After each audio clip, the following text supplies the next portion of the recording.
By Allah. By Allah, I swear, Lolly. By the force of Allah, I will beat you with the fucking shoe if you keep fucking up my damn audio. I swear to God. Hi, chat. How are you doing? Are you doing fine? Are you doing fine today, chat? Are you doing good? Are you doing swell? I suppose you are, chat. I suppose you're doing okay. Early and straight.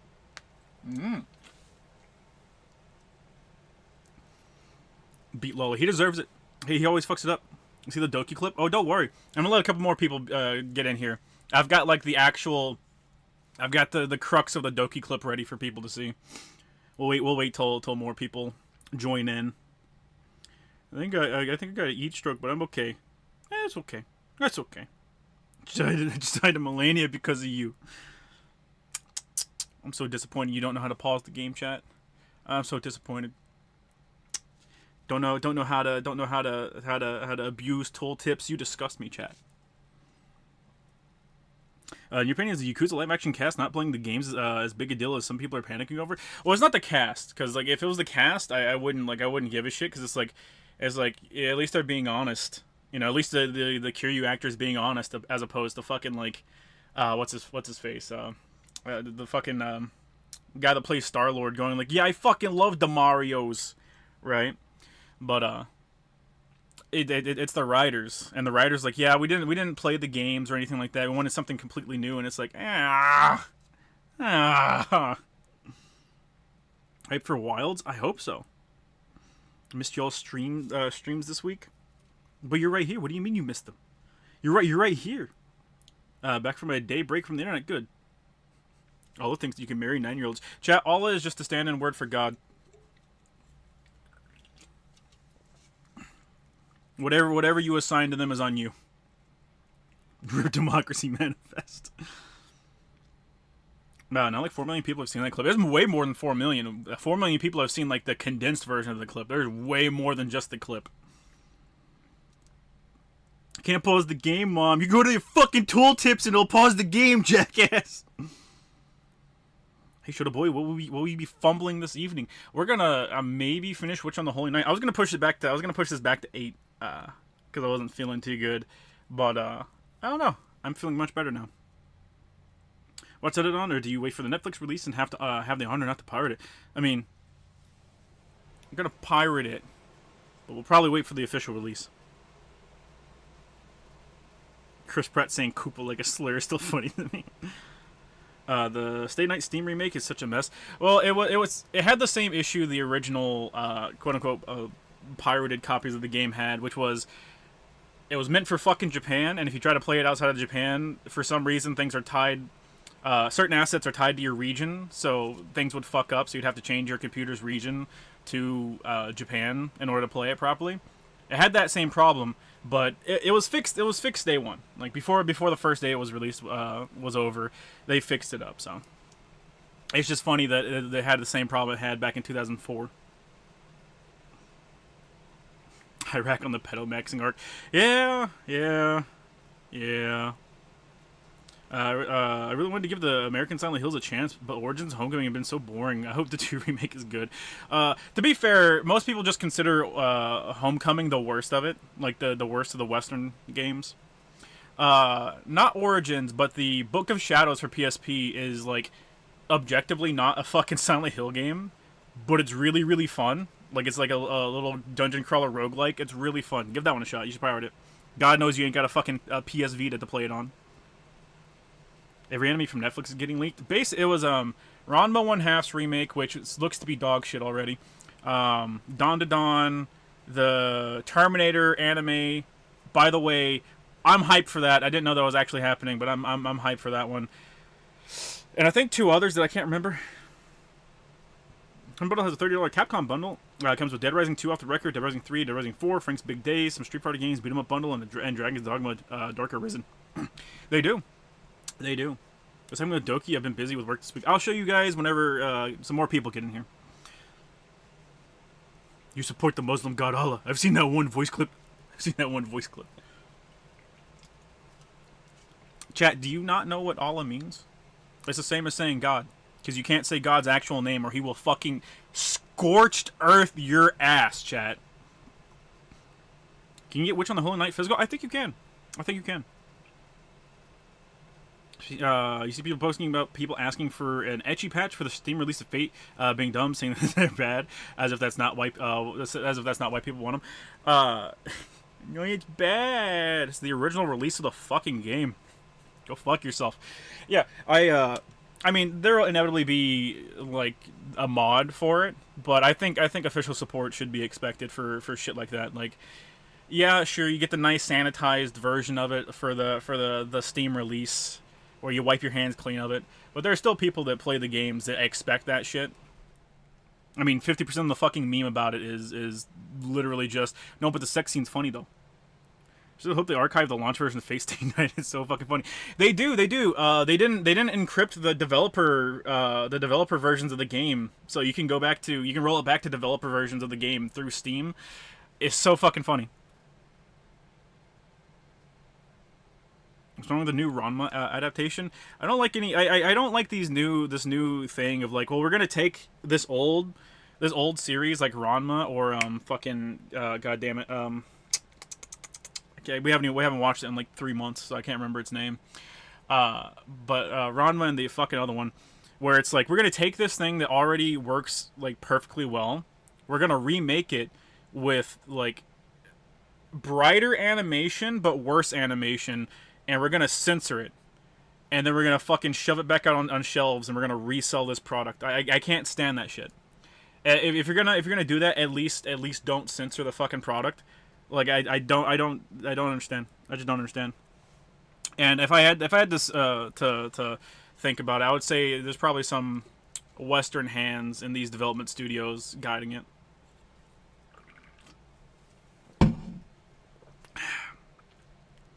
That's your name? You mean SMT4 Disc Correct SFX? You were saying Yatsura, that's right. The funniest thing about Yahweh is it's not that's like the censored version of God's name, so he won't go scorched earth on your ass. 10 years in the joint made you a fucking pussy. Well, it is in fact just the God of Abraham. Ripped that dude fumbling that chick in front of 3K people. Yeah, poor son of a bitch. I'll just pirate it. Are you talking about the Ranma 1/2? Like fucking just don't even do that. Like don't even do that. Yahweh is I am that I am. Yeah. I want to sell this in the West. You have to remove all the titties and make the girls uglier. They're not even.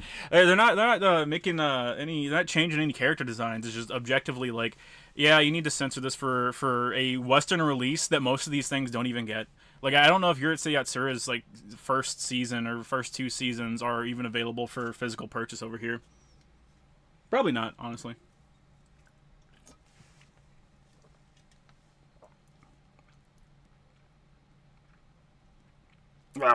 Excuse me. Dead Rising Remaster taking out erotica points, looking more and more like a remake. That sucks. Them and Silent Hill 2 remake, both of them. At least with Dead Rising, the remake for Dead Rising, they're getting out of the way early, right? Like, because this is something that if they just didn't mention it until release, people would have been fucking pissed. Because they're pissed right now. Before the release of the game, you now have a little bit more time to bully them into putting it in, but you really have to fucking try hard to bully Capcom to do anything anymore. They're in that we're in the decline of the Capcom roller coaster where they're fucking they pulled their britches up to like. Yeah, we're on top. You can't fucking do anything. Oh, you want this? Oh, go suck a fucking dick, asshole. Come back with some cash. Like, they're in their fucking, like, all howdy-towdy mode, so they gotta lose a metric fuck ton of money before they learn their fucking lesson again. That's how the Capcom roller coaster fucking goes. But it's like, it sucks because it's like, it's a part of the original game. Listen, I can concede going like, alright, the super stereotypical fucking Chinese guy, alright, you gotta get rid of that. Okay, that's fine. People are gonna throw a bitch fit. You know, the erotica points where 90% of the characters you couldn't even see up their fucking skirts anyways. Come on, man. Get over yourself. Silent Hill 2's thing is like, just don't fucking talk. Let the game come out. Every time your marketing team opens their fucking mouths, people are going to tear them to shreds. Why would you go, listen, we know people, have a lot of nostalgia for the OG games, and we just, we want them to go in, with a blank slate, knowing that this is a different reimagining of it. It's not it's not the same exact thing. It's like why would you? Who on your marketing team thought that was a good idea? Who? They're fucking idiots. They need to be fired. Just keep your fucking mouth shut. Let the game come out. All right. Unless you're showing gameplay footage, don't talk about it. At this point, just don't talk about it. You put out a fucking trailer and that's it. Capcom next year. We're sorry. Sorry. Oh, we're sorry. Welcome back to the DMC reboot segment of the roller coaster. See, That's the thing. The Dead Rising 1 remake won't be that egregious. It is going to be the same game, only now you can't do erotica, and you can't, and the Chinese guy isn't super stereotypical Chinese guy anymore, which is annoying, but it's not as bad as, hey, what if we just fucking changed Frank entirely? Though to be fair, Dead Rising is already like a really, I don't know, it's like a really Western Japanese game. Literally takes place in America. Hi, Shoda. It's good to see you. Good to see y'all in chat.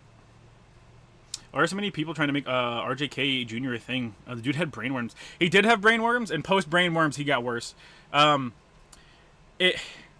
There are a lot of people that are Republican that are also like never Trumpers, and it's literally just like, man, get over it. Otherwise, you're gonna have to deal with Trump running for president every fucking 4 years until he dies. Just get the motherfucker in the White House so you can rip the Band-Aid off if you're just that hell bent about it. They took away their rock points, replaced with nothing. It's always about taking things away and never giving anything back. Yeah, like that. So far, that's the only thing that we know. Well, okay. To be fair, they replaced it with 40 costumes. I guess if you want to say it like that, they replaced it with 40 costumes. But yeah, they didn't add anything to the camera mechanic, which sucks. And it could now be strong, empowered Latinx woman. Oh, sorry. OG voice actor ain't coming back. Yeah, the OG voice actor ain't coming back, which I don't think we have like a solid why that is. I think it's because he's part of the union and Capcom's like, fuck you, we're not using union. That might be it, but that's just a presumption on my part. It'll make Frank look even uglier when he looks fine as he is. Maybe the brainwords actually had good points. We should hear them out. The fact that RFK Jr. is like his main like. He has a lot of good points with the shit that he does, to the point where Trump is willing to just straight up copy the shit that he says. Like, RFK came out and was like, "Hey, we want to, we're gonna take the Bitcoin, all the Bitcoin that America sees, and we're gonna put it away, and we're gonna use it. We're gonna keep it safe in case it, the value of it rises to help with the American economy." And then Trump literally just copied that wholesale and said, "Yeah, we'll do that too. Yeah, fuck yeah." And then there are things that he's super stupid about, like the Second Amendment shit. Like he's full on a gun grabber. Play this for chat. I'd kill yourself. Let's see. You know what makes this worse for me? I explained the Cheryl quest to my mom while I was playing. She said it was bad because vulnerable women or some shit.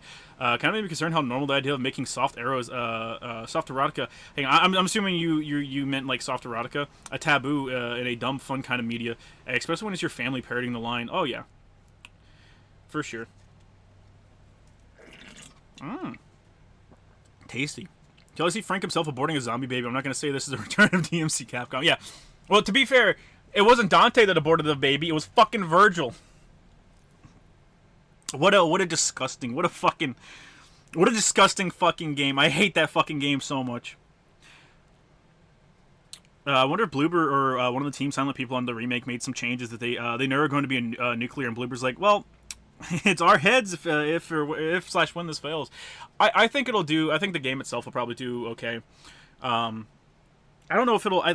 We'll have to see the numbers about how much money Bloober has pumped into the game, but I think it's probably going to come out and it'll probably do okay. But it's like I said before any of the media stuff came out, like right when they announced the game and stuff, it was no matter how good this game is, like it could literally be a de facto 10 out of 10 the best game ever. It is going to get raked over the coals as one of the worst games to ever come out, just because there are the hardcore Silent Hill fans that just believe Silent Hill 2 is perfect in every way, shape, and or form, and any changes to that formula at all, literally any, just is an objective downgrade. You have people that have not played Silent Hill and just want to hop on like a hate bandwagon. You have people like me that are like, well, I don't want it to be a bad game. I want it to come out and have a fun game to play, so I hope it's good. You have people that have the blind optimism going into it. And then you have people that are like, man, the medium was good until like the end of it, but I don't think I can trust them after that. Virgil's my king. Don't diss him. He sniper rifle abortion, chat. Where the clip, coward? Never. I'm just mad because they finally gave Virgil a good design in DMC with that baller fedora. The fedora they got laughed at so hard they literally took it out of the re-releases. Mainline Virgil probably wouldn't have tried to abort Nero with an op, but he probably would have thought about it.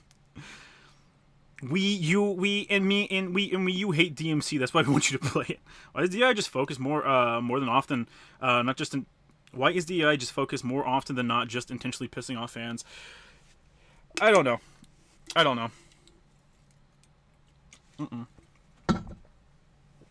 do not know, chat.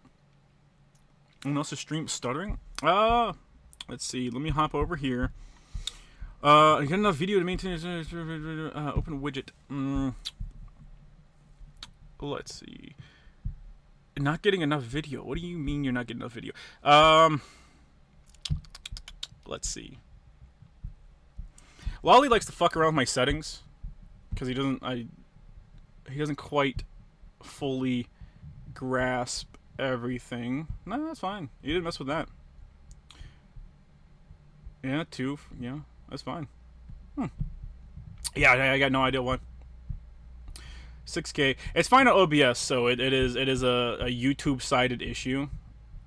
Unfortunately, because I can fuck with anything in OBS. I can't fuck with I can't fuck with YouTube because it's a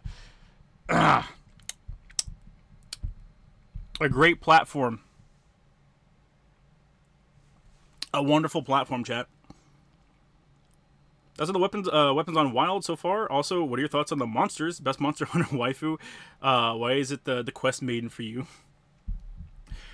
Wait. I haven't been watching. I've been trying to go into Wild blind because I'm not sure if I'm actually gonna get it at release. But yeah, I'm kind of going into it blind. So I don't know. I know they made some changes to the weapons, and I've just heard people saying that they're all good. So hopefully, I haven't seen the monsters, of course. Best Monster Hunter waifu. Yeah, it's gonna be the chick from 4 Ultimate. I think you're a good quest maiden or a good handler needs to give you some lip. They need to give you some back talk. Mark, we're Silent Hill 2 fan. All I want from the remake is to improve on combat. OG combat was pretty dog water. Maybe remixing some dungeons and puzzles. I will miss my Dutch camera angles. Yeah, I'm super excited about the new combat. Like I am. That's one of the things I'll never understand is people going like, man, the fucking everything about Silent Hill 2 is perfect. The bad combat is an intentional design choice. It's like, brother, I think the bad combat is they put so much time and effort into everything else and they just like left it off to the side. The modern audience doesn't exist, and if they do, they hate and don't play games. Yeah. Just let Silent Hill die. Can't you see it suffering? Chad has been gone for like 20 years. Actually, hang on. When was the last non-movie Silent Hill release? Let me see. Silent Hill game releases. Oh, go fucking suck my dick. I guess PT would technically count, and that was 2014. That was 10 years ago. That was half a decade ago. And before PT, it would have been... It wouldn't be Shattered Memories. Downpour, maybe? Yeah, I think it'd be Downpour. Jesus Christ, 2012. Fuck. Jesus Christ, chat.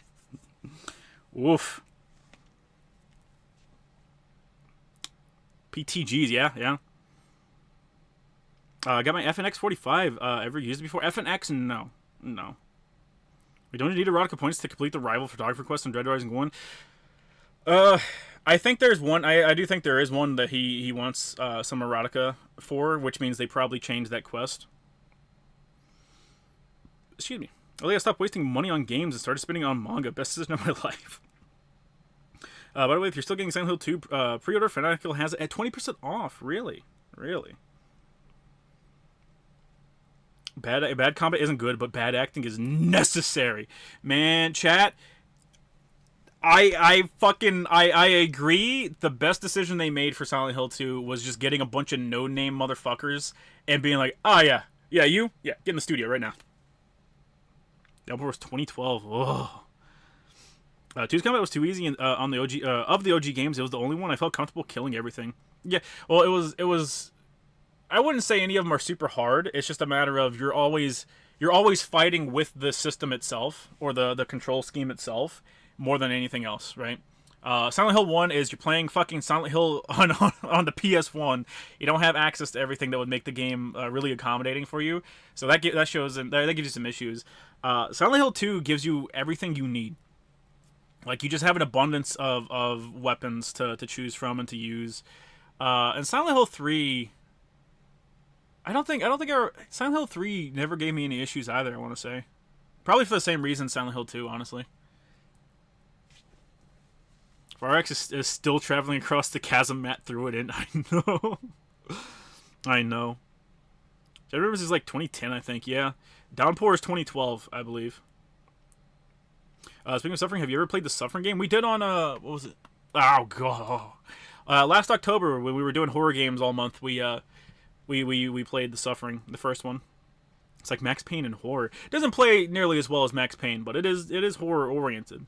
So remember the 2chan thread talking shit about Shattered Memories and Downpour, only for the poster to post about being excited for the next Uncharted. Oof. What is Shattered Memories? Like, Shattered Memories has some really good concepts, but like, man, dude, it just can't.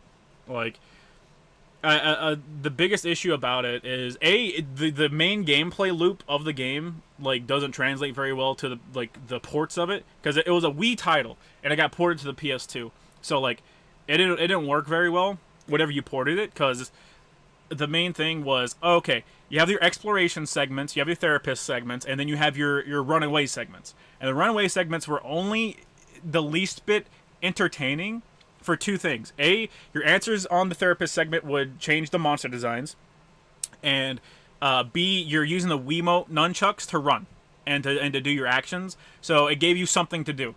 That does not translate well on controller. It does not. Sorry for being late. I was cleaning up my house. I can't believe you're late, chat. I can't believe you. And after I sat there and I hoped from the deepest part of my heart that fucking fire in California didn't consume you. Media goes for 216. Shorty, you fuck. What's your favorite early 2000s Marvel movies that aren't Spider-Man? You can't just fucking take Spider-Man out of there, bro. What's the, let's see, it'd be Spider-Man. I think Hulk came out in 2008, and the Ang Lee Hulk came out in 2004. So it'd probably be the Ang Lee Hulk, because it like, it's really stupid, but it was really fun. Silent Hill 3 isn't terribly hard, but you get like 2 SMG clips the entire game. That's fair. Otherwise, you're pistoling and shotgunning. Yeah. Bloober Team is an instant red flag. They're horrendous and shouldn't be trusted with a glass of milk. Like, that's the thing. Bloober Team has some like objectively good games. It's just hopefully their management has changed around a little bit. I'm just gonna fucking do this on. I'm just gonna do this on the fucking laptop, chat. Fuck this shit. Okay, yeah. So here I got a list of their games pulled up. Okay. Layers of Fear. So the first Layers of Fear has like that one moment everyone makes fun of, which is the baby doll runs to the wall, and like they're like, no, but like it's super spoopy. It's super spoopy, and it's like, dude, it's fucking like, it is a horror game. Having something run into a wall is just gonna make someone laugh. Layers of Fear like shorted up a lot. So Layers of Fear 2 shorted up a lot better. Medium. The medium is good until you get to like towards the end, where it's not a gameplay issue, it's a story issue, and then the story goes off the fucking deep end. Observer is just a good game. Like, Observer is just a fucking good game. I didn't know they fucking did Double Bloob. Jesus Christ. But yeah, Observer is just like just a good game. Honestly, they don't have as many games as I thought they did. Jesus. I'm sweating. Blair Witch is just bad. I cannot and will not and have never defended fucking Blair Witch. It is just not a good game. Just not a good game. What did Doki Bird do? Alright, we got like 100 people here, so let me go over here. So, chat, I'm going to play the clip for you. I don't know. It worked when I was previewing it, but hopefully it works again. So, I'm going to play the Doki Bird clip for everyone, so grab onto your granny panties. Oh, I'm a third wheel on this date. I asked the server to pack up. Oh my god, her fucking date is on console? Oh my god, so they can't even get on Discord? Sorry, I got a little distracted, but So, Jesus Christ, I feel so awkward here. I feel like a third wheel right now. Imagine in front of 3,000 people, chat. You are evicted.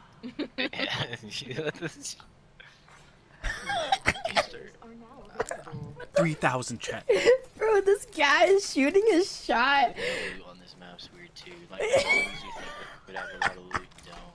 And I'm pretty sure the chick knew that she was Doki too. I have a fully Volt, and who asked? I have Just the kidding. bruiser off you, and I have the bruiser optics on this arc. Oh! They're doing I- playful flirting right now. They're like, I actually think that who face is the better asked? face, but it comes at the wrong time. The new hop up for the light machine. This guy, no, 3K people are watching him, listen to him fumble the back. Can you guys hear him well, or should I boost it Fumble high, this. louder?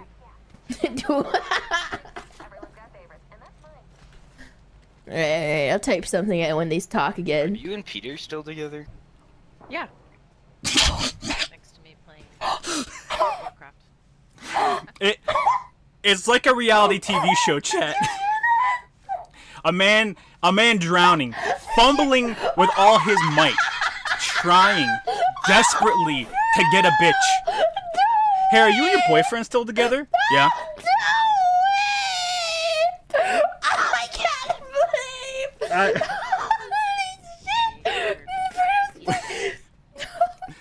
When I No fucking way. when I first No saw that fucking clip, way. chat, Are you? I closed the fucking serious? video. I was like, oh, oh my. Yeah, My he's like sweet right summer next to me child. right now.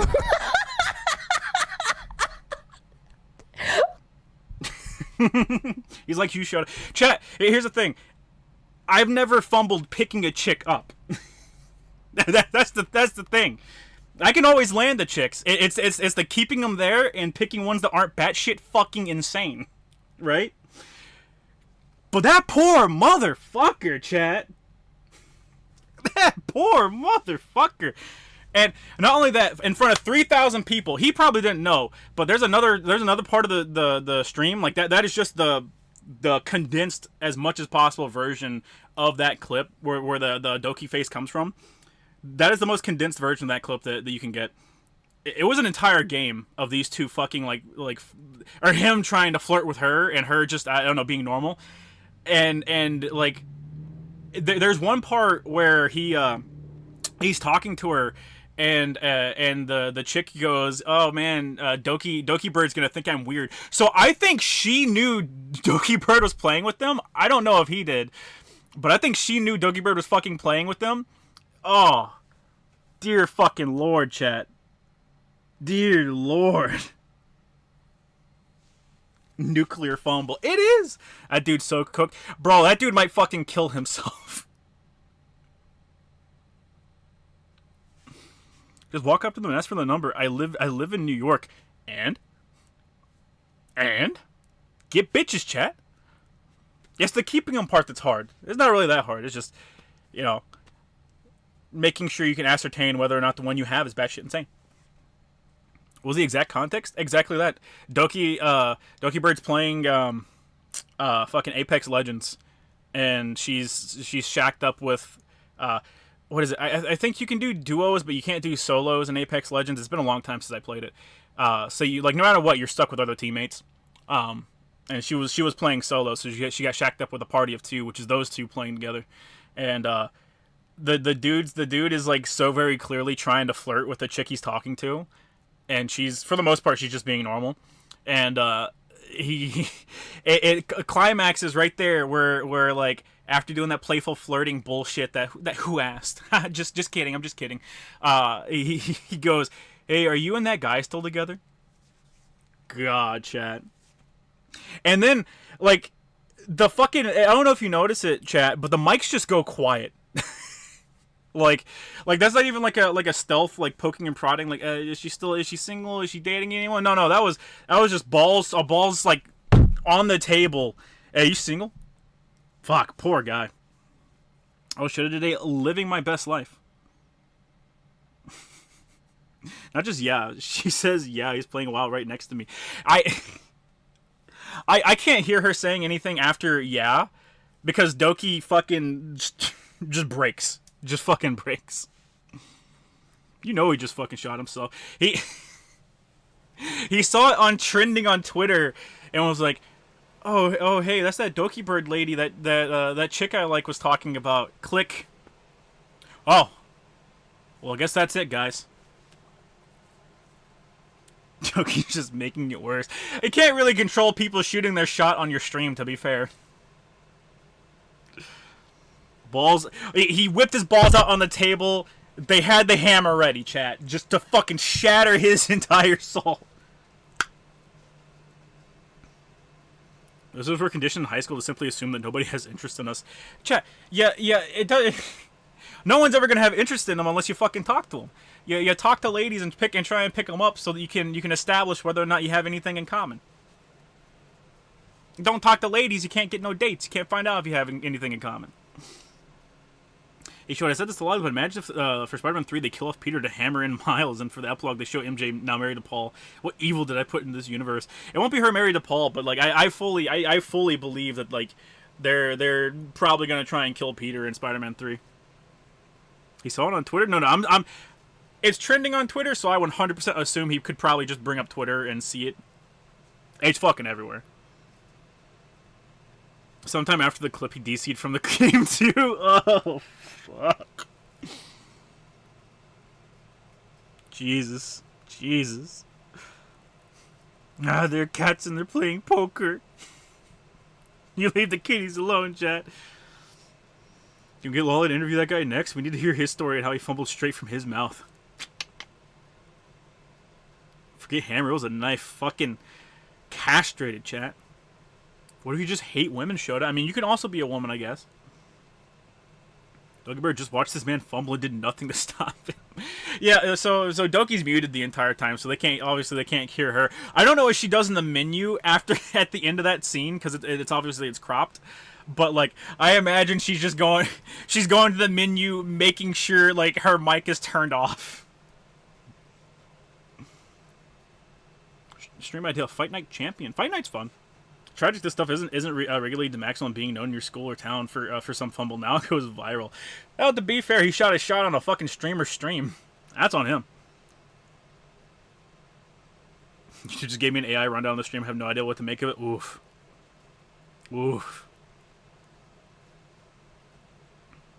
Post sauce, lolly. Or show the tomato sauce. You can turn this around. Does anyone have a time machine lying around? No. In your opinion, how much does story matter in fighting games? If you don't have a story mode, people just won't buy your fucking fighting game. We found that out with Street Fighter V. Patching in your fucking story mode. Disgusting maggots. Everyone's pissed off about that. You gotta change your name after that. Oh, yeah. That was a hell of a drug, man. Yeah. So you don't fumble picking up chicks. We all remember you forgetting to ask that one chick her number. That's a textbook fumbling to pick up a girl. Hey, chat. Hey, listen. It wasn't forgetting to get her number, okay? It was, well, I still got tomorrow to get her number. And then a flamboyantly gay guy came instead. It's on them, chat. Out of my hands. God was looking out for me. She opened the menu to voice their fucking audio for chat. Oh, no. No. DNF Duel as well. Still really enjoyed it though. Yeah, DNF Duel is fun to play, but it's on like life support. It was on life support from release. It took forever to get any of the DLC characters out. Also, I don't think Dungeon Fighter is really big outside of like Korea. Question is, would you buy a guy a beer after that showed up? I would feel inclined to fucking mentor that guy. Just needs to stay offline for a good while. Yeah, get offline for a month. Oh, God. A gay guy came? A gay guy came, chat. He came to pick up her resources. We're in the Tower of God, Mount 1. I'm having fun with it. I couldn't get into it. He's got to move to a foreign country now so people don't recognize his voice. Yeah. Yeah. What do I have in common with a woman that lives in New York? Figure it out, chat. That's on you. You're into flamboyant gay dudes? Sadly, no.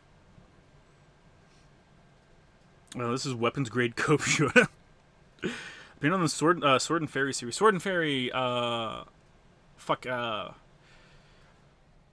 I know it. I know the series. I'm having trouble picturing gameplay. There we go. Chat, are any of you actually excited for Wukong, chat? Are you excited for Black Mist Wukong or whatever the fuck it's called? I need to know, chat. I need to know. Yeah, it's the Chinese one. Yeah, I saw that one pop up a bunch, and I was like, I don't know. Witching this Holy Night showed up, of course. It's the flamboyant gay dude's lost. Yeah, I love when Doki's eyes open. I don't know. I don't know. Whoever did the modeling for that is just fucking hell, man. Just fucking hell.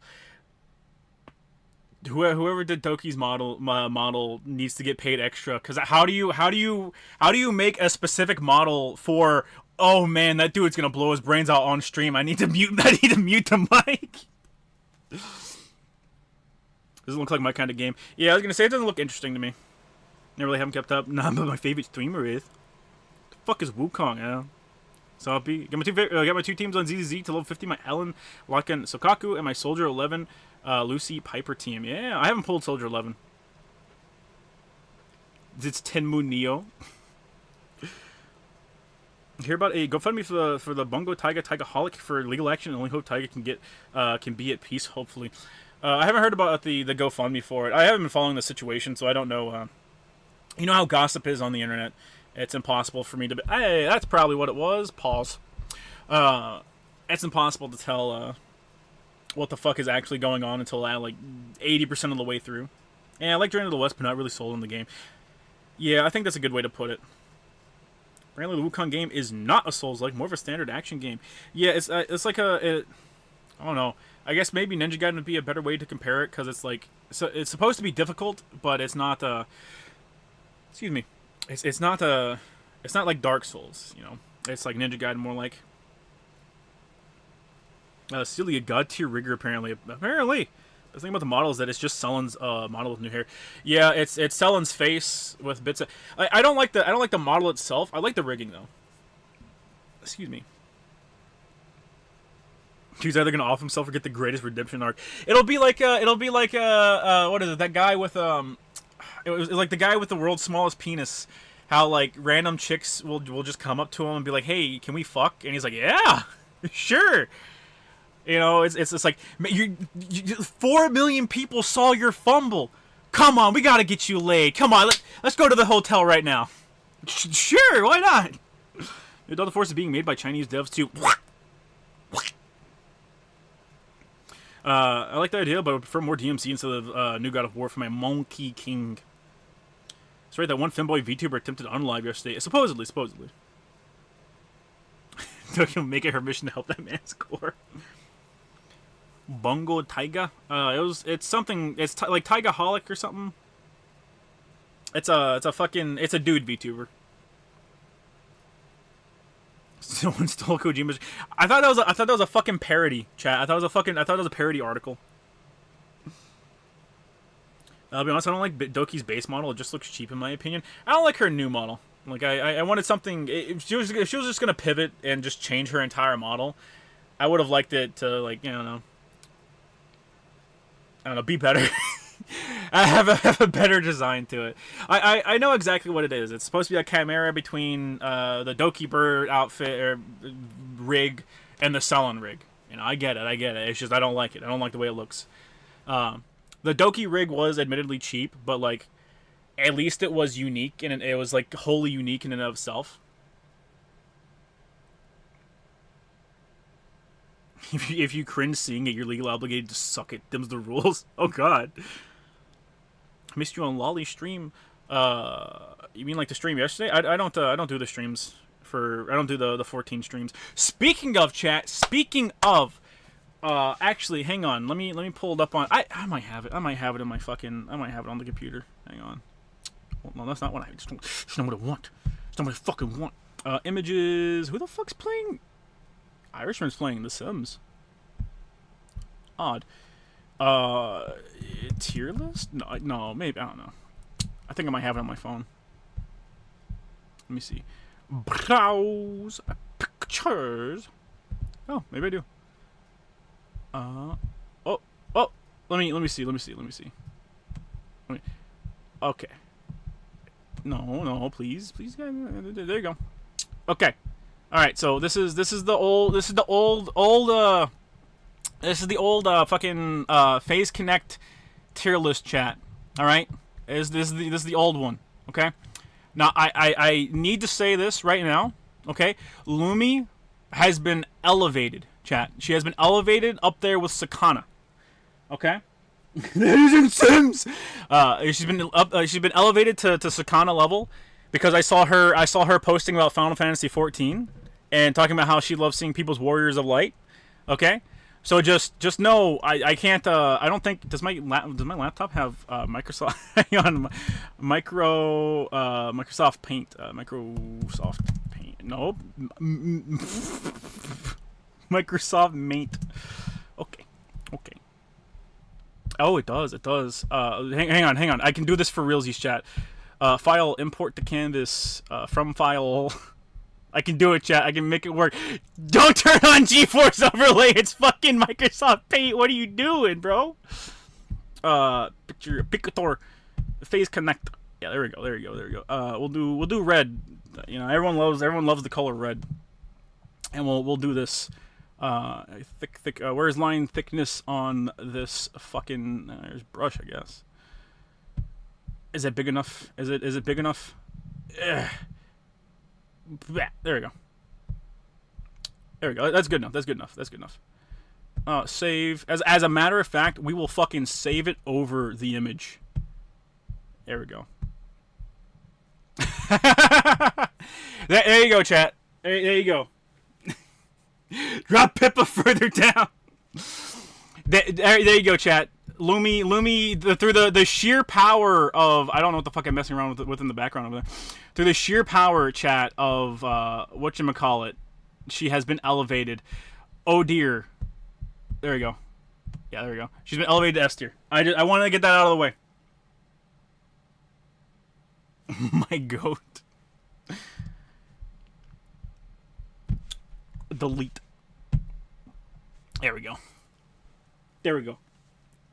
Speaking of this tier list, I have to come to bat for Yori. She did a stream once where she was supposed to teach English fans how to flirt with Japanese, but just spent the most of it spreading out about toilets.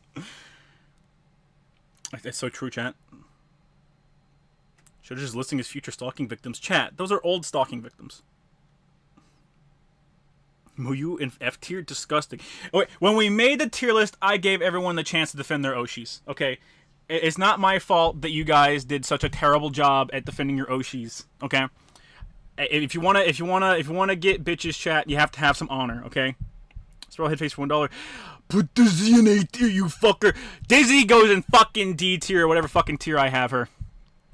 Until further notice, until more VTubers are out here playing Final Fantasy 14, chat.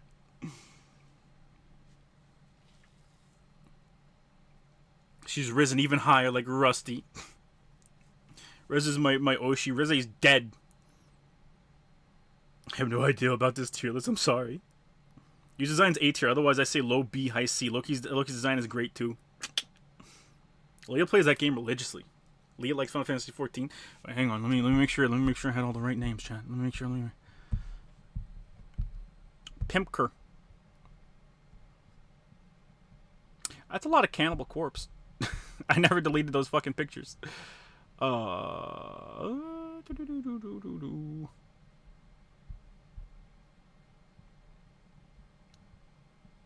It is. Oh dear fucking lord! Is it in screenshots? It is in screenshots. Okay. Chat. I may have to make. Chat. I apologize. I apologize, chat. I apologize. I need to edit. I need to edit once again, chat. Can I erase this? Oh, I can't. Generative erase. Oh, fuck. I don't want that. Hang on, chat. Hang on. I have done a disservice to the world. I have gotten my pixelated waifus mixed up. I apologize. I will be recent. Yeah, there we go. I will be correcting my mistake though, chat. Don't worry. I will be correcting my. It's supposed to be a fucking eraser. What are you? Chat. I don't know how to tell you this. I don't know how to tell you this, but they just erased everything. They just erased everything, chat.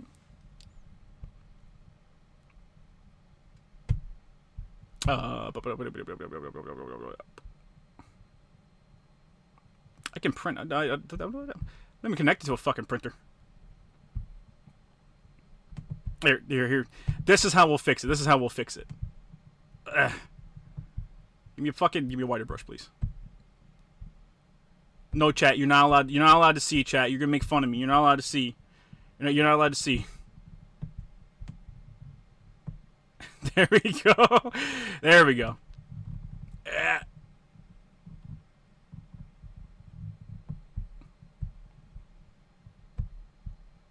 Nope.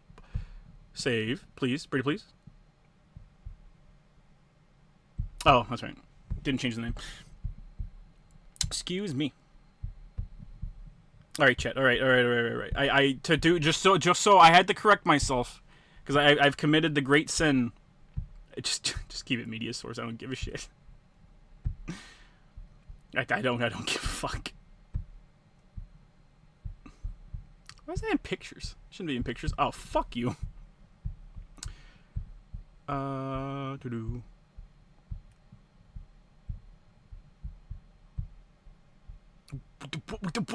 What? Oh, hang on. Never mind. I fucked up. I fucked up. I realized what I fucked up, chat. I realized what I fucked up. There we go. That's better. Yes, please make search visible. Please make the search visible. Thank you. There you go, chat. I apologize. I got my blonde women mixed up. It was in fact not the Lumi. Okay, Lumi stays in A tier because she held Sakana that one time. All right, but Leah has been elevated from B tier to S tier. Not Lumi. Leah, because she's the one that likes Final Fantasy 14. For you modified burst, they're changing the fucking tier list. They're beating your ass in the tier list. Chat. Look, buddy. Chat, fella, friendo, chat. I'm just doing my job. I'm just doing my job. How much for $1? You gonna make your Cyberpop Doki stand up on its own when you get yours for free from Lolly soon? Absolutely, chat. Abso-fucking-lutely.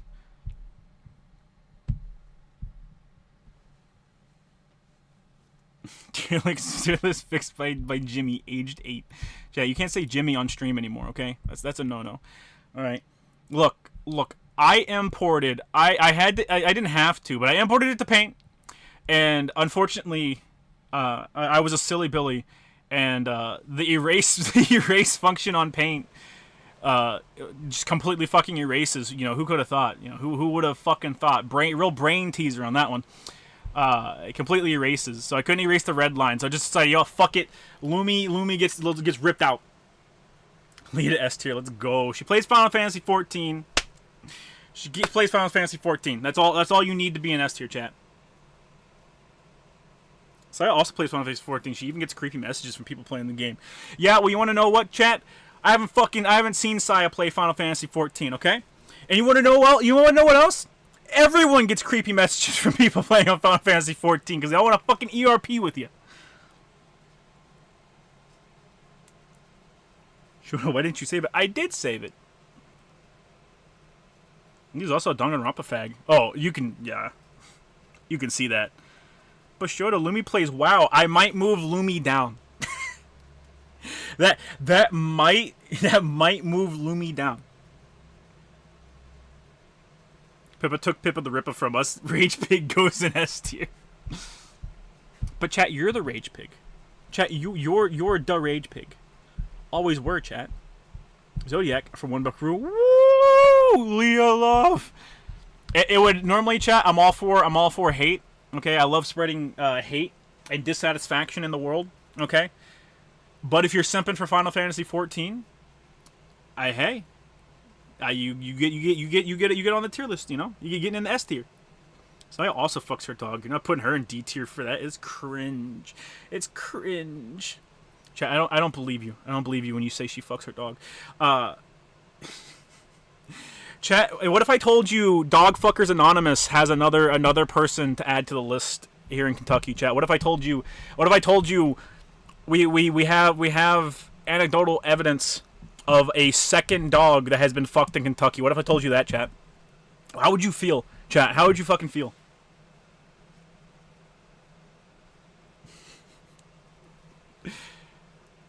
Much like Guy's ERPs, I don't even know how I remember that. Anonymous? Hello, tier list. We were promised. You weren't promised shit. We weren't promised nothing. Put her in D tier for dog fucker. I wouldn't be surprised. They finally got you in the act. Oh dear Lord, chat. You're projecting a little too much. You might need to check your hard drive. How would you know an anonymous list showed up? All right, chat. Anecdotal. It's anecdotal, okay? I don't have, sadly and fortunately, I don't have first-hand experience on this one, okay? But my coworker that I work with Irishman, I was talking to him the other day, and he's like, sorry, I'm touching the mic. You guys are gonna be able to pick that up. I was talking to him the other day, and fucking, I'm trying to think about what started the train of conversation. I think it was just he was in a bad mood that day, and he just started talking about being in a bad mood, and it trailed into, you know, I was in a bad mood the other day, and one of our older coworkers was also in a bad mood, so they were both just in a funk together, and she came in, and he's like, and she told him, she's like, well, hon, you don't seem like you're here today, and he's like, I'm not, you don't seem like you're here either, and she's like, I'm not, I'm in a really bad mood today, and he's like, oh, what's going on? And she goes, my girlfriend's boyfriend was fucking their little doggy. and he's like, oh, poor doggy. But here's my thing, chat, right? Here's my thing. So she called it a little doggy, right? So this isn't like the mid-sized sedan Cocker Spaniel the chick across the street was fucking with, okay? No. This is a small dog, okay? So in my brain, I'm thinking a Chihuahua. So I'm just thinking this fucking absolute psychopath fucking weirdo that this chick's friend is dating just had a fucking Chihuahua on his dick and she walked in and saw him fucking the dog.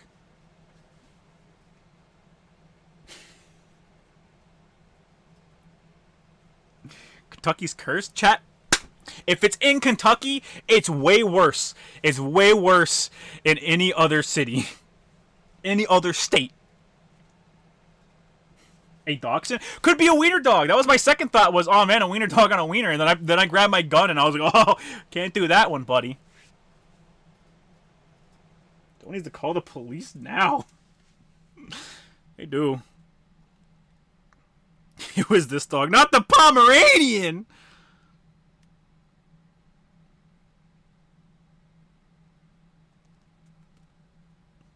Why would he do that, chat? Texas doesn't have these problems. You're right next to Mexico. Of course you have those problems. It's supposed to be white girls, not boys. We're really breaking the mold. Well, the chick's black, so, I mean, just statistically, a lot of people have friends of their own race. So, going by statistics alone, all right, I would assume that her friend was black, and then a lot of black people date within their own race. Okay, same with other races too, but it seems like way more black people than even the white people I've seen. So I would say, you know, it's just we're just gonna call him Big Brolic Black Dude Requise. All right, so it's just Requise wearing a fucking Cocker Spaniel or a wiener dog or a Chihuahua as a cock warmer, chat. I wish I had my gun. New York doesn't have these problems. Every apartment in New York, I promise you! I fucking promise you! No dog rules? Why does it smell like dog, chat? Why does it smell like dog? You tell me that. You riddle me that, motherfucker.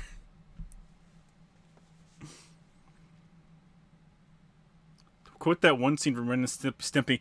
Call the police. Black dudes fuck dogs. 19 inches of requeese. Woof. I did it. I had a conversation with a female coworker. She even put a finger gun to her head after hearing the hours I work. There you go, chat. There you go. Have you looked for Hollow Earth in Mammoth Cave? I have been to Mammoth Cave. I haven't looked for a fucking Hollow Earth in there. I also like Doki's old model. You might be a little behind. I'd find a clip of Leah that you laughed at, and I'll concede B tier for Leah. Leah gets S tier, chat. No ifs, ands, or buts. Where the fuck's that asteroid? Staying away from the dog fucking planet. Can't you sick fucks leave dogs alone? So black women don't fuck dogs? I really hope not. Oh no, man, shit, you kind of pushing dog fucking on this kind of hard a bit. Bit of projection? Hey, chat, I like I said, anecdotally, Dizzy's a hag, she deserves A tier. Alright, chat, alright. If Dizzy is brave enough to contest her own standing, I will up her on the tier list. Other than that, she can go stuff it with her bondage gear. Leah's grooming her fans to be gay. She likes fucking Five Nights at Freddy's. What do you expect? How many cases have there been about women having sex with animals? I don't know. Let me see.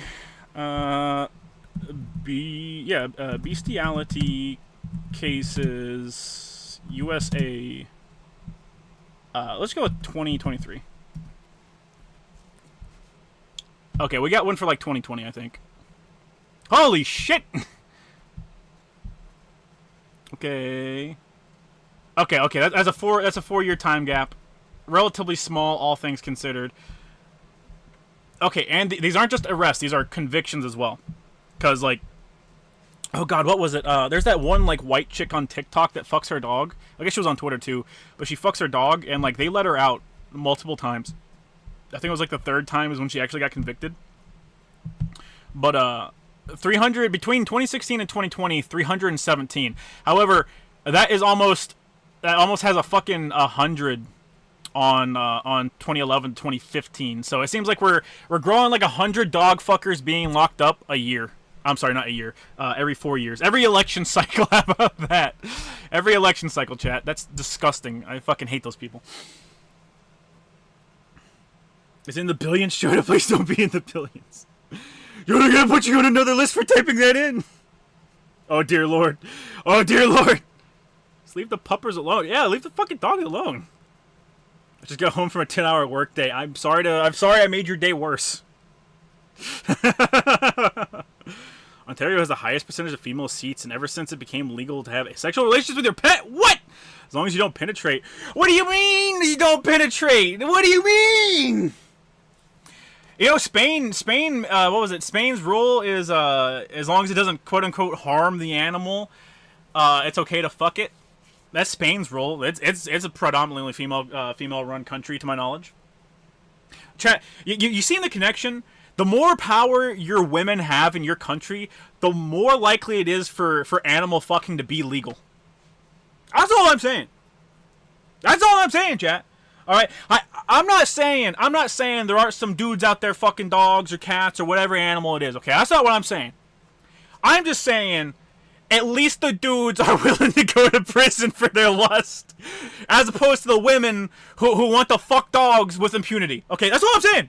That's all I'm saying, chat. All right, and no one can say I'm wrong. Okay, no one can say I'm wrong because you know, anecdotally, statistically, with statistics I'm pulling out of my ass, I'm correct. Fucking A.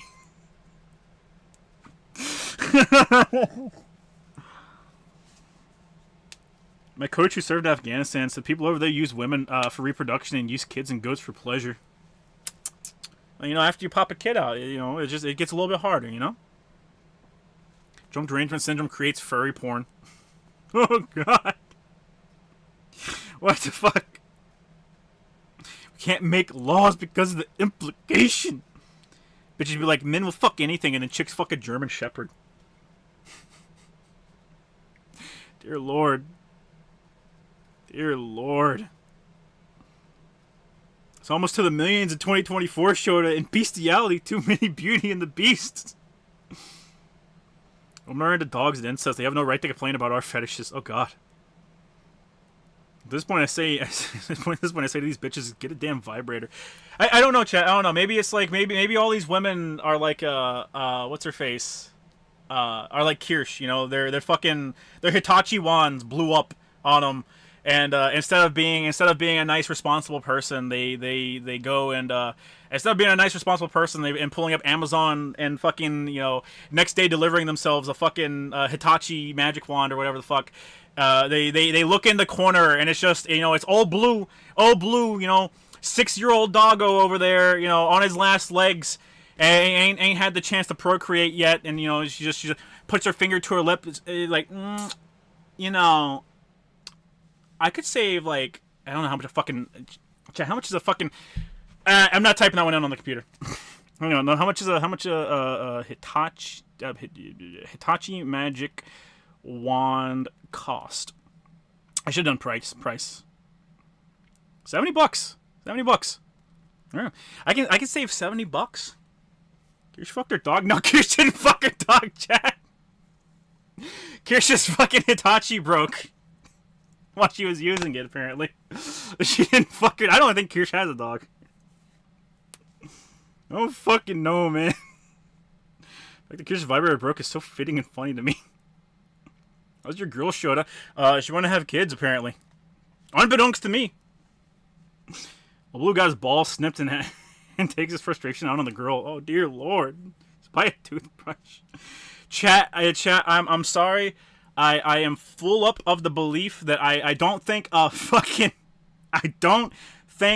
toothbrush can do the job, chat. I'm sorry about that one. Gotta put him down with the well rod pistol. It's the only way. She has 2 cats. Okay. You know what? Oh God, I don't want to type that in. That one goes on the phone too. Bestiality by Animal USA.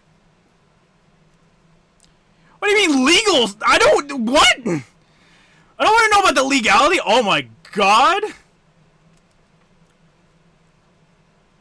West Virginia. Jesus fuck. There are 2 states where it's fucking legal. 21 states where it's a misdemeanor, 21 states where it's a felony, 6 states where it's a either or, depending on Hawaii? Jesus fuck. No, I want a statistical breakdown. I want to know, are people getting arrested for fucking horses, dogs, cats? That's what I want to know. That's what I want the fucking statistics. I know you got them. Give them to me. I need to know. I need to know. So this FBI agent's fucking dying right now. The fucking CIA is trying to keep they're trying to fucking keep the statistics away from me because they don't want you to know, chat.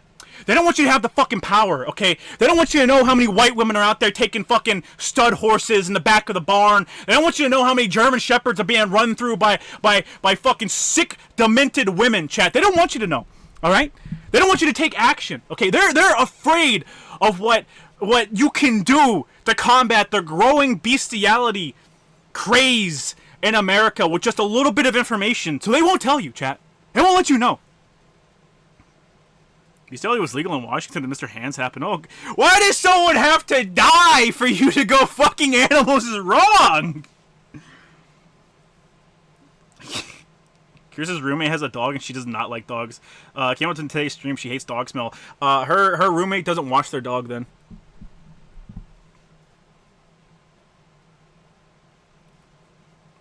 I can say why women like to take the bear over men because they train themselves to take pleasure from dogs. Oh, fuck. Bear's just a bigger dog than them. It's over. Or she became a state not because it didn't want to be part of the union. It was because Virginia wanted to outlaw animal sex. Jesus, fuck. Chat, it has never been more over. It's never. It quite possibly may have never been more over. Chat. Fun fact: the average white woman has around 5 milliliters of dog cum in them at all times. Better clean your cookies if you're in incognito. I like that. That's probably the most illicit thing that has ever been looked up on this fucking laptop. Is fucking bestiality cases USA 2023 and US bestiality arrest 2020. Yeah. Yeah, I had to pull up Twitter. I guess Twitter can be considered pretty illicit. Let me see. I can't do all, so I'll just go this month. Yeah, Twitter. Yeah, Twitter. Nexus. You know. A lot of Nexus. Steam, Humble Bundle. The dashboards for all this shit, yeah. Oh, yeah, all the fucking downloaders. Dear Lord, chat. This poor laptop search history just got broken the fuck in. You always wonder if Batman could catch Kira, but the real question is, could Elle find Holiday? Of course, chat. Of course. Fuwala would not survive the wild. On that note, I'm playing the DMC3 without style switching. It's like playing Max Payne without bullet time. You're learning, chat. You're learning. Yeah, you didn't know. Yeah, you didn't know, and you wish you didn't know. Spiral Headface for $1. Which phase girl do you think fucks dogs? Anyone but Lumi and Dizzy. They're my Oshis. They never do that. Chat. I like my favorite. My Oshi would never do something like that because she's made for my dick and only my dick. Okay, she never fuck a dog. Okay, she never put peanut butter on her anywhere. Never ever, chat. What the fuck did I walk into? Oh, I'm sorry for you. It will never not fuck with me. The Kirschbroker toy affects me so much. How do you break something like that? I guess the rotor goes out. I don't know. The answer is Saya. She fucks dogs, chat. There, no one has sent any proof of dog fucking. Fuck, I need to become a dog. Oh, fucking god. That's what the second hole is for, Shota. In what context? What's the context for that one? Like, is it for like dog fucking? Is it like? I don't know, chat. I don't. Yeah, you think what goes? You think the inner machinations of a golden retriever's mind right before he takes some fucking suburban white woman from behind. You think it's just fucking Fate Stay Night? You think it's just the Shiro line? Ah, her anus, nice and defenseless. Because I don't think it is, chat. You're asking for context now, chat. What the two cases I brought up to you? One of them I saw with my fucking eyes, and the other one, the context is, yeah, my girlfriend or girl. She's older, so girlfriend is just friend that's a girl. My girlfriend's boyfriend was fucking a dog. All right, I wasn't there for that. I wasn't there for that, chat. Stop dog fucking shielding size. Yoda, she fucks dogs. Does it matter what you look this filth up on? You're gonna be on a watch list either way. Chad, I hate to say it, but people have looked up far, far worse. God, I hate Shiro so fucking much. You're my Oshishoda. Do you fuck dogs? It's over, chat. Chat, I'm not a fucking Asian woman singing up on stage, okay? I hate karaoke. B, alright, I'm not some fucking white girl or mixed girl. Alright, hiding behind a webcam. Okay? I can never be Hiroshi. I will never be Hiroshi, chat. It is a consensual process, chat. Proof? I don't know if there are OnlyFans chicks raping dogs. Hang on, I can at least give you one. I can at least give you one, Jay. Hang on, give me 5 seconds. Give me like, it might take a little bit more than 5 seconds actually. Oh,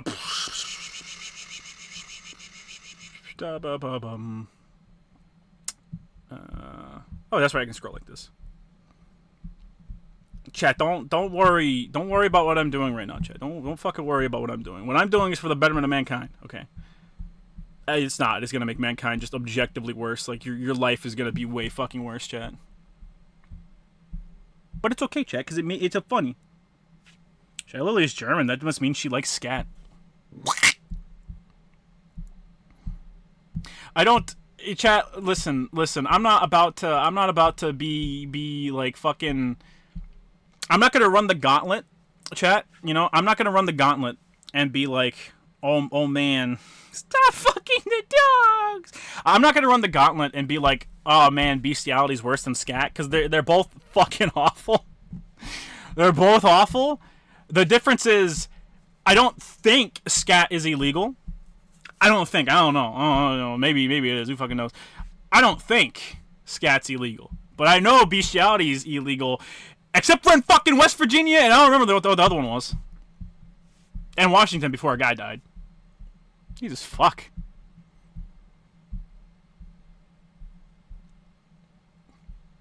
Where did she go? Oh, don't do that. Don't make me do the thing, man. Don't make me do the thing. This might come through on you guys' side. Nope. Shush. You shush. You shh. You don't talk. You don't talk. Oh, God. It was fucking her name. Her name is Denise, but I don't know what her like Twitty Twitter angle was. Was it Michelle Wilson? Maybe.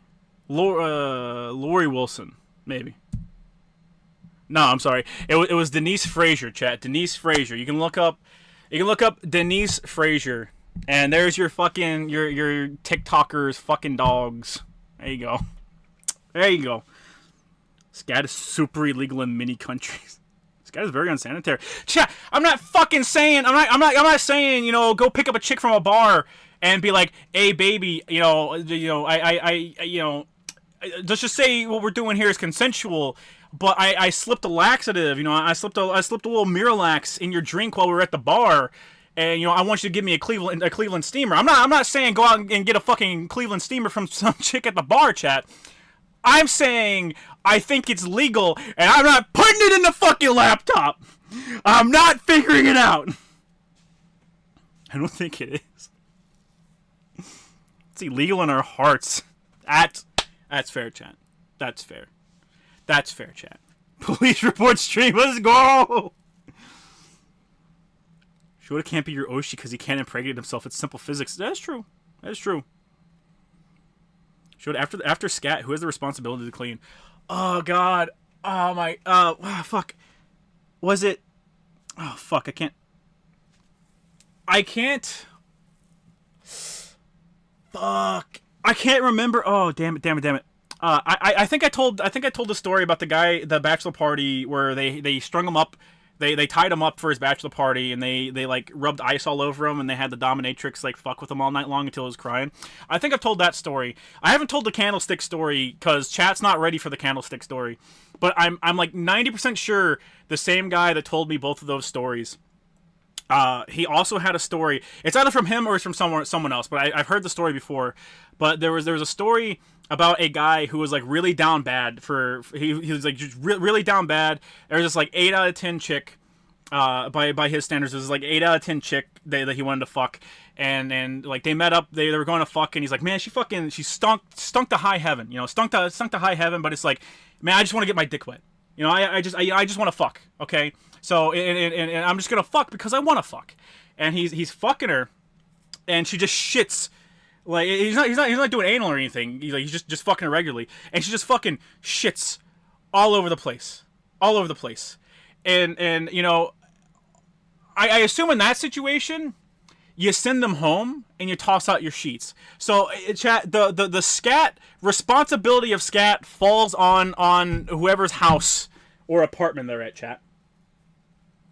That's the responsibility, okay? It falls upon you, chat, whoever's house it's in. I'd face for $1. Which phase girls would you slip a laxative onto? None of them. I'd go for Lumi, Dizzy, and Loki. Then I pay them to defecate all over me. Hell, I'd down that and drink it right out of their assholes. Alright, just had to get off my chest. See, chat? See? The scatologists, they slip in among you, all right? They don't even try to act normal. They don't fear you, chat. You need to make them fear you. Was it ever heard? No. Director of Two Girls, One Cup got arrested in the U.S. because apparently filming scat violates obscenity laws. It's illegal in God's eyes, and that's reason enough. Is there a passage in the Bible that says thou shalt not eat shit? The scat will rise again. You listen to the Worthy Kids album? I have not. Whoever's property is being desecrated. If whoever's property is being desecrated, it's your responsibility to clean up. I need to go to church Sunday because of from hearing all this. Yeah, fucking jump that chat member. Jump his ass. What is it? You know what? We're doing. It's worse stories. It's worse fucking stories, chat. So I'll tell you the candlestick story. So I know for a fact this is the guy. This is the same guy that told me about his buddy that they brought him to the strip club and had like a BDSM room, and they tied him up and they rubbed ice all over him for his bachelor party, and the dominatrix was just fucking with him the entire time, and they were just sitting there laughing at him. The candlestick story is it was out with his buddy, and his buddy was trying to get with this chick that he liked, and the only way that she would go out on a date with him is if he could find a date for her friend, which was like a fucking 4 out of 10 land well, right? So he's like, all right, I will bite the fucking bullet. I will bite the bullet. I will go on this double date for you, but you fucking owe me one. You know, you owe me one. So they went out on the double date, and his buddy and the chick the buddy and the chick that he likes are, they're hitting off. They're doing great, and he's just kind of tolerating this chick.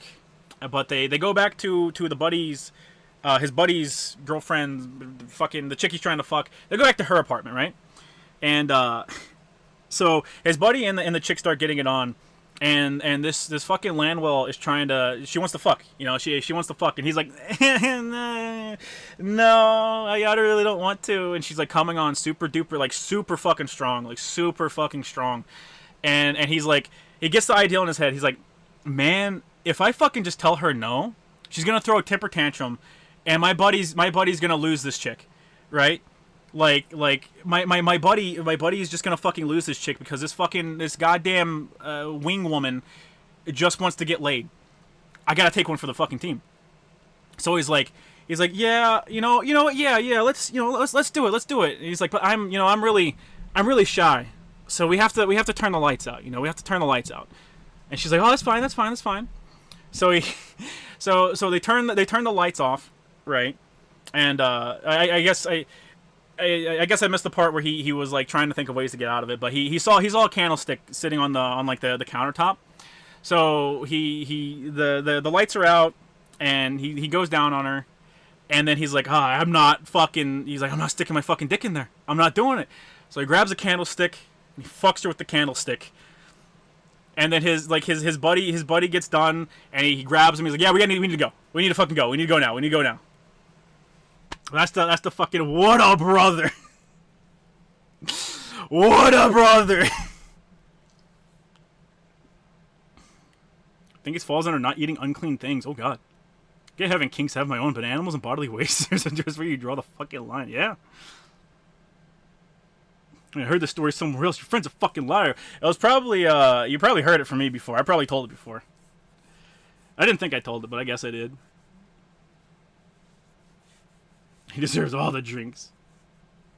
Sounding ladies and gents. He's not sticking it in his dick, chat. 100% told it beforehand. I don't remember telling it. But I guess I did, chat. I guess I told the story. How boring, chat. How boring. No, for $1. A girl in my college course told a story about her cousin. Apparently, her cousin and her boyfriend were doing anal at home and in the living room while her parents were out. And he pulled out and she followed through. So then when mom comes home, they blame the dog. I think the dog has. We gotta go to bring the dog to the vet. It's got diarrhea. It just shit all over the fucking. It just shit all over the couch. Well, you have the most legendary stories. Well, that was not even mine. That's just from my buddy.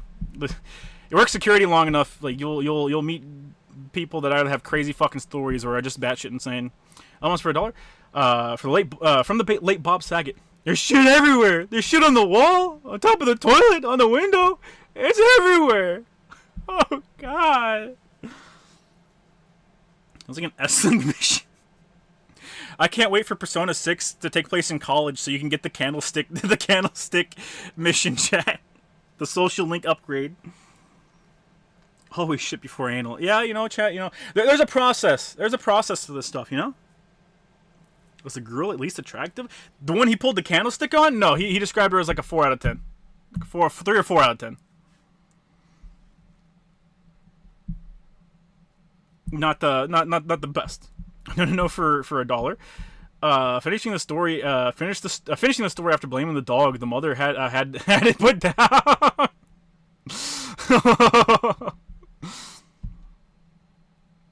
Dear Lord. Before that Denise chick, there was that Whitney, Wisconsin back in the day who made a YouTube video talking about liking to get fucked by her dog. Yeah? I read the comments on my YouTube. People say I'm abusing my dog.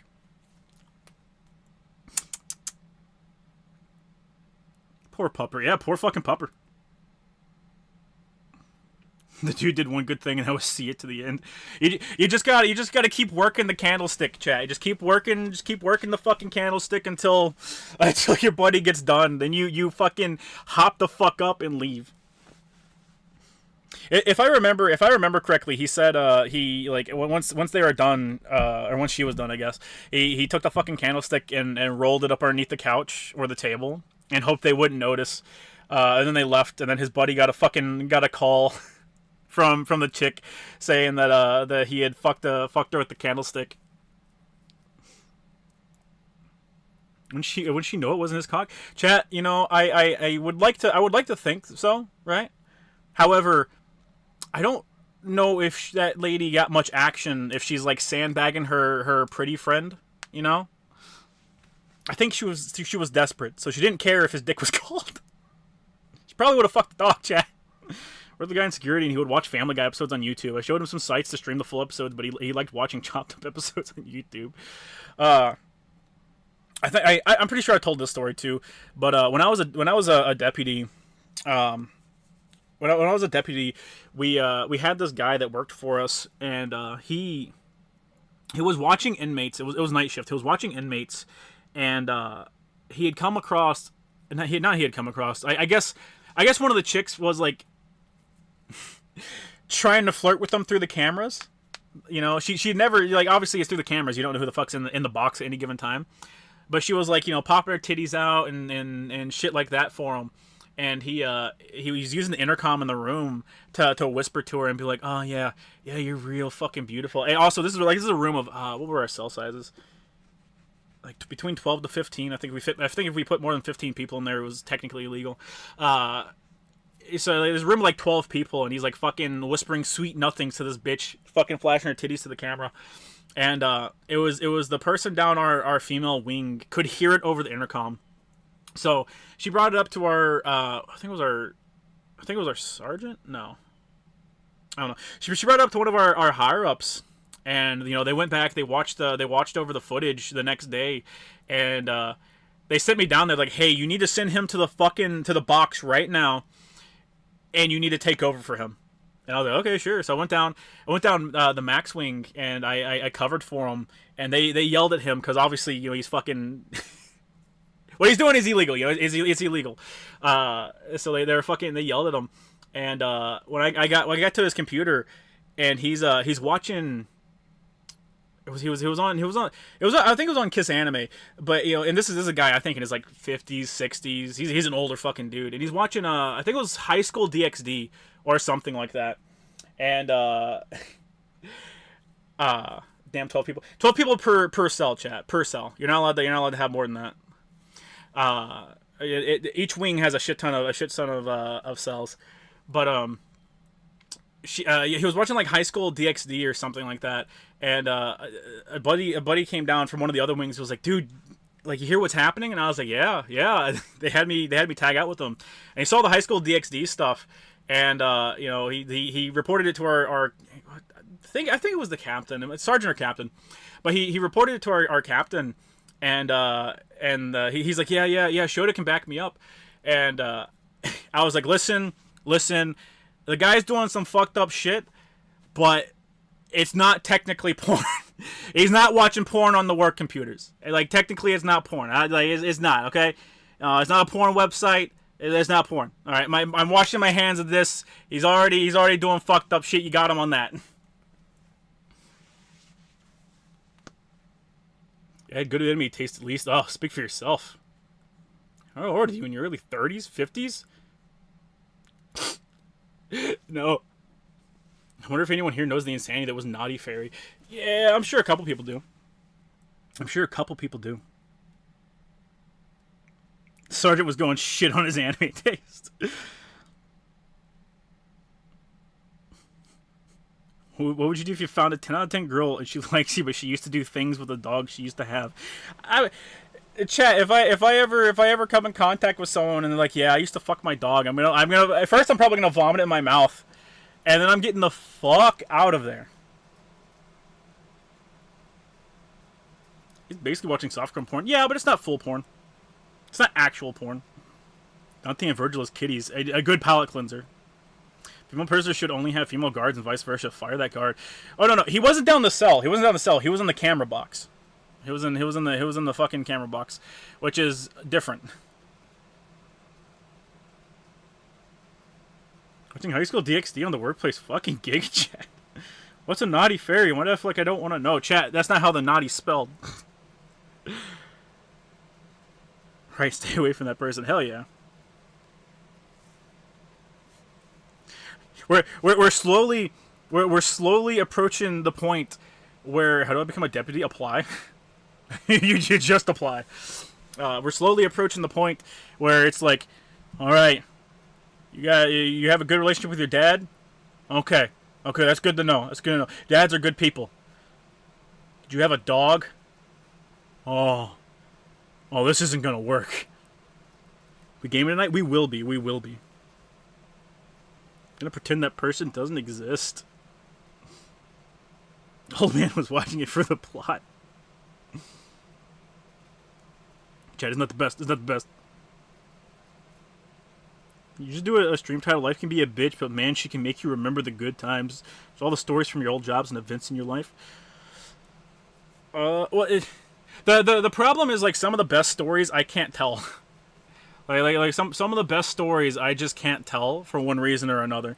There's too much identifying information, or you'd be able to look up something from the story and be like, oh yeah, I know exactly who the fuck that person is. What, did your dad rape a dog? No, chat, no. Thank God. I only know of 2 people in Kentucky that have fucked dogs as of this moment in time, and I really hope that doesn't grow. Which high school DxD waifu was the old man's favorite? I don't know. I don't even remember what episode he was on. I just remember being like, oh.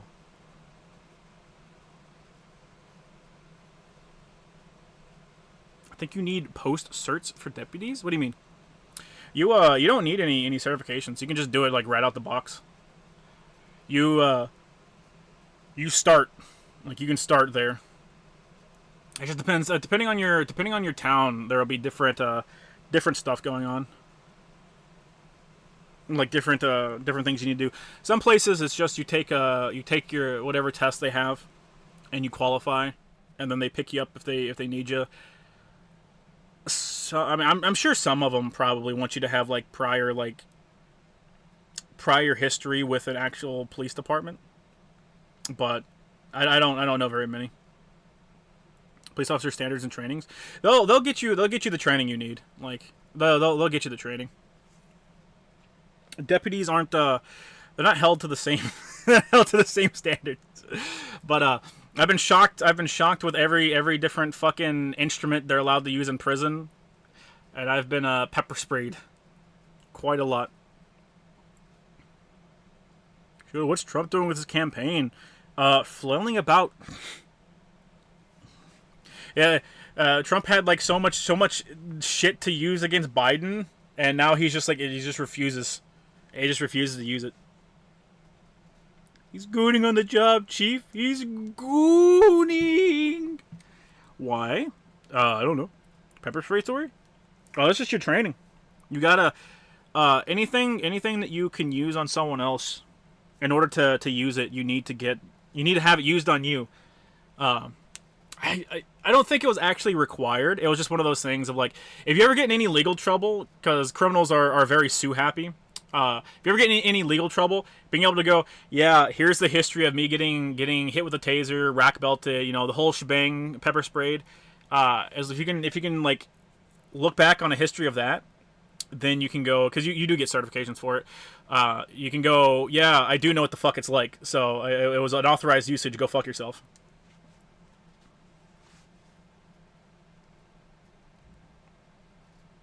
You're supposed to use others, not yourself. Oh no. Yeah, you like I said, you it helps in a courtroom if you're like, yeah, I do know what it feels like to be rack belted or tased or fucking dry stunned or pepper sprayed or pepper balled or shock shielded. All right, shoot me with the shotgun. Hit me with the. I haven't been hit with a beanbag gun, Chad. I haven't been hit with a beanbag gun. I think that's where I draw the line. Like I can handle a rack belt. I can handle the shock shield. But like someone fucking putting it pulling up the shotgun. Like, all right, buddy. All right, make sure you don't tense up too much. It's gonna hurt like a bitch. That's too much for me.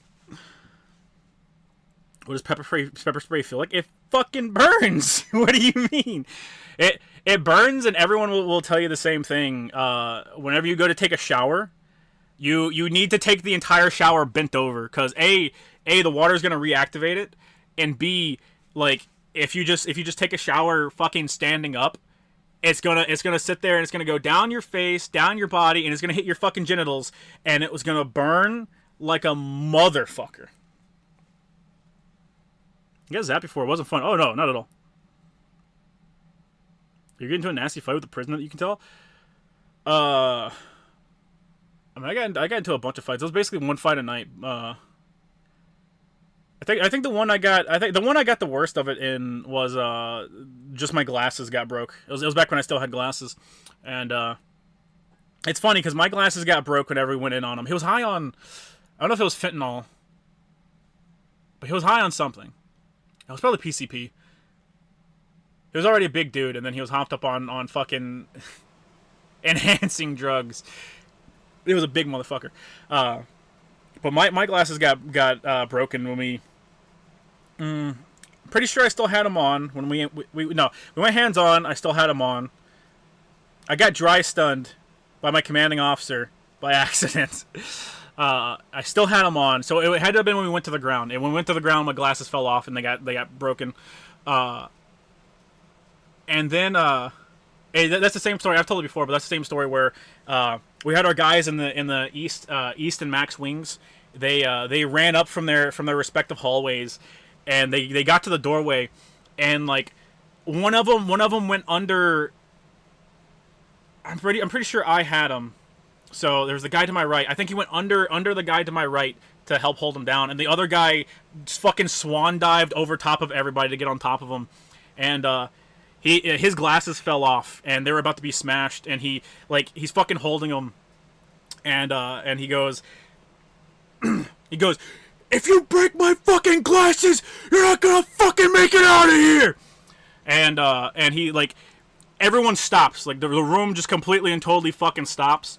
And like the guy stops resisting for a second, and the ladies we had in the doorway come walk over, pick up the glasses, and take it out, and then it's like right back into the action. Everybody starts fucking wrestling with the dude again. How long does it take to go away? I think mine burned all day. I think mine burned all day long. Should I ever met a Pinkerton? No, I'd probably shoot him.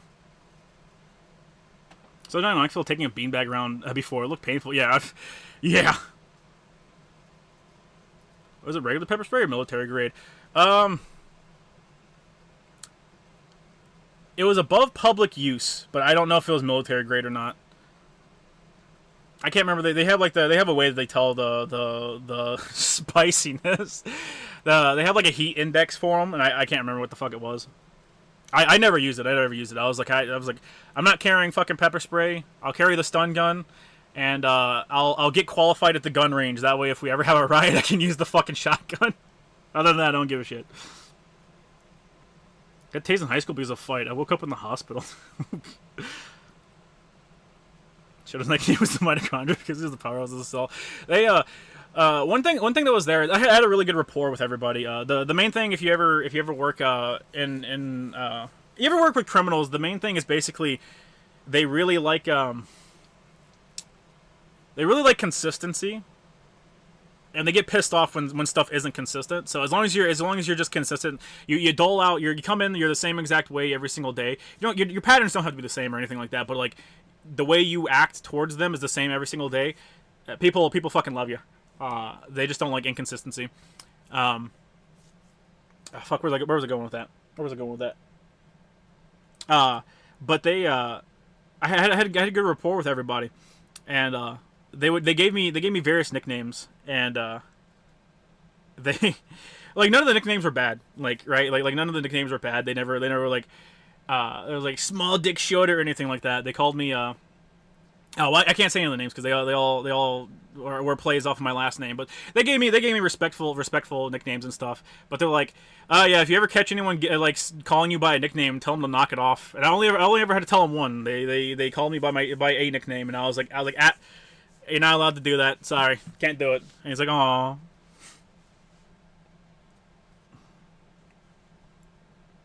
Perfect fear, never break a man's glasses. So I use the gel type of pepper spray. We didn't have access to that. What's the difference between regular and military grade pepper spray? How much it hurts. You know, me and my roommates had a taser strapped a modified flamethrower to it. Second degree burns. Being tased isn't fun, but kind of funny. Yeah, my when we were going with when we were dealing with that guy that broke my glasses, we had him pinned up against the wall, and my commanding officer. I can't remember what rank he was, but he was real high up. He like retired a little bit after that. No, I think that was his last day. It was his last day. He was the one. He pulled the gun out, and he went in for a dry stun. Which a dry stun is you take the fucking cartridge out of your taser, and you just hit him with the gun itself. So there's no prongs. It just tases him like that. And he went to do that. He activated it like maybe fucking a foot and a half away from the guy, and like went in to stun him. And it got me. He fucking scraped it all the way across my fucking chest on the way to tase the guy. And I was like, oh motherfucker! Why would you do that? That's also the same fight that we got into where the guy kept trying when we first engaged him. The guy kept fucking throwing knees, trying to hit me in the nuts, and I kept deflecting the knees. And I found out afterwards, every time I deflected his knee, it went and hit my buddy that was on my left. It hit him in the nuts. He got done. He's like, bro, you got me hit in the nuts like 8 times in a row, dude. And I was like, oh, I mean, my nuts are fine, but sorry about that. Sorry about that one, buddy. The Red Man. Of course, Joda would have a small weenie. Chat, they didn't call me Small Dick Johnson. They didn't, chat. Your favorite guy or coworker, or others? Well, okay, well, it's cheating, but I dated one of the chicks that was up there. She was a fitness trainer, but I dated her. I liked her a lot. But other than that, there was there were a lot of really upstanding people there, right? Like they're good people. There's the guy that was from Cali who I don't know, probably like in the middle, like midway through my tenure there, was like he just patted me on the shoulder. He's like, man, you're so much fucking better than this place. You need to get the fuck out of here.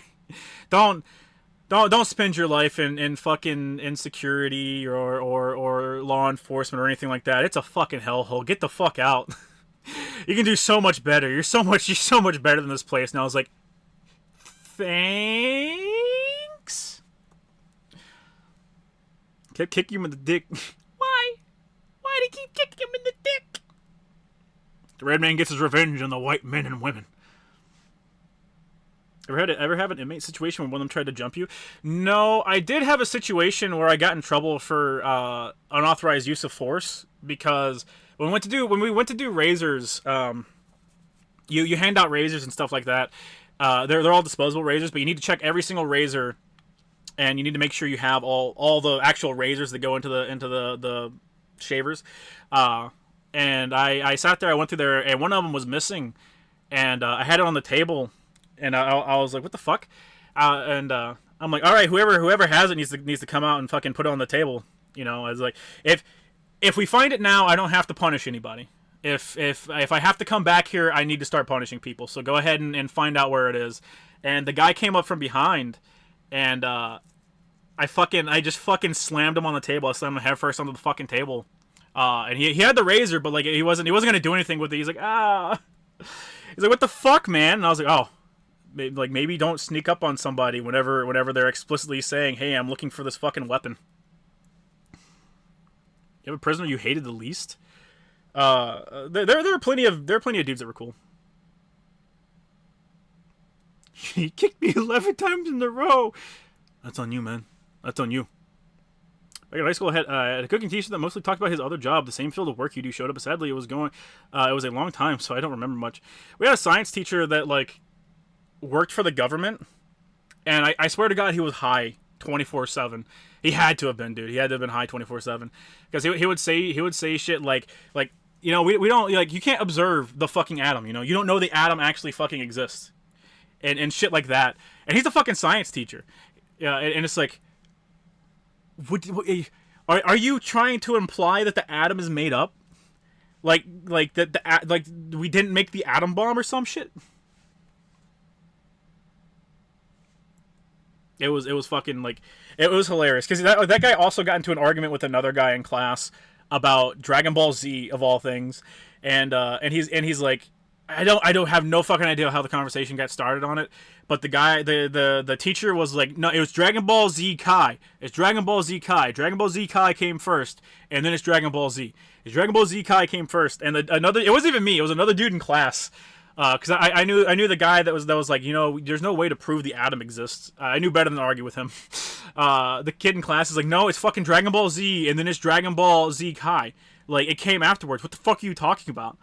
They argued like an entire class period over it, and I was like, the fuck's wrong with y'all?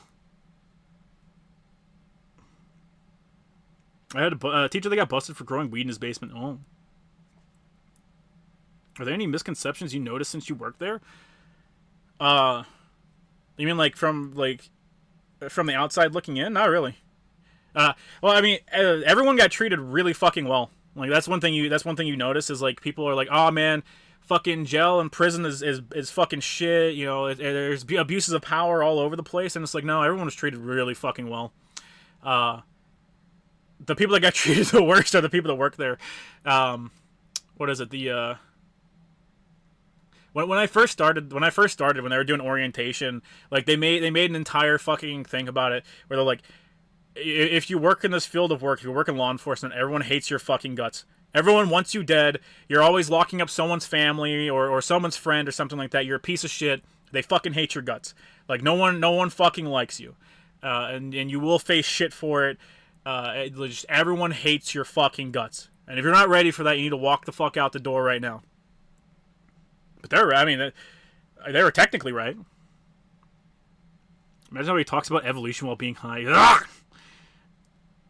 It's a societal construction. Man's atoms are fake. Oh god. We use sand and a still ball to prove the existence of the atom. Somehow. Oh fuck.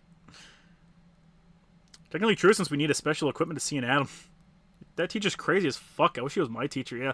Well, he worked for the government. I don't know what. I think he said he like worked on like nuclear bases or some shit like that. Which, if he can't get Dragon Ball Z, you know, coming before Dragon Ball Z Kai, you know, like, I don't know if I actually believe he worked for the government. That's all I'm saying. I had a gay conservative art teacher who was cool. Dragon Ball first, then Z, then GT, then Kai, then Super. Super wasn't out at the time, I'm pretty sure. Yeah, Super. I don't think Super started coming out until I was in college. I think. Find myself between a rock and a hard place. I have two beautiful Asian women after my seed. What should I do? Let them both sink. They're your rocks keeping you down. Wait. Let me fix that. Dragon Ball Z was first, GT second, and Kai is third. Fucking hell. You just keep forgetting about the original Dragon Ball.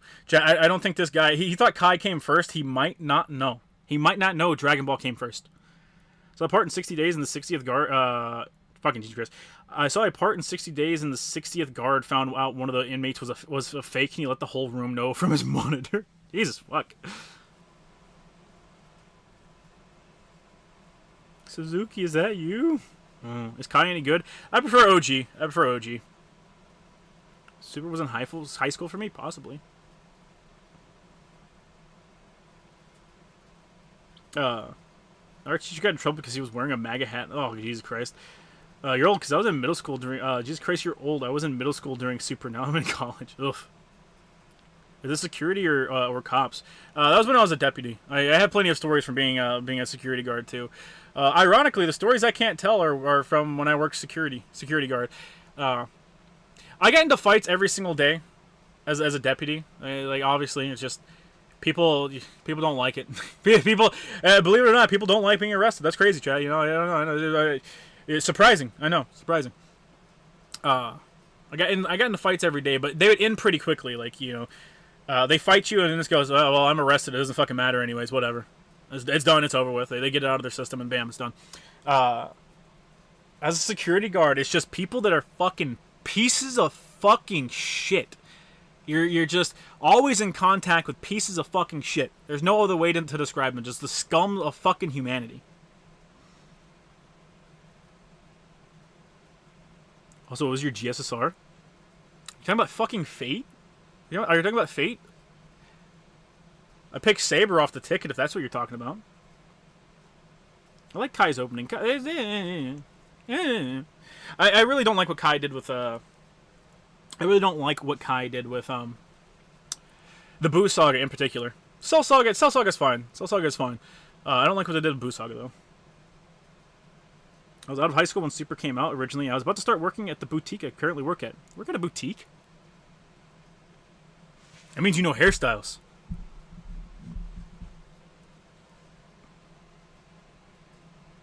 Who was it? Also, did you get your free Artoria? I did. I've never intentionally pulled for Artoria, but that ticket gave me NP5 Artoria. So, it really be like that. It really fucking be like that. My GSSR...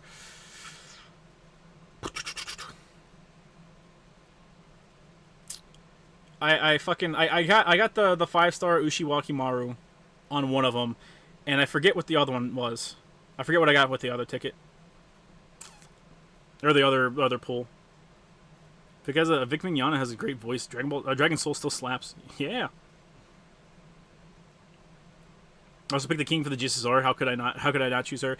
Well, yeah. It's. Do you want a fucking 5-star, or do you want a 4-star or a 3-star? And it's like, brother, not even a choice. Kai's opening with Vic is good, but I hate that they removed them in reruns on Adult Swim. I didn't know they did that. Fuck that.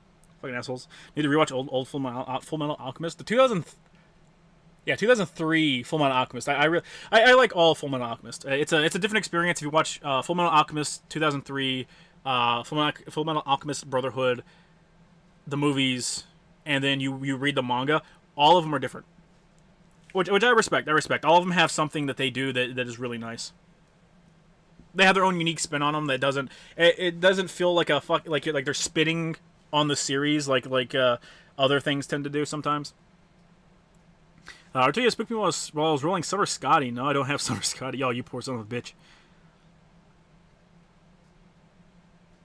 I don't know why 16th came up in my comment. I have a bad habit of not double checking my comments. I don't either. I just type and hit enter. It's like reflex.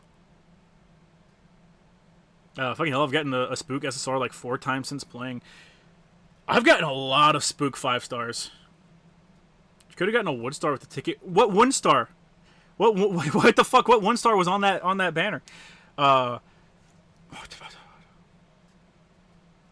Is the assassin? Is he a 1-star? Kojiro, the assassin. I thought he was 2 stars. I like both, but Brotherhood I dug a good bit more. Yeah, well, to be fair, 2004 didn't really get to. It didn't really get to go with the main story of the manga. It went and tried to do its own thing. I forget her name, but the one chick that's they saved from the church whenever they're fighting that priest. In the 2004 series, 2003 series, 2004. The reason she's darker skinned, is because they were gonna make her Ishvalan. They were gonna tie her in with Scar. I can't remember if anything came through with that. I think the series ended before that. Rose. Probably afraid God damn it. Probably Anger Manu or Kojiro. Yeah, it was Kojiro. I still haven't pulled Anger Mango. I haven't. It's like Ghost in the Shell. That's the thing. Ghost in the Shell, aside from a single entry in the series, every entry of Ghost in the Shell respects Ghost in the Shell. And yeah, like Fullmetal Alchemist is like that as well. Every iteration of it has its own changes, its own thing that it does, and they all respect it. Actually, I'd argue not Ghost in the Shell. I'd argue Fullmetal Alchemist actually does a better job of it, because its live action, while not the best, at least feels like the people making it liked Fullmetal Alchemist, as opposed to the American Ghost in the Shell movie, which had me so pissed off. I just went home and went to bed. You ever like watch a movie? No, I'm sure most people probably haven't. You ever watch a movie, get so pissed off that you get home and you fucking go to sleep and you wake up and you're like, man, fuck you, I'm going back to bed, fuck you. That was me after watching the fucking Scarlett Johansson Ghost in the Shell movie. Howdy hail, Hall. Hi. Fullmetal Alchemist 2003 is good. Fullmetal Alchemist Brotherhood is my personal favorite. Less character. I don't like when adaptations change things. I like Brotherhood for being closer to the manga. Still not one-to-one with the manga. Like I said, as long as you do good things, it's respectable, right? I guess as long as it's a good product, I guess it's respectable, right? Because especially in Japan, they see anime as like a way to advertise manga, right?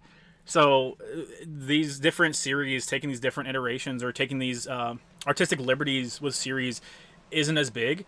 The problem is the moment it crosses the fucking ocean to get over here, they just fucking do a terrible job of it. Even the JoJo live action stuff is fun, it changes a lot of shit, but like they're fun to watch. So that was my response when watching the 2021 Mortal Kombat reboot. That's because the Mortal Kombat reboot only has a single good thing in the movie, and that's the fight between Sub-Zero and Scorpion. Everything else sucks. Damn it, Fullmetal Alchemist is a movie. It ranges from disappointing to kind of shit. I think most of them are probably disappointing. Whole Taiga situation is sad. I hate how Nuxtaku marks himself as the people love to cancel me guy, and yet he actively tries to cancel others. Yeah, I don't know anything about the situation. I'm not familiar with Taiga. As a matter of fact, I thought Taiga was a different VTuber than who they're saying it is. Like you can see people making the live action Fullmetal Alchemist like the series, but completely missed the philosophical points Arakawa was trying to hit.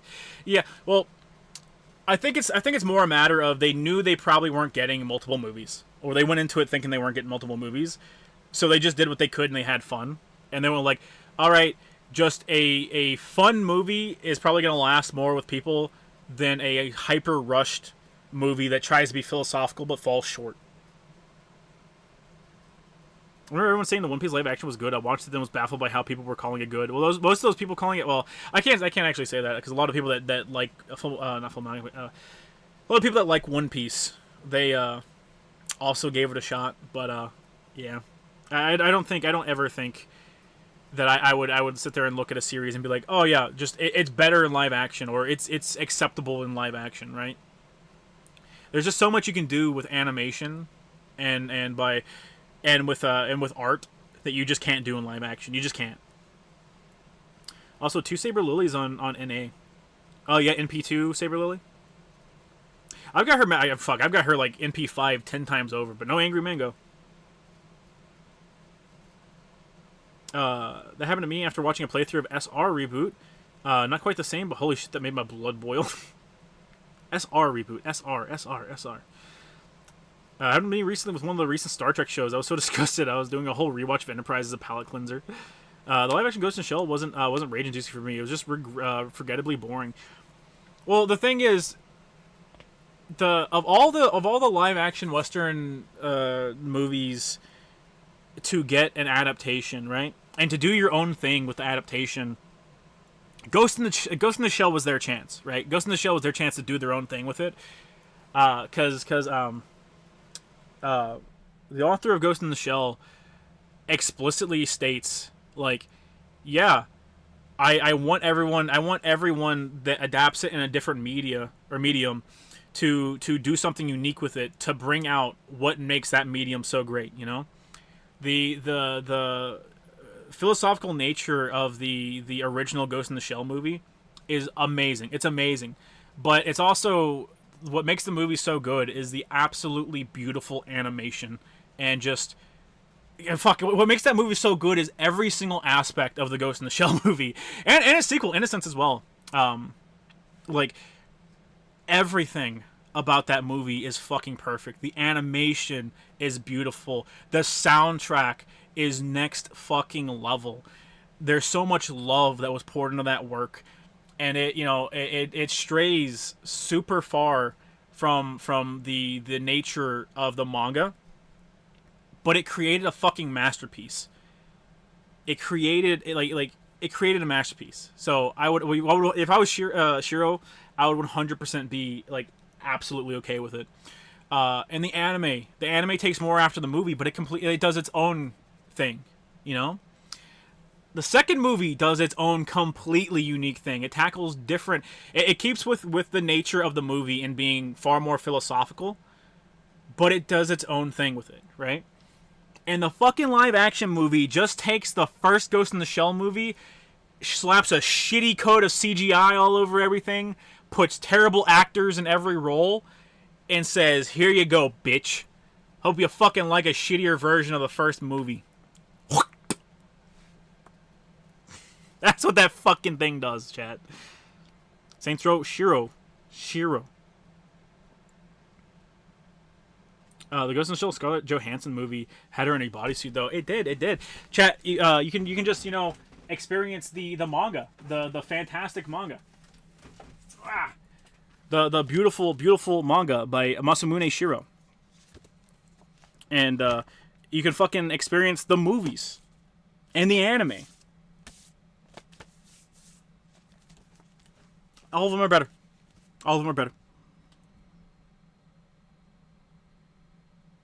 They got the green fucking light from the creator, no less. Yeah. I don't know how much of an actual green light it is. Shiro stepped back. He still does stuff, obviously. He works on a shit ton of series that aren't his own. He helps with anime and manga and shit like that for a ton of studios. But he stepped back on making his own stuff. I believe it's to help out with his dad, because his dad's not in good shape. I don't believe he's passed yet. But yeah, it's explicitly to help out with his dad. So I don't know. I don't know how much actual green light he had, right? And we made a shittier version, but it's American now. Please clap, yeah. Like, in theory, Scarlett Johansson's Kusanagi could have worked, but alas, yeah. Well, like, I don't know. I can think of a million actors that do a better job than Scarlett Johansson in any of her movies. Like, fuck, what's the best Scarlett Johansson movie, chat? I'm thinking, yeah. Give me your fucking list of movies. Definitely Black Widow, chat. 100% Black Widow. 10 out of 10. 100 out of 10. She was in Home Alone 3? Didn't know that. She was in Asteroid City. I do like Asteroid City, but no. We bought a zoo. Never seen that one. All these fucking Marvel movies just, like, tanking her career. Jesus. Jiminy Cricket. Owl Dog, she was an Owl Dog, but she doesn't actually act. Oh, I mean, she doesn't physically act. The Black Dahlia, yeah. Just Cause, yeah. Girl with Pearl Earrings, I haven't seen that one.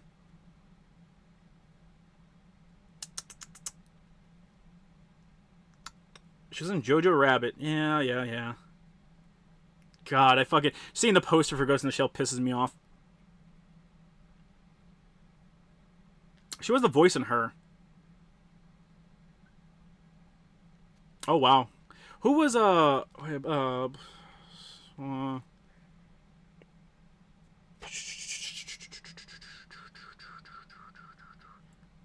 it's Natalie Portman. Okay. Okay, well, I was right not to say Black Swan. For some reason, I was thinking Scarlett Johansson was in Black Swan, but no. It's Natalie Portman. Lost in Translation? Ow. Nike's next collab might be Ava. It wouldn't be the first one.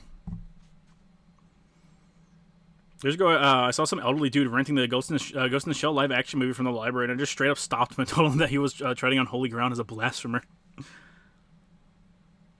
Why did YouTube not let me see views on videos unless I click on it? I don't know. I never pay attention to views on videos anyways. The real answer is eight-legged freaks. I kept seeing that and I was like, no. Didn't the director of the Ghost in the Shell live action movie say he didn't understand the manga?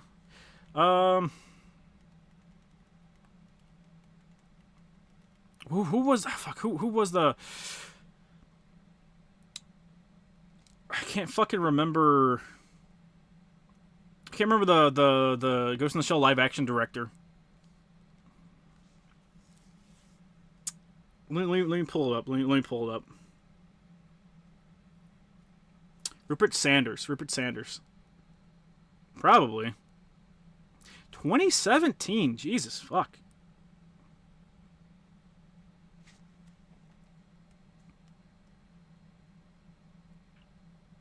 Do you have Himiko also is Kukulkan on NA? Well, let me look up Kukulkan. Okay.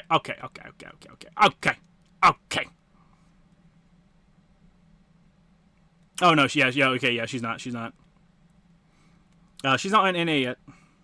And I do have Himiko. Not live action, the anime director. The Mamoru Oshii? Mamoru Oshii? No, I don't remember him ever saying anything like that. They rewrite the live action movie because of the backlash from hiring a white woman to play Kusanagi. Wait a minute, I thought Scarlet was a chick from Ultraviolet, but that's actually Mila Jovovich? Yeah. Dragon Ball Evolution remains the GOAT. Yeah, he's also directing The Crow. Man!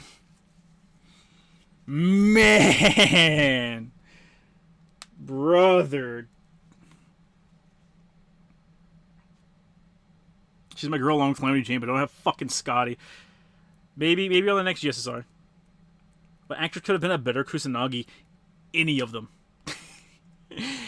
Any woman, chat. Any woman could have been better than Scarlett Johansson. Put fucking Taylor Swift in there. She could have done a better fucking job.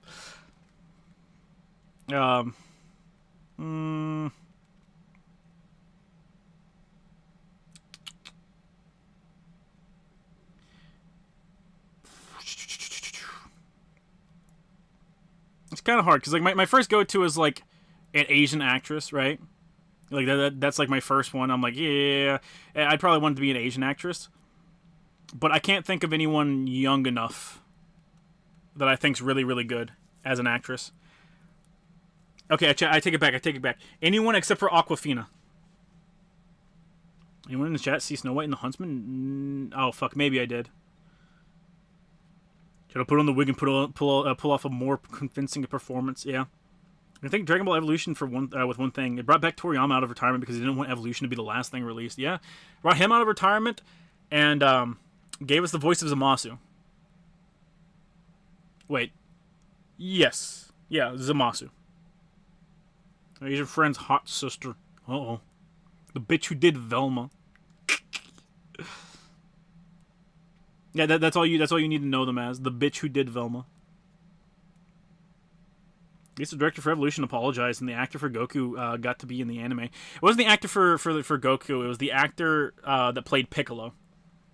He voices whatchamacallit. He voices Amasu. Are you missing anything? I was doing something. Nah, you ain't missing nothing, chat. You ain't missing nothing. Oh,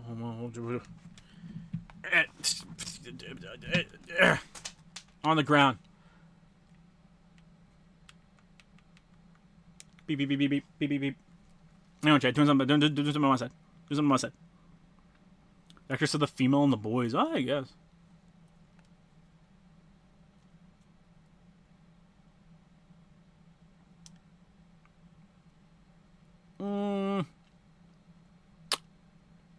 What the fuck was that? What else was that lady in, chat?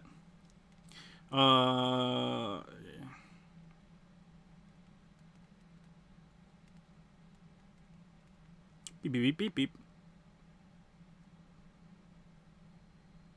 Yeah, I know. Yeah. Karen Fukuhara. Fuqua. Oh. Damn.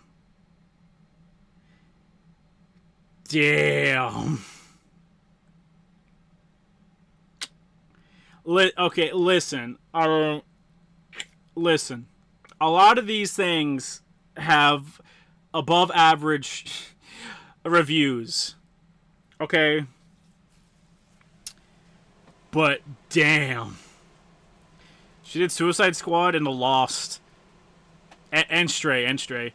And then she fucking went to animation for up until Bullet Train. Oh, Modern Love of Tokyo too. Then she went back to games and animation until The Boys. Fuck, brother. She could probably do it. She's not tall enough in my opinion, but she could probably do it.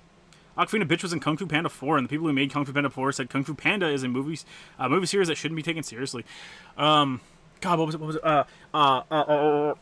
The younger, the chick who plays the daughter in Everywhere All at Once, or Everything Everywhere All at Once, she was originally, that role, the role of the daughter, was originally going to be played by fucking Awkwafina.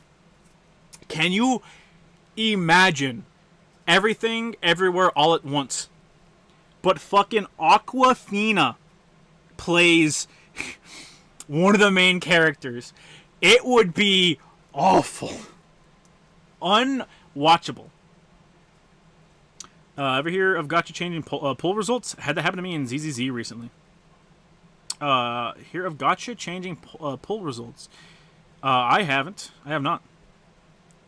Forgot to mention that the lesbian threesome in some editions of the manga showed up. Yeah, listen, the manga has a lot of truly, truly beautiful things, and lesbian threesomes may or may not be part of that, chat. Like, honest to God, I would say probably the best version of the manga to pick up is the one that I picked up here recently, which is the ghost,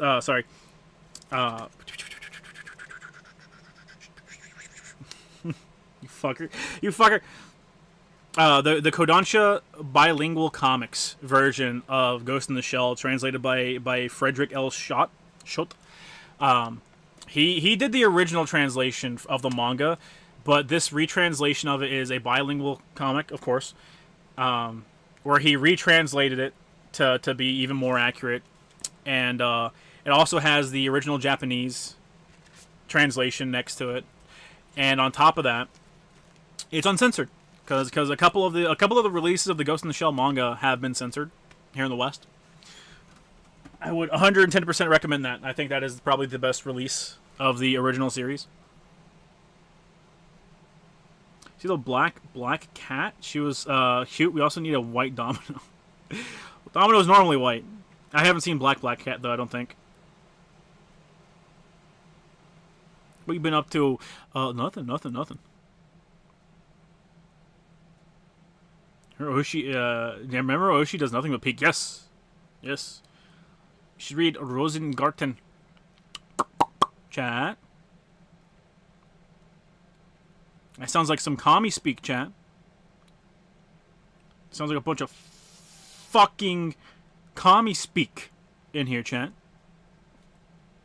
What you got? What you got? Oh, Ultimate Spider-Man made Black Cat black. What did they mean by this, chat? She looks like if they took Dazzler and made Dazzler black and slapped her in like a cat burglar outfit.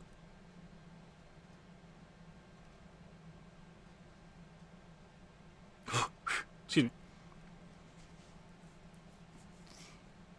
Remember the actress who did Lady Deathstrike in X2? She still acts Kelly Hu. You lesbians anyway. Chat, if you don't like lesbians, you're gay. I don't make the rules. I mean, I do. I do. And, you're gay.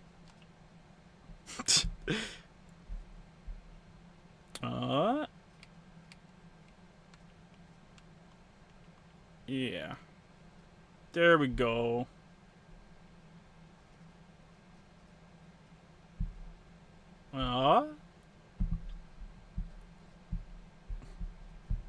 Oh, you fuck.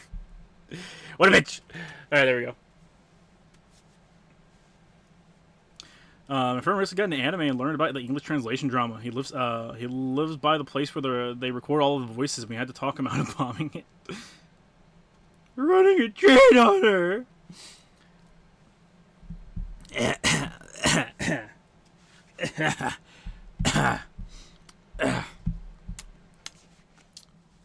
It's game time, chat.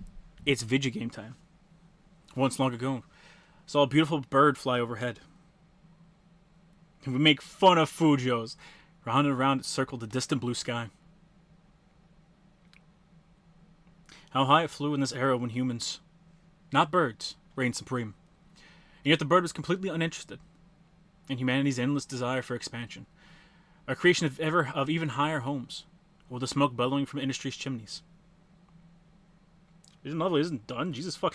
Chat, have you ever read a book? You know what a novel is? I don't think you do. I think I can say very firmly you've never read a book. Sky extends further than the eye can see. It belongs to no one, not now, not then. The bird was a truly noble creature, flapping its wings powerfully across the wild, ancient sky. Play bird! Until the sudden sound of cold iron. A wing is shot, the symmetry gone forever. Cruel and tragic, its body plummeted downwards. Not knowing its fate, the bird frantically beats its wings till the very end. One moment soaring with eyes to the sky, the next crashing down to the dry, hardened earth. The ones with pictures count? They count explicitly, chat. This is the dream I saw. You can actually spend more time reading. Actually, you probably will spend more time reading something like Tsukihime or Fate than you would an actual book. No matter how much I thought about it, its details remain clouded. I mean, it is a bird. What does that bird look like, for instance? Can't refund if it takes you a day to read. If you read an entire book and try to return it, I'd smack you. You gotta own that shit. One Illustrious still makes me sad, and the MC in High Rise Invasion has thunder thighs. Jesus, chat. Alright, class dismissed. That's everything that'll be on test. Please don't share it with the other classes. You're the only ones I'm telling. Think of it as a homeroom bonus. Remember, this class gets the highest scores. You can brag about it to all the other classes. Teach, that's not a very, like, that doesn't, no. Mr. Yamashiro chuckled as he finished. It was typical of the kind teacher responsible for Year 2 Class C, the master at relaxing his pupils. I think you got that backwards, Mr. Yamashiro. You're the one who's after bragging rights. Yeah, then he can finally get Mr. Satanaka off his back. We know he's been making fun of you all semester for our bad grades, sir. Duh, we're like total washouts except for our totally excellent sports skills. Oh, dear Lord, Chad, it's fucking over. It's fucking over. You need to do a light novel readings and post it as a vid since the last showed a vid was 3 years ago. Chat, look at all the... What is the most recent video, chat? You disgust me. You disgust me, chat. Fake fans. Fake fans. Please. That might not mean much coming from me. High school is about more than just your test scores. They just don't really care that much about your grades, you know. Even if you all fail, it's not like anything bad will happen to us. But there is one student who does bother me. I think you know what I'm talking about. You chose her to represent the entire student body. A monumentally awful decision. Wow. Dragging that bitch. Damn. She makes a daily point to threaten to report me to the Board of Education, claiming my students' grades are the result of poor instruction rather than a lack of studying. She said if student scores don't improve, she comes supervise my class herself. What kind of student even says such a thing? I mean, probably the right one. I read a book once. Spectral 2023. It was good. It's a free book. I had to answer a phone call for reading Outlaws. My nigga, I read Jurassic Park and a bit of a Lost World one day. Yeah, it's way faster to just actually read a book than a visual novel, because a visual novel has much more shit going into it. The warm atmosphere in the room suddenly fell below freezing. Students in the Class C now knew who their true enemy was. Right. I forgot Mr. Yamashiro was the student body advisor. Student president managed to revive the cheer squad, so I wouldn't be surprised if she could force a teacher out of their job, too. Yeah. I heard she can guess teachers' ages with 100% accuracy. Can't believe she's the same age as us. I mean, look at her compared to the girls in our class. Her boobs are way bigger. That's right, I forgot we were in high school. Oh my god, please get Konomi moved to Class A, sir. It's hard enough to hire a class full of apes, but he's such a pig. But you know, that girl doesn't even get the grades for a Class A member. Kind of middle of the pack, right? That's the point, dumbass. She doesn't need to go to cram school. She's on the student council. Sometimes there's a job or two. It'd be heinous if she got awesome grades, too. Totally. You should leave the good grades to the vice president. I drank water last week. Oh, God. Alright. That's enough gossiping, everyone. It's nice to talk about people behind. It's not nice to talk about people behind their back. In any case, good luck with your studies. Remember, if your grades don't improve, the winter vacation gets canceled. Oh, Suzuki. Could I have a word with you before you go? Fuck. Mr. Yamashiro gathered his things and beckoned for Sojiro to join him in the hallway. Mahotsukai no Yoro isn't even presented like an average visual novel. It's basically a motion comic composed as a computer program. I mean, kind of. That's what all visual novels are. I mean, really. That's why the Fate Stay Night novel was so fucked up, because it was fetching the wrong assets. There were no other students to be seen despite it being break time between classes. Voices were audible in the distance, but the hall itself felt strangely quiet and calm. Perhaps it was due to the sense of confinement created by the lack of windows. You know, this school does have a disturbing lack of windows. Usually students spent their breaks either in the classrooms or on the veranda. What is it, sir? Oh, nothing major. Sorry to bring this up right before exams, but I've been meaning to ask. How's everything going with school? You settling in all right?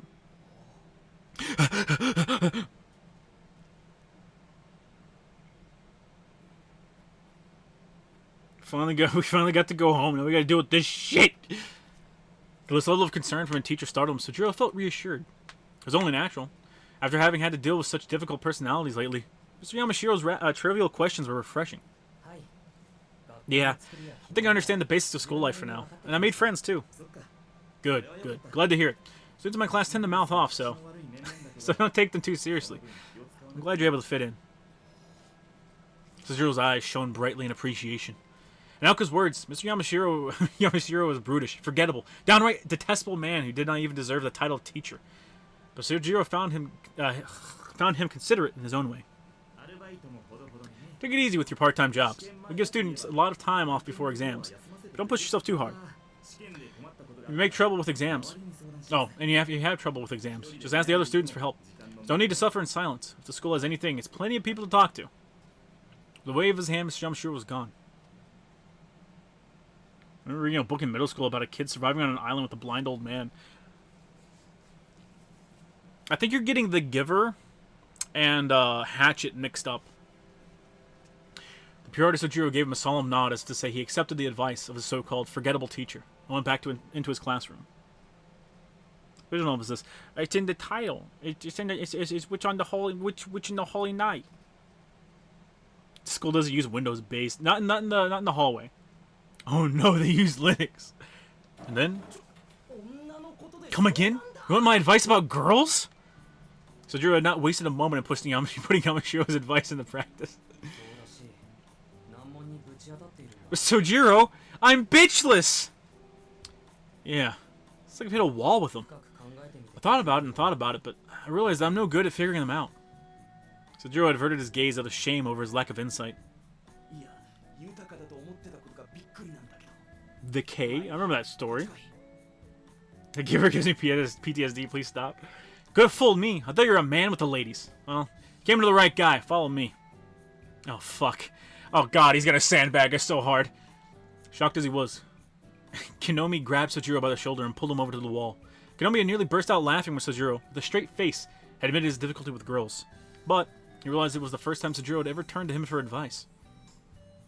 Sojiro was always able to break down any task at his part-time job into bite-sized pieces, but he was clearly struggling with a different problem now. This is going to take some serious effort. Okay. Give it to me straight, pal. How big did you screw up? I didn't screw up yet, but it might happen soon. Let's say a girl walked into the Mad Bear, who's prickly as a porcupine. She doesn't like me and wants me to leave, but I don't want to. Sojiro explained that he couldn't just quit his part-time job at the restaurant. He needed the money. Kinomi grunted a few times to indicate that he was still following Sojiro's story. So, like, you want the girl to split? No. I want to be okay with me working there.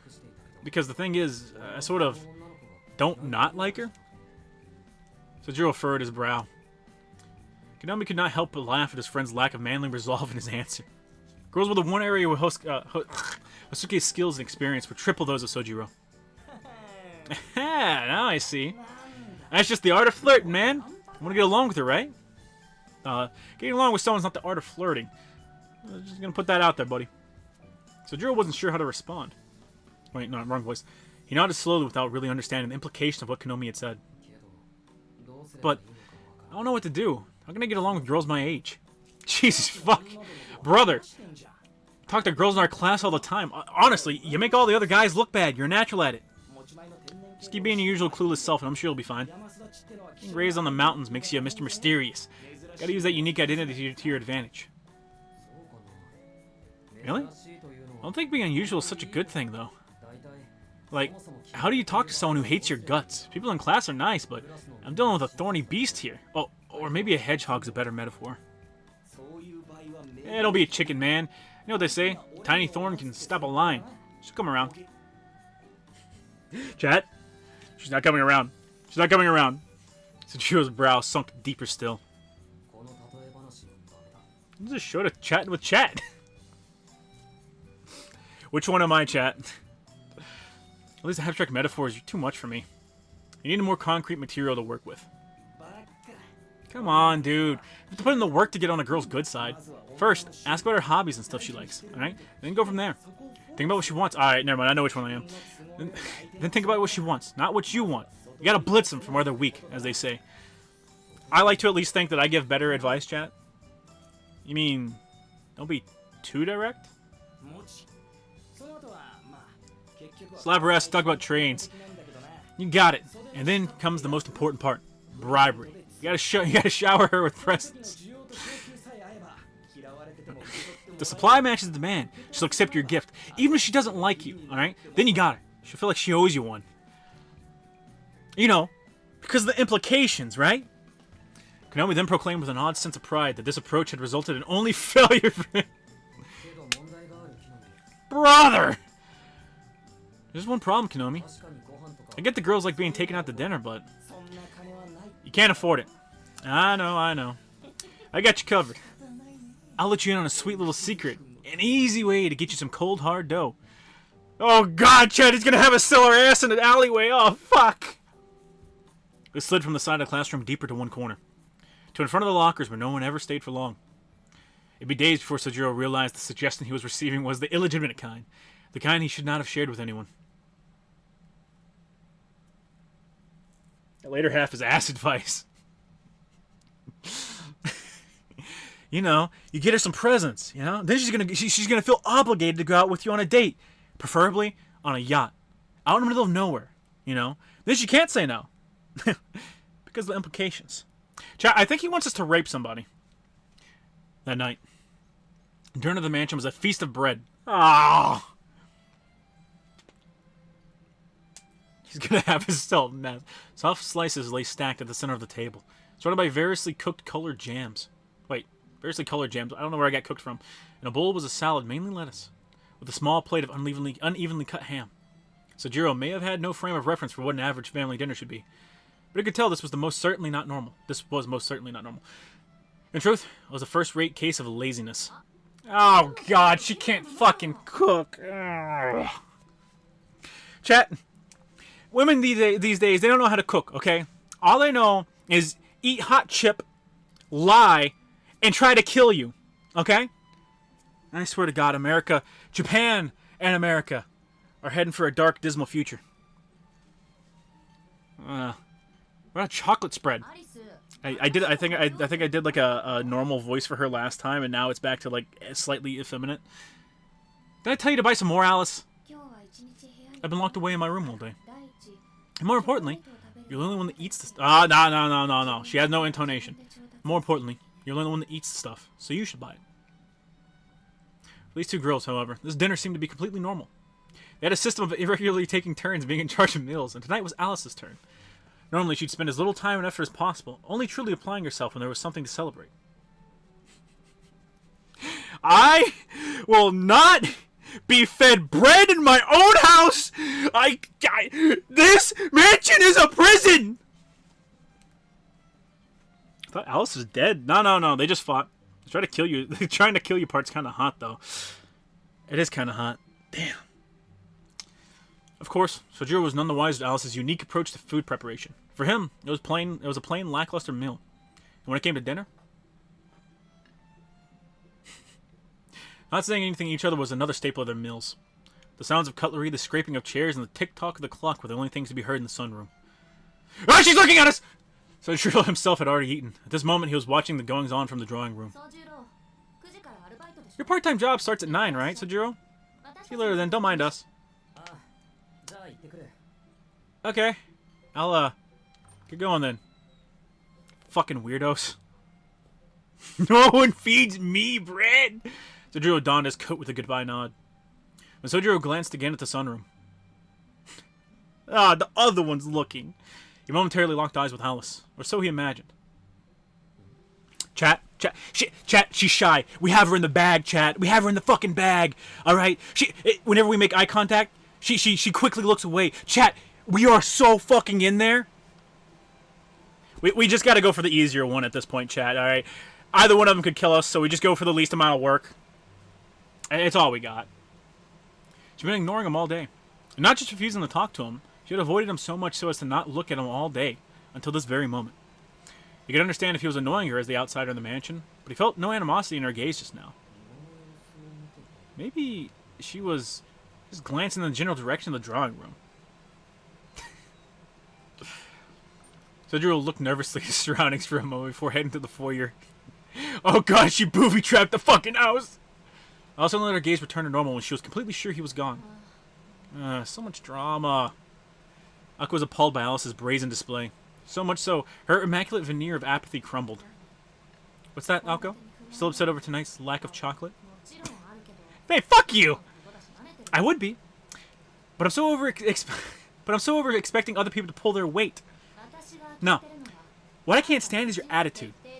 It's pretty sissy of you to pretend to ignore him while watching his every move. Can you be any more obvious with such a cheap trap? I wasn't watching his every move. I could care less what he does. And how you... and mind how you use the word sissy. It reeks of sexism. Oh, brother! Next time, just say you're a hypocrite, okay? Honestly, since sissy pisses you off, I'm gonna use it even more. Look who suddenly found a fucking soapbox. God, I love Akko, chat. Choosing not to rise to her roommate's jibe, Alice resumed eating. Akko tore off pieces of bread and ate them one by one, anger still visible on her. Chat, can you imagine? Can you imagine Jesus comes to your town and he's offering out bread? He's offering out bread to people, you know, to partake of my body. Someone just takes like a fucking a rip of the bread and just eating it angrily, like fucking bread, fucking. Oh, son of Christ, can't give no fucking fish out here. I think what issues. Oh shit. Shit. This was probably Akko. Forget whatever issues you and me have for a minute and take some take some advice from someone who knows a thing.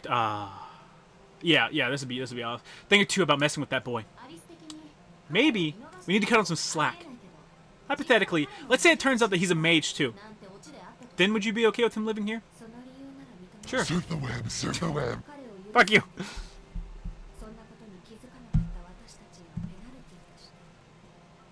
Localizer spotted. I don't think that's actually localization. I think that's just how she is. Let's roll head face for $1. Sorry, showed up, but Dizzy's doing a teenage girl roleplay stream, so I'm gonna go rizz her now. You're not a cute anime hag VTuber, so fuck you. Chat, you're a pedophile. Yeah. Yeah. Chat, police that man. Police that man. You know what to do to him. You know what to do to him, chat. He's trying to fuck teenage girls, chat. You gonna take that lying down? Kill him. Rip him limb from limb. Pull his digits off, chat. Beat him with hammers. Do what must be done. Son of God gives us freaking Wonder Bread. The damn sheriff gets Marvel right. Jesus fuck. Sure, but not for his benefit. I could think of a more fitting punishment for you and I for not recognizing his ability sooner. So, yes, hypothetically speaking, I would. But we can burn that bridge when we come to it. But until then, perhaps I should accept his presence here. Perhaps not. I preserve the right to have whims of my own. No, I'm trying to fuck a 30-year-old hag pretending to be a teenager. Rip his fingers off, chat! Then we agreed. You can keep your chilly distance out of duty to me or personal pride. But if you show signs of improving, then maybe... Dream on. It doesn't matter what he does. He'll never change. He hasn't done anything, woman! As you very well know. I also never been the type to let her guard down around others. The young witch despised humans, having recreated so many of their objects in fairy tales. It's really that Dweebenheimer. And except Mokoko tummy in this household, exactly. You can't use being a witch as an excuse for every personal issue you have. Yet another example of you being a sissy, if you ask me. It's fine if you dislike him. Just come out and act like it. Stop trying to have it both ways. And what's that supposed to mean? I'm calling you a bitch. It's a 4-letter word, alright? You dress nice enough, you always have your fucking head in the book. I think you can understand what a bitch is. If you want to ignore him, then ignore him for real. You're fortifying the castle walls while leaving the front gate wide open, waiting for him to make that horrible mistake of exactly what you're urging him to do. It's gross to watch. If you don't want him to come inside, then shut the damn door. I'm sorry, Alko. You've lost me. Say that again in plain English? I also seemed unable to grasp Alko's metaphor. Meanwhile, Alko had it up to here with the roommate's lack of self-awareness and was starting to lose her cool. If you really don't care, then quit worrying so much about him. If he notices you gawking at him, he might just get the wrong idea. He's probably thinking, Alice looks like she wanted to patch things up. Maybe I should go stop by her room. Or even worse. You really think so? Yes! If for me, you were doing that too. I'd be dragging you out back and smacking you senseless, bitch. Woo! I love Alko, chat. Best girl. I love her. Hey, Shota. Hello. Very well. I'll be more careful. It's not like I want to talk to him anyways. For the record, I didn't look at him exactly. Only his arms and legs. What the fuck does that mean? Am I a piece of meat to you? Why in the world would you look at his arms and legs? Because what happened the other night? Though I doubt he even remembers. I was thinking about it and just happened to glance over at his arms and legs. You mean at the amusement park? I don't remember him doing anything special. He ran down a roller coaster, bitch! He took like a fucking 30-foot leap onto a fairy tale. What do you mean? Alright. Now you're playing a little too hard, Alko. Alex's expression soured. She still felt the sting of her defeat. You saw the way he flew through the air, didn't you? Off the track, straight at my dumpty. Straight at my dumpy? Sure, you were raving about how he flew a whole couple of feet. Alko had not actually seen it in person, luckily. All she knew was that the spell that had been placed on Sojiro was part of the reason he survived the jump of death.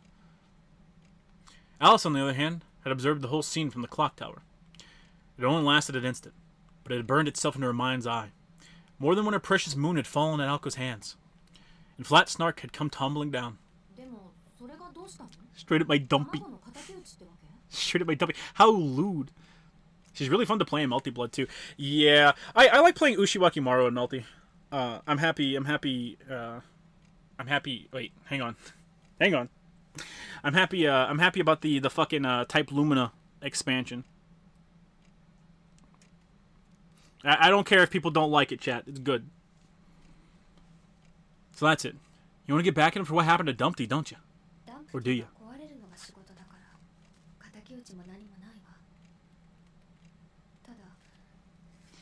Dumpty's destruction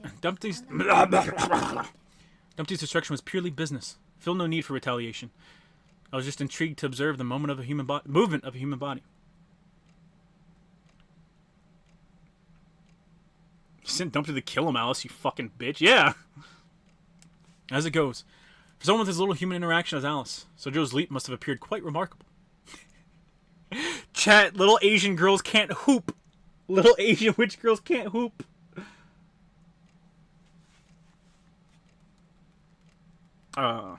Sorry, chat. I'm setting up doctor's appointments tomorrow.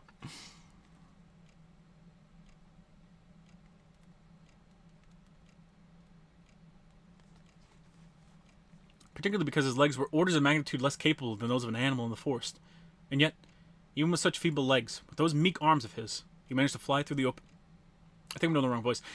He managed to fly through the open air like a bird. To her, it was akin to the feeling city folk get when they see a wild creature in its natural habitat. Wait, I don't think either of them have much of an ass. To be fair, the artists for these games are really good at drawing dumpies, chat, okay? They're not fat dumpies, but they're very shapely dumpies. Forget I mentioned it. I just hope I can witness that again someday. Chat, she wants to see you hoop. She wants to see you fucking hoop, chat. Don't give me that look. They got that Hank Hill ass. They got a fat... They're juicy, chat. It's juicy dumpies.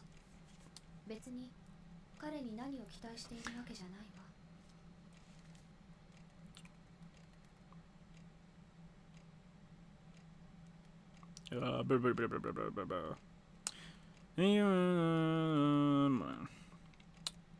we go. When I say human, I'm not referring to him. Yeah, I bet. Yeah. I see. It was novel for you. It makes sense considering most of your employees have non-human forms. Alco sighed and released the tension from her shoulders. Excuse me. She was disappointed to discover that Alice's behavior stemmed from simple curiosity, like that of a child with a new toy. What would you like it better if she was like looking him up and down, like, I want to hop on that fucking meat? I don't think you would. I think you'd be pretty pissed off. And Alice was in no position to take issue with her reaction. And how could she? She wasn't entirely sure what it was that she herself was feeling. They got fake asses. Artists for the game should make official Roll 34. Well, chat, might I introduce you to Fate Stay Night? I'll make dinner tomorrow. Another meal like this before exams is going to make it impossible to study. No complaints from me. I certainly wouldn't mind the free time. You bitch! You ever try to feed me fucking bread again? I swear to God, I will paint this living room fucking red. Night came and went in the mansion. For better or worse, the disturbances caused by the foreign invader had not yet caused the kettle to boil over. I can't wait till we see Super Saiyan Alco, chat. It's gonna be great. It's gonna be great. Back in Excalibur down there, big guy. Ah! Those are my balls! Oh, God. What a nice neck crack. Actually, it wasn't very meaty, but... Micho, I took a small break. What are you playing? Which on the Holy Mountain? The next morning at 6:30, the sunlight spread across the sky. Okay, I keep doing weird intonation. Like every time I fucking switch to a new voice, I don't know why. Sojiro walked to school with Alco in the chilly morning air. Is this Fate? By the same people that did Fate. Alco's probably the only one who even knows what sex is. That's just because she wants to. That's just because she goes after Shota's, chat. It's not fair. She's not to ever be alone in the house, okay? It was her intention to keep Sojiro safe until he left the mansion. Nonetheless. God, I'm sleepy. What's the deal with going to school so early? I'm not. I have to pull a 30-minute shift helping them with deliveries. Yo, they let you work for 30 minutes? What? What?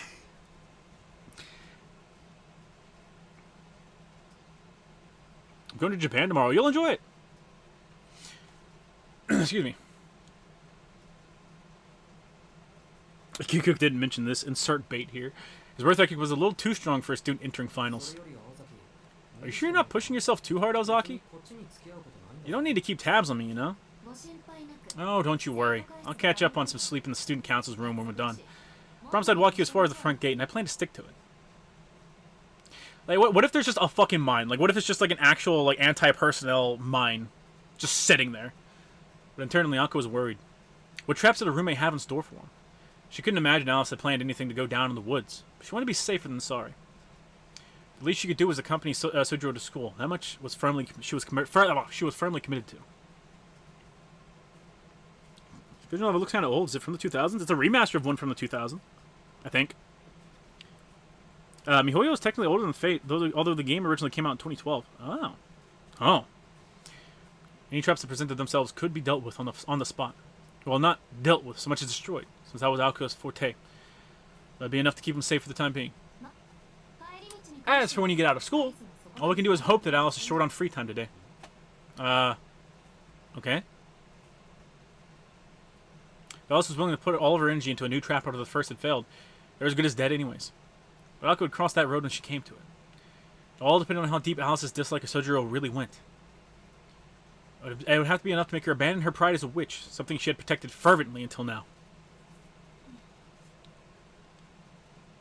If that were the case, Alco knew she'd never be able to keep him safe. The moment 24/7 protection became necessary was the moment she'd failed.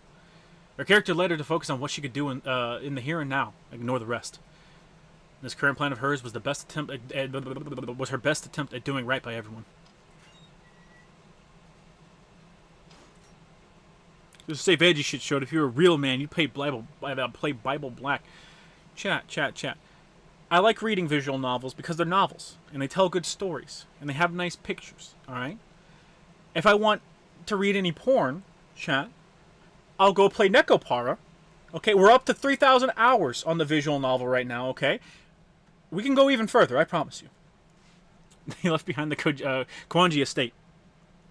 And the two remained together until the residential area at the bottom of the hill, where Alco glanced casually at Sojiro. So, any thoughts? Surprisingly, Sojiro saw through a harmless question and sensed the bigger issue. How was he going to win Alice over? In fact, he'd been thinking about that very question. I'm making waffles! According to his friend, there were 3 basic approaches he could take. One was the roundabout approach. This way takes the longest, but it's the most natural. Humans love it when you pay attention to the things they like, just as friends do. In other words, instead of focusing on the person one wishes to win over, one should focus on their interests. That's sound advice. It was a surprisingly mature opinion coming from Konomi. Unfortunately, Sojiro had no idea what sort of things Alice liked. She seemed very fond of the mansion, but what could he do? Clean it for her? He sensed that would have the reverse effect. He had the distinct feeling she would not want him touching what was precious to her. The second approach was to take the inner track. It's the fastest way to get someone to fall for you. When you can't coast on your natural good looks and charm, that's what your wallet's for. You know what I'm talking about? Gifts. Quick and dirty strategy, the assassin strike. Manipulate someone's feelings with an expensive gift. She's rich. What the fuck? She lives in a mansion, brother. What could she want? To Sojiro, this sounded like the best chance. The approach was easy for him to grasp, and he appreciated simplicity. However, he had the same concern as with the first approach. A step was missing. Without this step, the plan was bound to fail. The only other option is, well, I guess you could call it wait and see. I don't fully understand it myself, but they say if you try too hard, your plans are bound to backfire. Like, you don't ever want the girl to have a sudden epiphany of, oh no, I love him. It's better that it dawns on her after you've hung out together for a while. Like, wait, I think I like him. As good approach as any. Did you hear the Borderlands movie failed? I did. I'm gonna watch it. I'm gonna fucking watch it, chat. Hirokazu Koyama is a god-tier artist. He does have some... It is some good work. It is some good work. Oh, I tried to... Neck won't pop, chat. Neck won't pop. Though Sojiro did not quite grasp the details, he understood the basic idea. Don't press your luck. He knew that much was good advice. You have to try extremely hard to get on Alice's good side. And he could tell it would be a long process to get there. Sojiro recalled the time he had wandered inside of Fox's territory in the mountains. He left some food on the ground for the fox, and then it never bothered him again. Wait, are you afraid of the fox? Listen, I assure you I can take a fucking fox in a fight. I assure you Sojiro can take one in a fight. Can't forget other classics like Taimen and Asagi and Euphoria. I don't know about Taimen, but I at least know Euphoria was a visual novel. Well, a porn novel, I guess. Eroge. Yeah, that's what they're called. Visual novel, kind of psychological horror or something else entirely. This is from the Fate people, chat. It was considered goodwill and kindness. Varies from person to person. But if there is good enough will from one side, regardless of whether that goodwill is reciprocated, the other side will eventually start to feel an obligation to do so. That was key. I'm gonna grovel at her feet, Sojiro. It's okay. I'll think of something. For now, I can only do what I can do. Don't worry. I'm taking your counsel to heart, Ozaki. She loves him, chat. She fucking finds him adorable. Sojiro seemed ready to face things head on. His answer did little to reassure Hako, however. She found herself more concerned about his safety than ever before.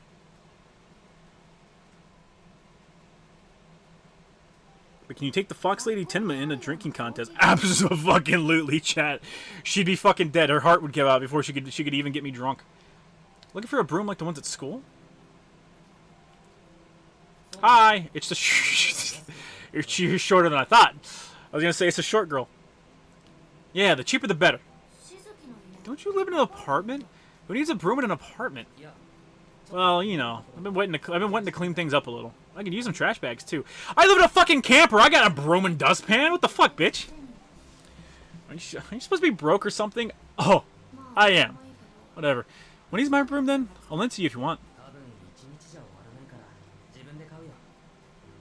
The universe in this game sounds psychopathic. Oh, they're not trying to fucking date, chat. He's trying to survive. These women are psychos. Actually, they need it longer than 1 day, so maybe it's best I just buy my own. I mean, I always wanted my own broom. Brooms are nice to have around, you know. I agree. Brooms are nice to have around.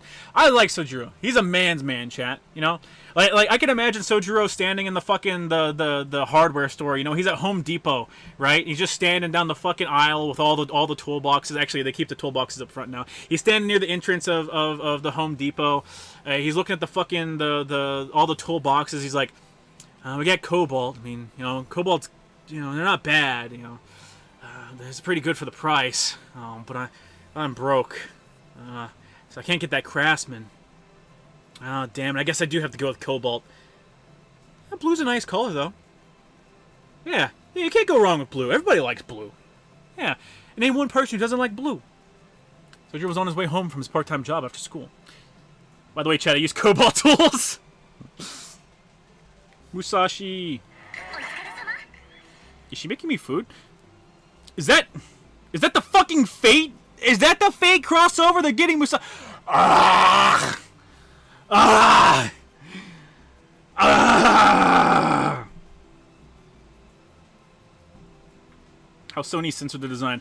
I don't think they censored the design. I think they just outright fucking redid the design and got rid of her tattoos along with it. I miss the tattoos. I like the tattoos. Use Cobalt. If you're a broke boy, just say so. Chat, you can help me out with that, okay? For one easy payment, I think it was like $120 for my toolbox. For one easy payment of $120, chat, I too can be able to be a handyman again. It's 4 in the afternoon, 2 hours earlier than his part-time job would have normally ended. The Mad Bear's head chef had gotten into trouble with the accountant for making his student work the day before exams. Thus, Sojiro's boss had tearfully sent him home early. Fucking Sony bunch of cucks. They do censor a lot of stuff. I'm just saying, I think the particular outfit that he's showing, I think that's just the redesign of the outfit. It's just new in the art book. It's not a black silhouette. Oh, you're talking about the art book. Oh, okay. That's right. They did say that there was gonna be changes to the art book. Yeah, okay. That's correct. That's correct. You got husky tools and you like it, you filthy work slut. It is Cobalt or nothing, chat. Okay? I'd use Craftsman if they weren't so fucking expensive. Okay? And that's when it happened. The interruption to a standard schedule must have been just the shock he needed. Normally, he would meet up with Alko after she was done with the student council affairs and go home with her. However, today Sojiro was asking the other students who worked at the same place if they knew any shops in the area where he could buy a broom. God, what's wrong with you? People on the countryside are like, so weird. Anyways, you know that nasty ramen place near school? Just go to the end of the street and there's a hardware store called Okita. Okita Alter? It's way cheaper than the home supply store to the west of the station. As long as they have what you want, anyways. You know, Sojiro hanging out at the hardware store sounds kind of hilarious. Sojiro wasn't in Carnival Phantasm, but man, it would have been so much better if it was. How about the Walmart brand? I didn't even know Walmart sold tools. I just borrowed my tools from my dad. I don't know what he has. I got DeWalt at a sale on Amazon 6 years ago. Yeah, but all of DeWalt's electronics fucking suck. It's Husky. It's not called Cobalt. You ingrate. It's a different name. Northside. Oh, fuck you. Who's in the crossover with Fate? Fucking whatchamacallit? Honkai Impact Star and Star Rail. That bicycle if you want. I don't care. I won't need it until exams are over anyway. What the fuck? Alright, lady. I understand you're the tsundere, but fuck. Everyone in this game's a fucking tsundere. Hang on, chat. Give me like 10 seconds. I'm getting my food. I made some noodles and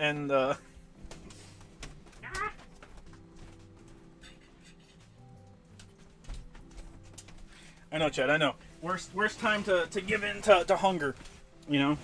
Whenever worst time to give in to hunger whenever you're fucking reading a visual novel. However, I made some noodles and tuna and some beans. We're living our life, chat. Durable's turn-based, which is preferred for mobile. Oh yeah, for sure. For fucking sure, I agree.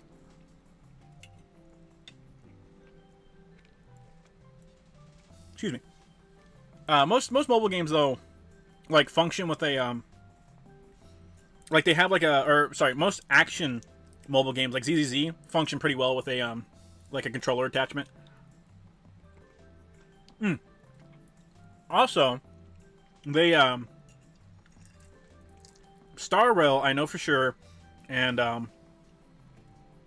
ZZZ both have console ports too.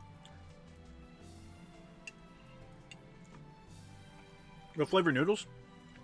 The noodles don't have any flavor. I mixed them in with tuna. It's so old, chat. I hope you can't hear that. I hope you can't hear that. That sounds... it sounds nasty, but it tastes good.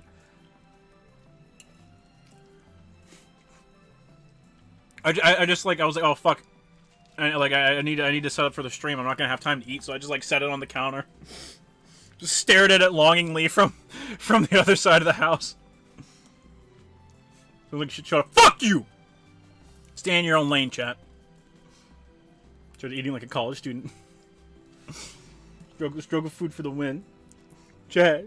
No, it's not struggle food, chat. It's not struggle food. It's not. The beans are fine. It's since the noodles and the tuna have gone. There's still room temp, but it's not hot enough to like keep it from making noise. You eat your food with cum on top? Chat, I think you're projecting again.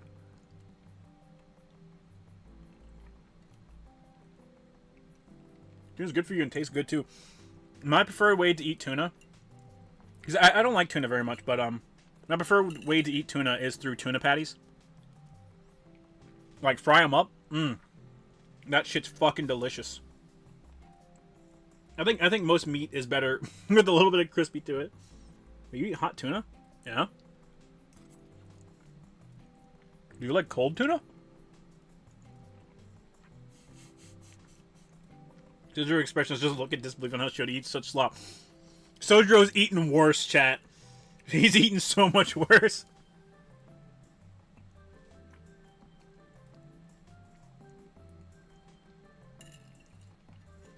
I was playing Discipline. I assume that's Discipline. There's a girl in a eroge that literally eats food with cum on it. I'm pretty sure that's bad for you. Like, I've heard more than one story about like people drinking too much cum and having to get their stomach pumped. Like there's a Tim Waltz one where it's like horse semen, and it's like, well, duh, it's fucking horse semen. But like, if a chick drinks too much cum or swallows too much cum, I guess not drinks, but swallows too much cum, she has to get her stomach pumped too. And I don't know if it's like a you need to do it or you're gonna die thing, or if it's a like it just causes extreme discomfort, so it's better to just get it pumped. Mark 99 for $2. Hey Shota, if you could design a saw trap, that would do to the victim, and what would it do to the victim, and what would it cost to escape? One of my favorite saw traps in the franchise is literally just that fucking keyhole double barrel shotgun. But I don't really. That one wasn't fair. I don't think they were supposed to escape that one.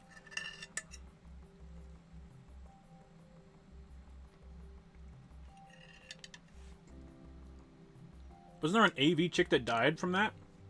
Or was that a rumor? I don't know. I haven't heard of anyone dying. I know multiple. I've heard stories of multiple people having to get their stomachs pumped. But it's weird because it's a proper stomach pump, right? And when I worked at the hospital, when people would like try to commit suicide and stuff like that, they'd take a bunch of pills or something like that. They wouldn't stomach pump them. They'd have them drink charcoal, and the charcoal would cause your body to naturally throw it up. So there has to be something in semen that like your body can't throw up, I guess, that would require them to stomach pump you.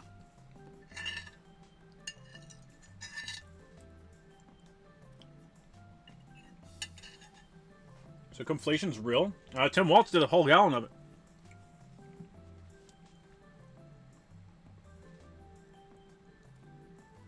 Come back to stomach pumping semen? Chat, I'm sorry, chat. I was hungry.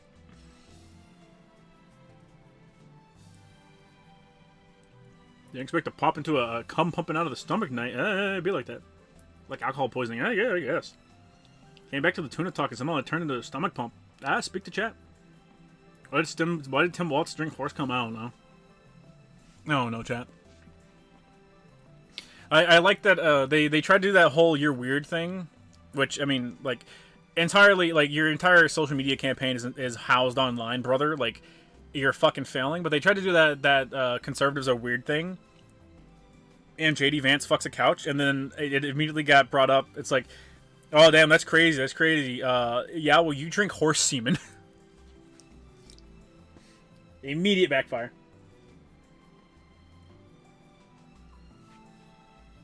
Have you played Platinum Games cover shooter Vanquish? I have. It's probably one of my favorite cover shooter games. Yeah. Excuse me. Nice and beanie, chat.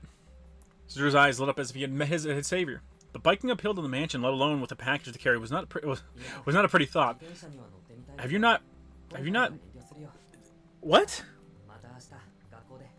Appreciate the offer, but I'll pass. See you at school tomorrow.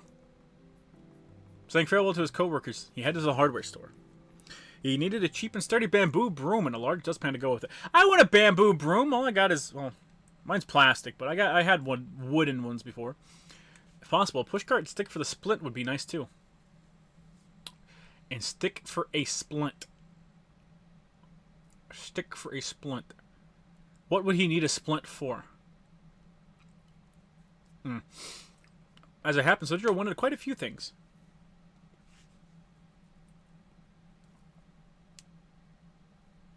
Was first banging a couch and drinking horse batter.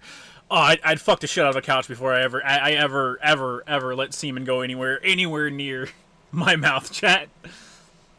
Alice returned to her work after waking from her nap.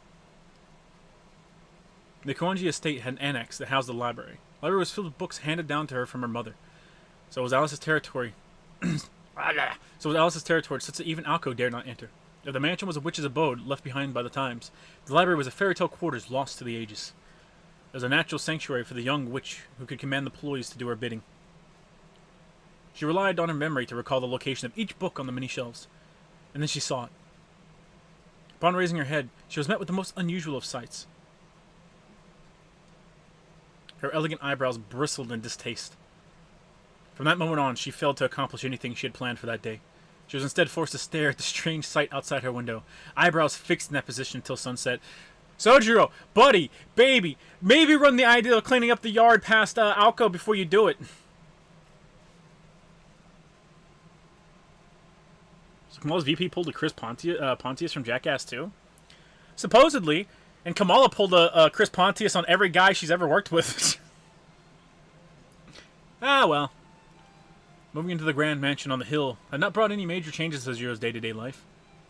He woke up, went to his part-time job, ate breakfast, and went to school. Classes came and went, still strange and new, broken up by rare and brief moments of rest until the school day ended. He left school, went to his part-time job, slept, woke up, and studied for exams. You get to nap? You do 2 part-time jobs and you get to nap? Fuck you. I'm out here fucking dying, man.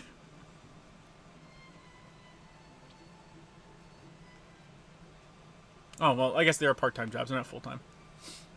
A modest life for a modest young man, continuing every day in the same fashion despite his best efforts to change his fortune. But nothing ever really changes. Whether Alco was by his side in the mansion, as was frequently the case, or that Alice was making him drink some potion she prepared before going to bed, the former was an attempt by Alco to make him feel better. The latter was some attempt to keep him safe, even if he did not fully appreciate it. I don't trust her trying to keep him safe.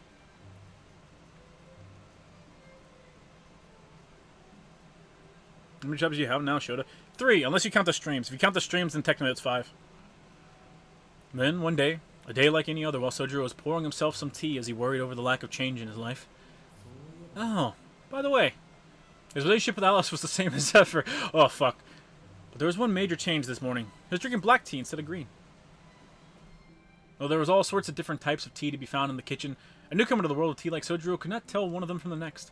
Naturally, his tea-making skills were limited to tea bags, one of which he placed in his cup before returning to the dining table. Alice and Alco were already seated. The two were eating in silence. In this household was everyone for themselves when it came to breakfast. The diplomatic description of the breakfast would have been simple. The more accurate description would be 2 slices of stale bread prepared in seconds. My breakfast is better than theirs. That nigga researching jizz for lore! Ah!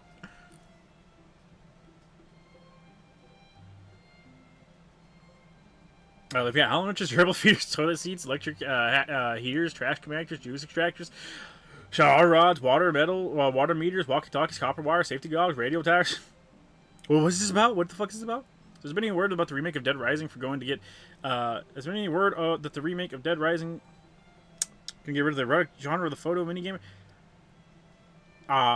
Yeah, they said they're going to. That's the word. It's 4. He won't admit it. We have the audio of him. We got audio confirmation of him filming his girl's OnlyFans chat. Chat. I'd never fucking OnlyFans whore. However, if I could go back in time, even if I don't stay with her, I would fucking 100%. I would force the MILF to become a VTuber, chat. She'd fucking excel at that. I promise you. You guys in chat, you'd be screaming, ooh, no, not ooh, no. You'd be screaming, hag. Aku exchanged the word or two with Alice, took a sip of tea, and stood up from her seat. Oh no. Since it was winter break for the high schooler Alice, high schooler? She returned to her room after eating as she normally did, while Uncle headed to the front door, shoes in hand and ready for school. It's winter break and you're wearing fucking... Oh, I guess the coat would... Yeah, okay. After hurriedly clearing the table, Sojiro rushed out the door after Alco. Together they walked down the long hill in the direction of the school.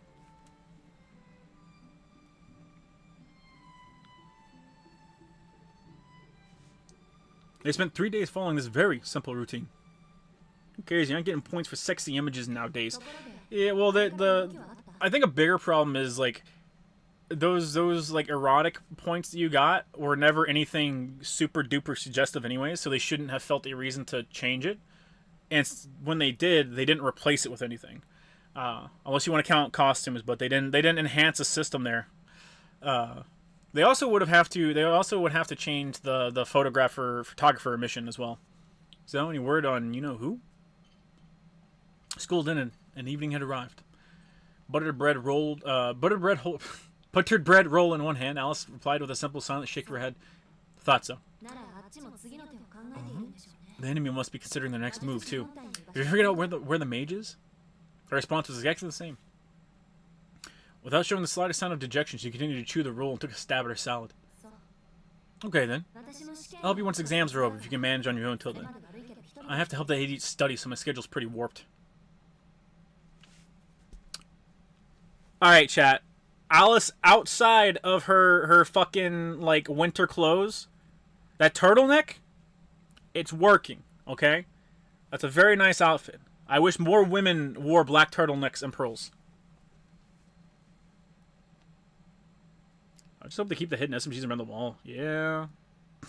Trunks 17 and 18 are in Fortnite. They added Trunks? Did they just keep Trunks fucking hidden? I wish more people dress classy, sexy. True.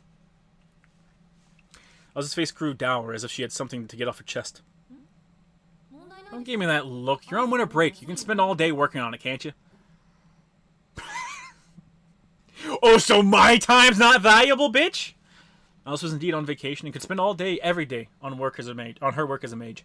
Yet she had spent the past few days holed up in her library instead. She was hardly devoting herself to dealing with the challenger, as Alko put it. Alice, are you listening? Yes. I'll get to work on it tonight. Sighing, she stood up. I don't know if I vibe with that skirt, though. Like, I suppose I don't know very many skirt colors or designs that would go with a fucking solid black turtleneck. What was bothering Alice? What was it she wanted to say?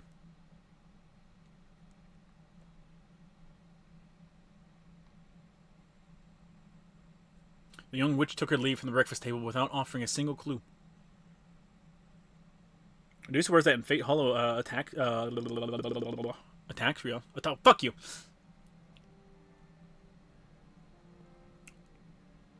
Hers isn't. Oh, it might be black. It's not the skirt though. She doesn't wear the skirt. She wears what, khakis with him? I also had something to get off her chest. What chest? I just found out about that new one. On one hand, I didn't know it existed, but on the other hand, gotta make the photograph missions from that photo guy having to be changed, including the lines. Misaki High was a private school, and as such, its winter break started earlier than public schools. Is that how things work?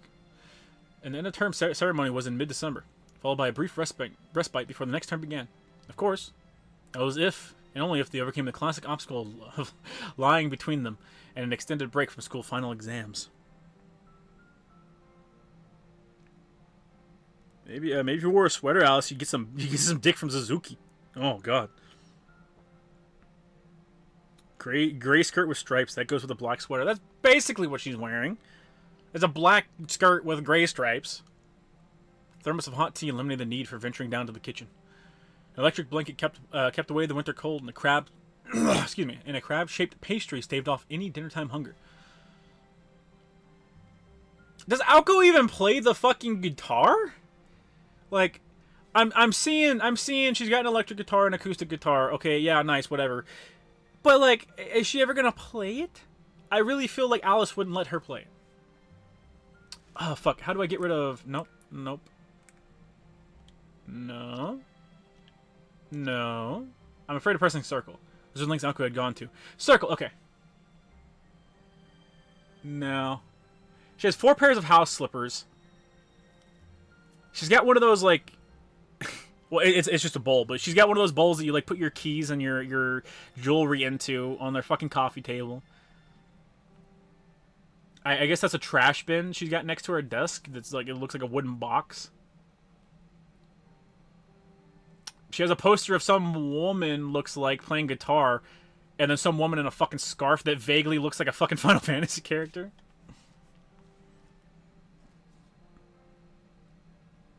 Tan, light brown skirts work well. I don't think they work well with black tops. She needed to ensure that every aspect of her surroundings helped her pull a successful all-nighter. Congrats on surviving the first day of exams. Are you ready to leave your old study habits behind and be reborn as a new student? Sojiro nodded earnestly. Okay. Maybe too much snark. Maybe too much snark. My bad. Upon return to the work, he encountered not the maid she expected, but the demon student council president Alzaki. Oh, fuck. There's a guitar and an electric guitar, yeah. Half a day earlier. The first day of exams were over and Sojiro was about to head back to the mansion, where he hoped to put his plan to practice when... Tonight! You! Me? Tonight, I'm holding you prisoner. Your grades are simply unacceptable. Cancel your shift and any other plans you have. A cold blue grin greeted him in the hallway. Clenched in her fist was Sojiro's exam paper. Mr. Yamashiro had no doubt said, "You only just transferred. We can't expect miracles." But she had snatched the exam out of the teacher's hands the minute he tried to show her. Why? Why are you... Why would you fucking throw me under the bus, man? That was how Sojiro had ended up in Ako's room instead of that room in the attic to which he was accustomed. Their situation was far from normal. At the end of the day, she was an adolescent girl like any other. Naturally, she felt uncomfortable letting a boy her own age into the room.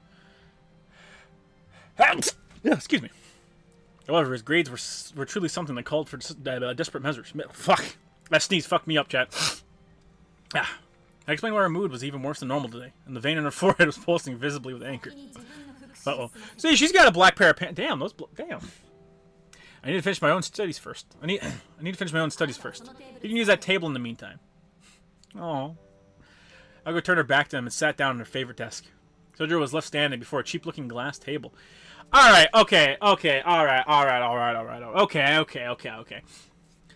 Glass tables just aren't very, like they're not very accessible here in America, okay? There's not a ton of fucking glass tables here, okay? Like at least cheap ones, okay? So I don't know what you mean by cheap-looking glass table. Bless you, thank you, chat. I'm still really not used to all this.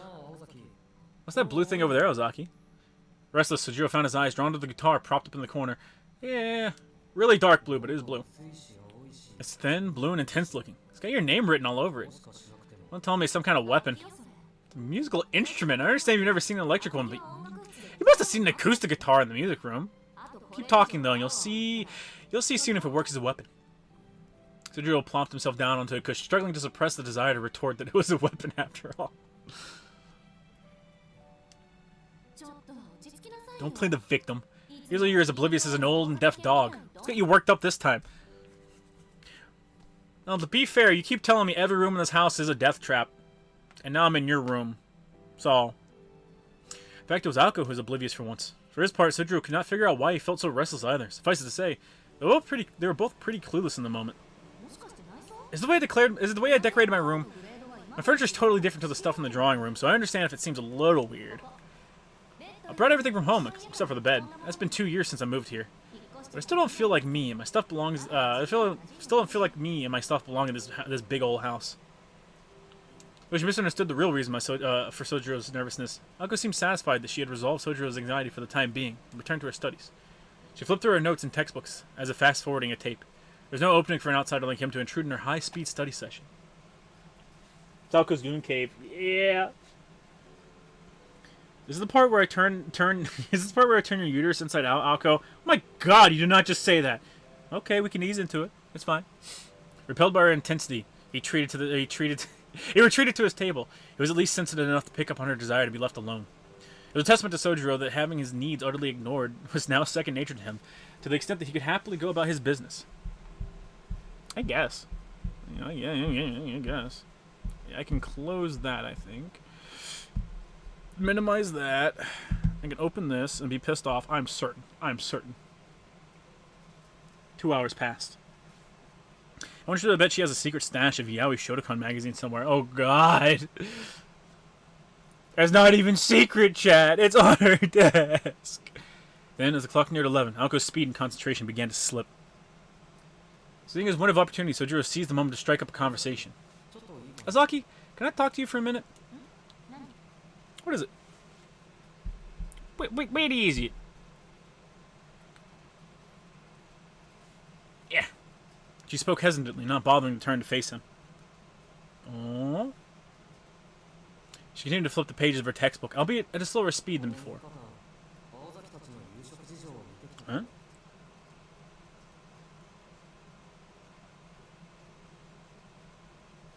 Oh. Well, yeah, I guess technically that's where I wanted it.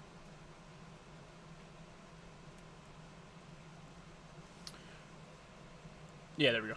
I noticed how you and Alice have been acting at dinner these past 3 days, and, is it always like that? Yeah, it's normal. Do we not look normal? I'm not sure how to answer that. It's just, at school people seem to enjoy eating together, so yeah, I thought it was strange that the two of you don't look like you enjoy it. I thought maybe it's because, you know... Clearly she doesn't know.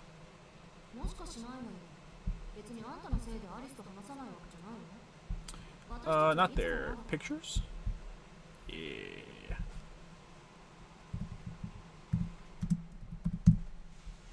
There we go. Don't worry, it's not because of you that we haven't been talking at meal times. Wait, hang on.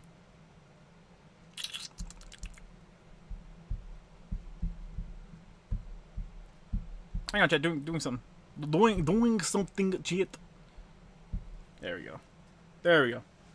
Got it all done. Don't worry. It's not because of you that we haven't been talking at meal times. We never talked to each other during meal times. August spoke calmly with her back still turned, seemingly unaware of what he was getting at. Well, it can get pretty tense. And here I thought you two were close friends. She either confirmed or denied his statement. She was, however, surprised by the disappointed tone in which he'd made it. You're not wrong. It can get tense. I can't remember how many times she put mescaline in your drink. And yesterday she was adding Rowan to your salad. Beats me what the hell she was thinking. Bitter smile spread across her face in reminiscence. The pages of her textbook continued to turn. Mescaline? What's that? It's a hallucinogenic alkaloid produced by the peyote cactus. I'm assuming it's more than just your average hallucinogen if Alice is using it, though. And I'm done. With that, she slammed shut her fourth textbook of the night. 4?! Damn.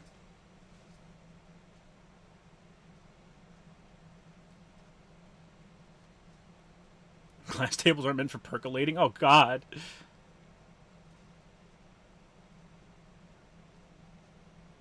After having scarcely changed position the whole night, she finally turned her chair to face him.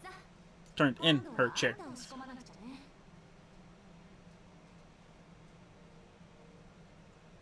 Now, it's time to put you to work. I don't know what else I was expecting, but I still almost fainted when I saw your scores. Her tone was light, but her gaze was heavy as she stared at Sojiro, seated cross-legged across the room. Modern literature, geography, math, and electronics. If you don't up your grades over the next 2 days, your winter break's as good as gone. That'll be more of a problem for me than you. I disagree! I think it'll be worse. Going to school during the break would not work out for me. Sojiro calmly corrected her. For you? If you have to go to school with a break, what do you think's going to happen to me? All she could think about, as much as she tried not to, was Mr. Yamashiro and his annoying grin. I cannot allow any student to fail every single class. Not on my watch. He's only in 5 classes. If I could beat good grades out of you, I would. Lucky for you, you have extenuating circumstances, shall we say. So I'll give you a pass just this once. A good all-nighter is usually enough for me to prepare for exams, so it shouldn't take too long to get you up to speed either. Sojiro's expression openly soured in response to her declaration. It was obvious he didn't think he needed her meddling in his studies. Showed a hand check. Sorry, Chad, I'm fucking beating my meat. Oh, please. What of us do you think's gonna have the harder time of it? Me or you? Sojiro got the feeling that it'd be him, but he nodded slowly, nonetheless. Then again, probably take more effort on her part than his. In any case, he knew there was no way to talk her out of it. I feel bad for making you do this. Sojiro summarily bowed his head to show gratitude and willingness to work. Good. And don't worry, I'm not a demon like they say. You can get less than average marks and still pass. You'll probably be able to go to bed by 3. She nodded with satisfaction, pleased by his studious attitude. He had plenty of obstacles ahead of him, but that excuse me. But that sense of humility might not be enough to see him through. Might be enough to see him through. Jesus fuck. Wait, what was I thinking? I can't afford to be this soft on you. Uh-oh. Suzuki, let me be straight about this. Temporary arrangement? Oh, sorry. Let me be straight about this temporary arrangement. It's not every day I offer private one-on-one lessons like this. This is beyond rare, an exception among exceptions, and don't you go forgetting that. She spoke more to convince herself than him, but his expression still darkened. It made one want to hang a sign around his neck that read, "Please take me home," like an abandoned pet. Ako chided herself for being so soft. For some reason, in that moment, she recalled that it had been raining the day they met each other. Time passed like the falling grains of an hourglass. Not the birds! Finished. Ako squinted as light poured through the window and she downed another cup of tea. She had lost count of exactly how many she had drank long ago. It only took the whole night, eh, Yazaki? Sejiro picked up on what she left unspoken. Ako had used up all her pep. And staying up all night, but also shouting at him. He looked pale and uncomfortable, just as he had all night long. I underestimate you, Sojiro Suzuki. Come on, Ozaki. You know I get weirded out when you compliment me. No. You deserve a pat on the head. She was at the end of her rope, but she could not help the bit of pride that swelled up in her. His lack of even the most basic comprehension was shocking, even taking into account his upbringing in the wilderness. His ability was that of a middle school student, and that was being generous. Preparing him for exams by teaching him new concepts and ideals was a waste of time. Rote memorization was only hope for passing. Everything he memorized could collapse like a house of cards afterwards for all she cared, so long as he remembered for his exams. Assuming he had the capacity to be a good student in the first place had been her mistake. Took all night to cover the content for just 4 exams. She still didn't feel confident he could apply what he so earnestly tried to memorize. Jesus. You know it's bad when a wife uses your full name. Oh, God. I appreciate your effort, but you just take too long to memorize new information. Come on, go easy on me. I'm used to learning things with my body, not my mind. God. In another world, our boy, he could spin anything into the greatest fucking flirt chat. Naturally, physical prowess mattered more than mountain life than the intellectual kind, but still. Whatever. At least now you should do well enough to satisfy Yamashiro. Mind making some more tea? Sojiro stood up and obeyed as Aoko stretched her aching back. She had apparently bought the tea bags in bulk, so there was still plenty to use. Good grief, this is so wasteful. He spoke under his breath so she wouldn't hear. It made him somehow happy to see her so tired and unfocused after the grueling all-night lesson she'd given him. It didn't cross his mind that the excess tea bags, far from being an indulgent purchase, were purchased intentionally to sustain them through the night. A relaxed expression came across Aoko's face as she watched him, naive and peaceful as could be. Not bad, but I was to teach him how to make it from tea leaves instead. Seemed to have overheard her not so inner monologue. Sejiro made to face her. Does it really make a difference? Yeah, big time! Although honestly, I don't really care. Alice is the one who's really picky about her tea. Which reminds me, how are things going between you two? Awful. She still won't talk to me. Another world, this would be a hentai visual novel. Alko cheerily slumped over to the table, now covered with textbooks and scribbled notes. Sojiro watched her with a hint of resentment in his eyes. We only ever see each other at dinner. And you know how that goes, honestly. Honestly, I don't know why I should bother getting along with her. Really? Here's me thinking you had lots of motivation to play nice. It's not like you're scared of her, for one. Plus, she's looking for any reason to kick you out. Sounds like a great reason to make nice, if you ask me. Are you sure about that? Because to me, it feels a lot like me and you before everything at the amusement park. How's that a good reason? My point is, there's no hostility between you, right? It's a one-sided relationship, but that's not actually bad considering this is Alice we're talking about. You have a chance as long as she hasn't found a reason to off you. She's usually quick to respond to hostility, and it's her enemies that usually end up destroying themselves. Her ominous words only confused Sojiro further. Hey, talk to him like a fucking puppy dog. The man's an idiot. Once you understand that, it's actually pretty simple. Except, whether or not he could put it into practice was another story altogether. It sounds like a difficult situation then, Ozaki. He carried their teacups back to the table as he spoke. Ako picked up hers and took a sip as if to dispel her exhaustion. But, I think you're right. I still don't know her at all. The problem is, my knowledge of Alice Kiwanji ends with her name. He followed Ako's lead and took a sip of his own. His cup contained not tea, but plain hot water. Hot water? Hot water? Jesus. These high school kids are my parents. High school kids. You know what they say?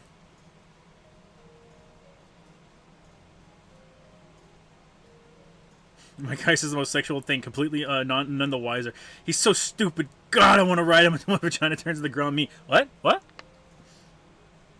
What about to turn into an off-brand anime or turn into an anime adaptation of Misery? Uh-oh. Well, would you like me to tell you about it? Alko scrutinized him carefully as she sat. Most boys would have been captivated by her gaze in that moment. No. I think I should ask her myself. Listen, dog, you die, it's on you. It's on you, Sojiro. But he ignored her and stared straight ahead as if speaking directly to Alice herself.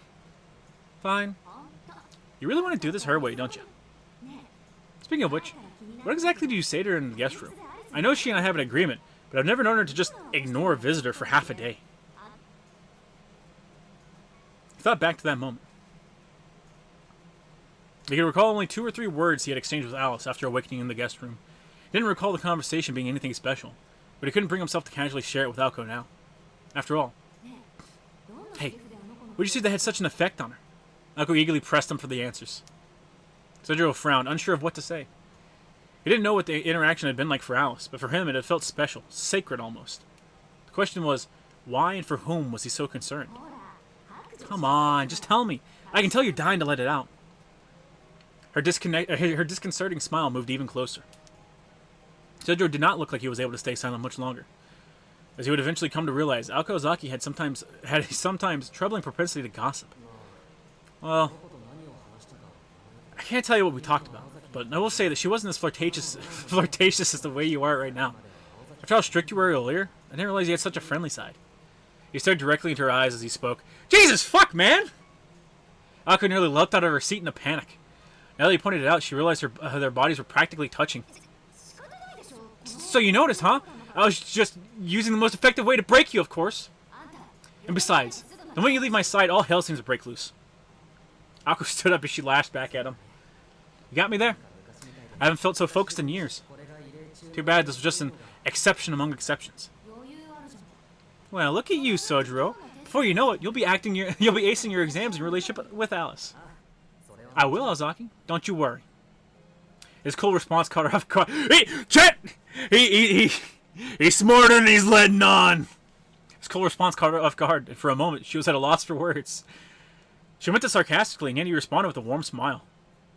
Look at that! He fucking knows what he's doing. Android 18's in Fortnite. 17, 18, and Trunks, apparently.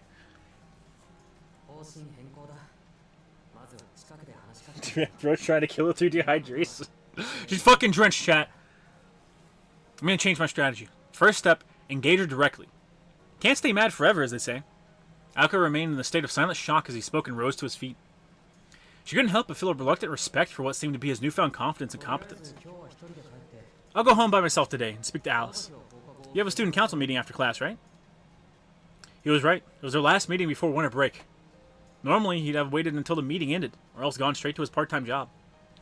This was part of Alko's plan to make sure he and Alice were never alone in the mansion together. Hold it. You mean you're planning to face Alice by yourself? You make it sound like we're going to get into a fight. I wouldn't stand a chance, you know that. His reply made complete sense, which floored her. Even I can see that things only get more messy when you're around, Ozaki. That's why I appreciate if you take your time with Tobimaro today. What? What? Hey, hey, wait. Is it a triangle?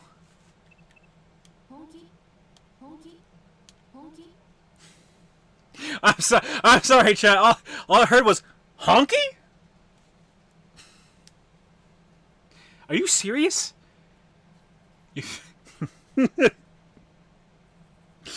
Things just get harder when you're around, okay? It's pretty easy to see that. You honky motherfucker. Honky nandayo! He felt like he was being tested, but nodded nonchalantly nonetheless. Knowing how grave the situation really was, Alko was not sure how to respond to his apparent lack of concern. The fuck you just called me, bitch? The morning light coming through the window marked a stark contrast between the two, which stood bathed in the light, which lurked in the darkness. That went without saying. The silence lasted for only a brief moment. Staring at him gravely, she said, "Fine. Then I won't stop you." That was all she had. Her dry tone hid the significance of their pregnant sign. Okay. Alright, listen, okay. I've read the term pregnant, like, in reference to, like, a stout or like, robust thing maybe 4 times in my life. This would maybe make 5.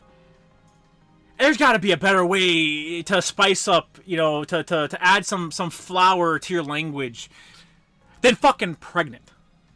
Not revealing the slightest sign of discord. Are you sure you're not angry, Alzaki? Yes, I'm sure. But do you have some kind of plan? You need a good plan of attack with her, you know? Sojiro furrowed his brow in deep thought. He knew it would be hard to get close to her through talk alone. In fact, it felt nearly impossible. Gives work where words fail. Kanomi had been the voice of wisdom and folly for him countless times in the past. Instantly, Kanomi had been referring to Aoko at the time he shared that pearl of wisdom. But Sojiro had the distinct impression that trying to buy Alzaki's kindness with gifts would not end well. He does have a plan of attack, absolutely. I don't know what kind of stuff Alice is into. We probably have almost nothing in common. Sojiro crossed his arms at a loss. Tea, brother! In other words, you haven't got any plan, as usual. Right. But I don't want to overthink this too much either. It's not like I'm going to explain things to her and then she'll suddenly understand. I mean, he pondered intently as he tried to put his vague thoughts into something concrete. But he didn't spend much time in thought. With a nod, he concluded. What's more important is whether I like her or not, right? He articulated that which is often so hard to say with a surprising clarity and calm. It was certainly a prerequisite for the task he hoped to achieve. He had no hope of making her appreciate him with words, or with acts of giving with the exception of reciprocation. He simply wished to get to know her better because he liked her. That was his honest, uncontrived intention, and it reflected the purity of his heart. But whether that was in his best interest or not was another story altogether. Calculation and compromise, selfishness and conflict. Purity such as his often irritated people who believed that morals went against human nature, or rather, people who were inevitably forced to believe it. You are like why are you standing so sassy over there? You like all your weight on your left leg over there. Your right leg slightly raised up. Like what are you doing? What are you fucking? You're a mannequin in a fucking a store? Like what's up? What's up, Ako? Ako silently walked away without responding to what Sojiro said. Her long hair swung from side to side as she passed him. Pregnant. Any thoughts on the Deadpool controllers? I wish we got cool controllers for all systems, but no, it's always brand deal shit. Noting her strangely cold manner, he called out to her. However, she was already opening the door to leave. I'm going to take a shower downstairs. You can go back to your room. Her words lacked any expressive inflection. In his confusion, all Sojiro could do was nod. Okay, but are you sure you're not mad? Emotion returned to her face as she spoke. It was not the typical irritated look to which she had grown so accustomed. I guess I might be what someone like you would call mad. I'd rather not discuss the reason why, though.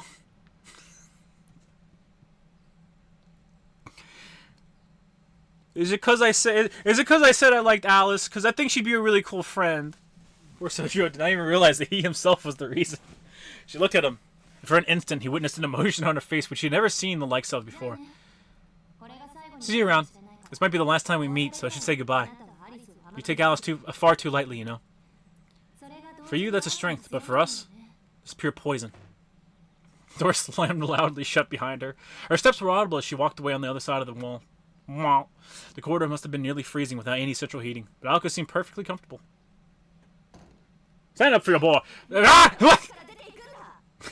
Wait, why am I leaving first? This is all backwards. It's my room. You go first. I mean, you're the one going to the shower. I mean, we can walk out together. I don't mind going to the shower with you. Aoko promptly kicked Sojiro out of her room. Once again, the wooden door closed to slam. Gordo was not as cold as he had expected. Not quite as bad as a freezer, at least. Suji-kun, you were supposed to like me, not her. Me!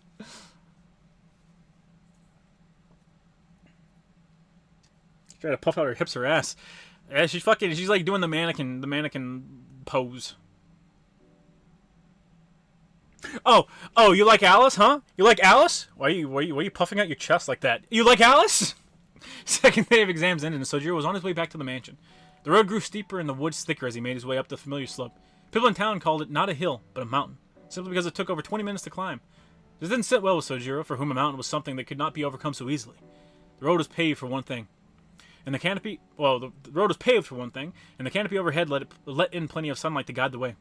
None of the inclines were especially steep, and no animals lurked in the underbrush. There's no chance of losing his way, no reason to worry about getting lost. How sad. I'm still complaining.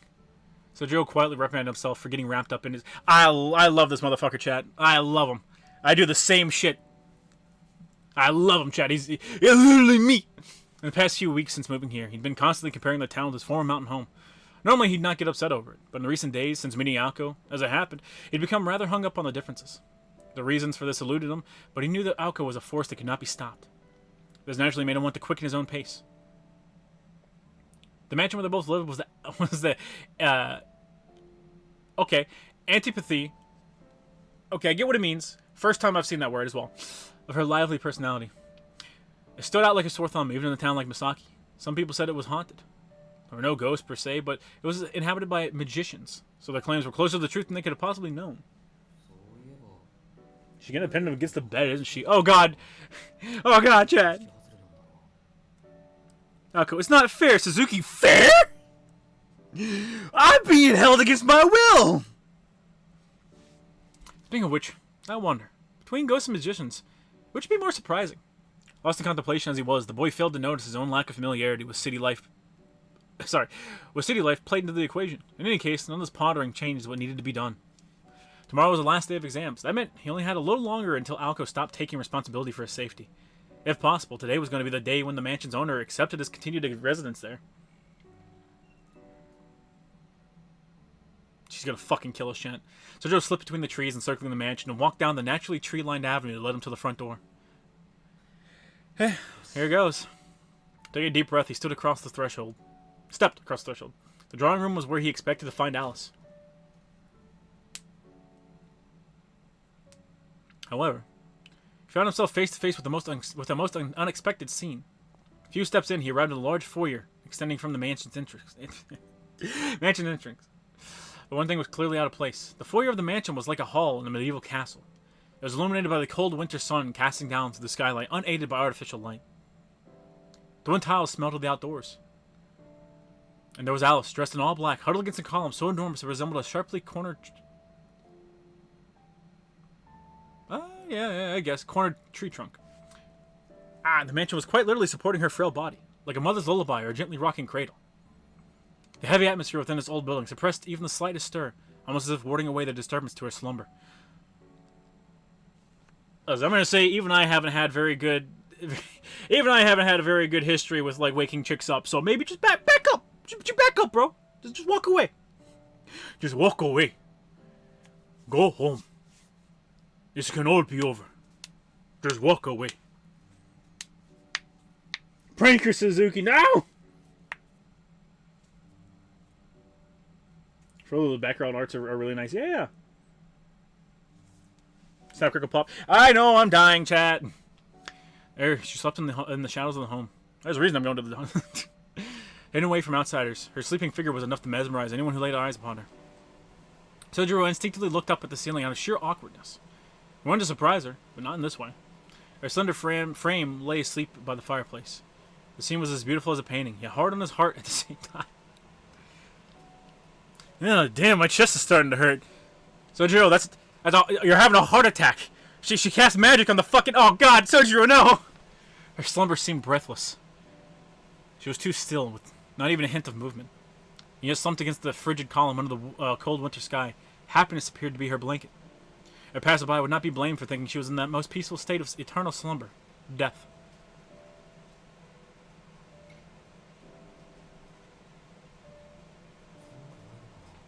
Yeah, she must be pretty cold. Sojiro spoke to himself as he gazed idly upon her. Ah! Giving her a blanket! Okay, never mind.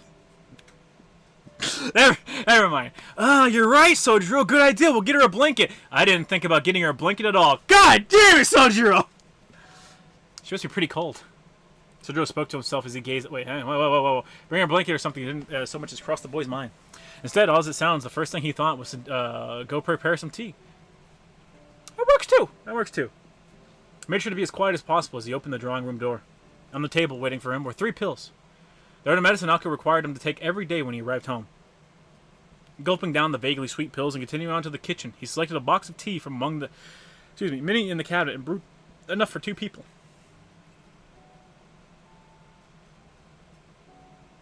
Alice was still asleep when he returned to the foyer. Careful not to make any noise, he crouched close to the ground. He was startled by how cold the floor felt through his pants. You're crouching, right? Or are you, like, kneeling? Are you crouching and kneeling? Because crouching would mean that the floor is emanating such a coldness that you're feeling it. But kneeling, I could see. He thought it would be warmer here by the fireplace, but then again, he recalled how Alko had referred to it as a useless hole in the wall. Fuck you! What was likely the case was that neither she nor Alice knew how to use it properly. Oh my god! What do you...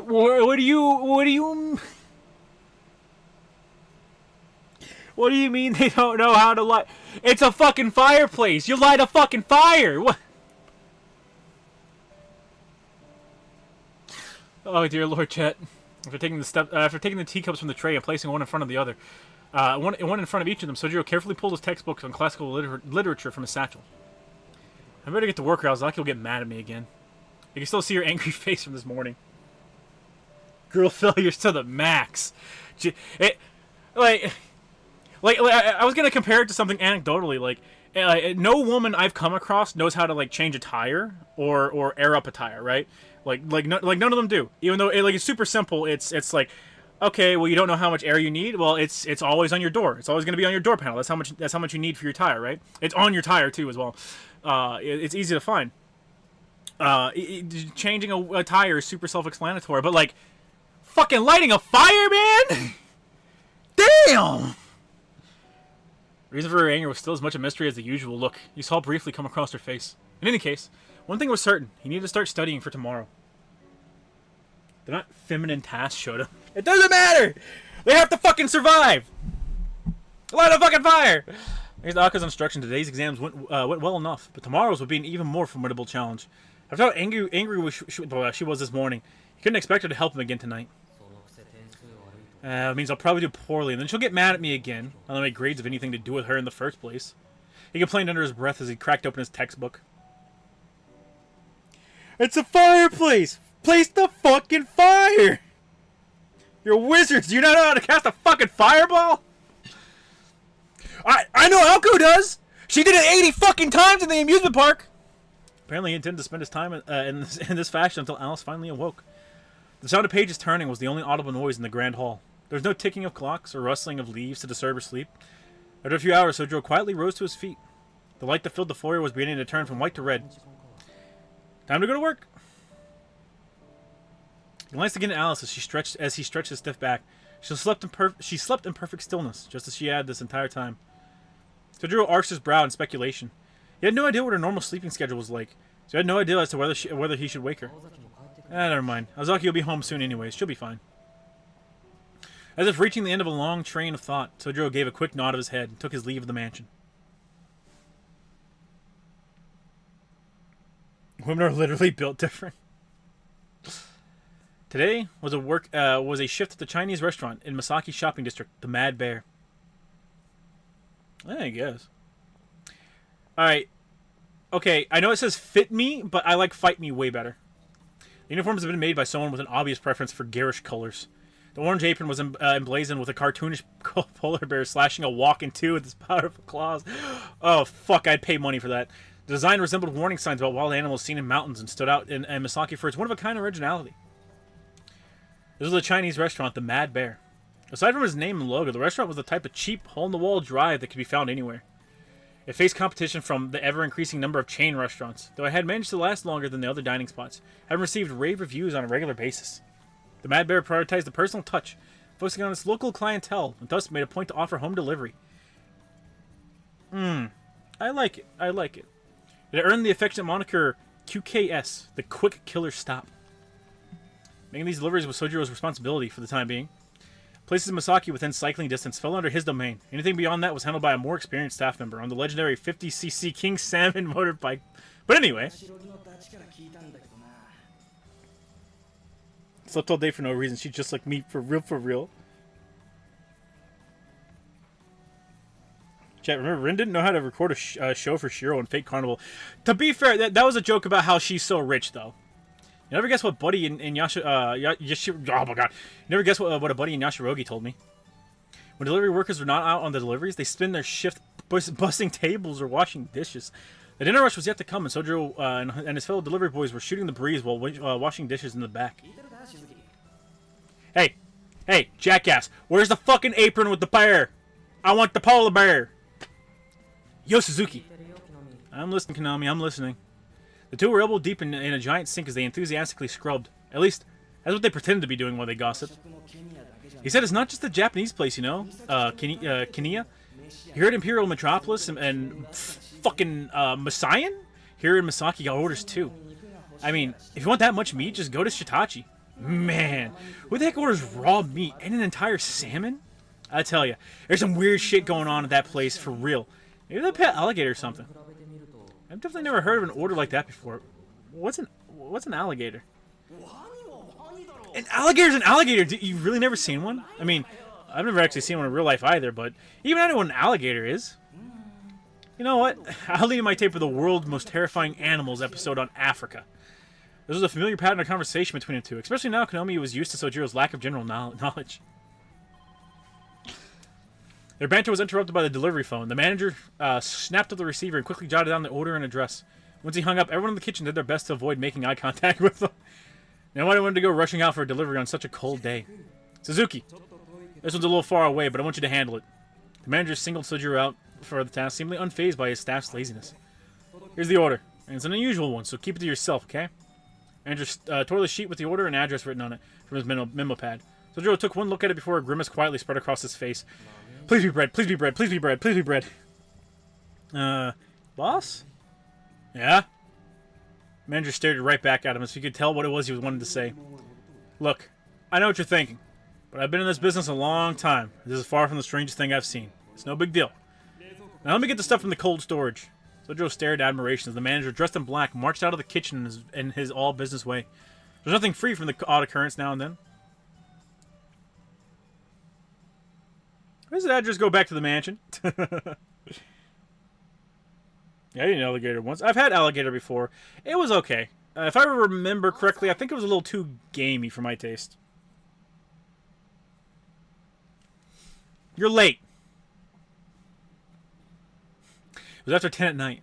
Sojiro had taken a small detour on his way home from work, and now faced an outraged Aoko as expected. Seeing her so visibly irritated made him feel a rush of relief. He didn't know why she was angry, but he could tell it was a different type of anger than what he saw earlier that morning. Really? It was only a little after 10. Did something happen, Ozaki? He set down the cardboard box he had been carrying in his arms and glanced toward the fireplace. The sleeping girl was there no more. It's not only a little after 10. You arrived after curfew. You get no clue why I'm angry, do you? Just come with me to the drawing room. She walked briskly to the... She's doing it again! She's swaying her hips, chat! She walked briskly to the other room without pausing, leaving Sojiro standing in confusion, head tilted to one side. He proceeded to pick his box back up and follow after her eagerly.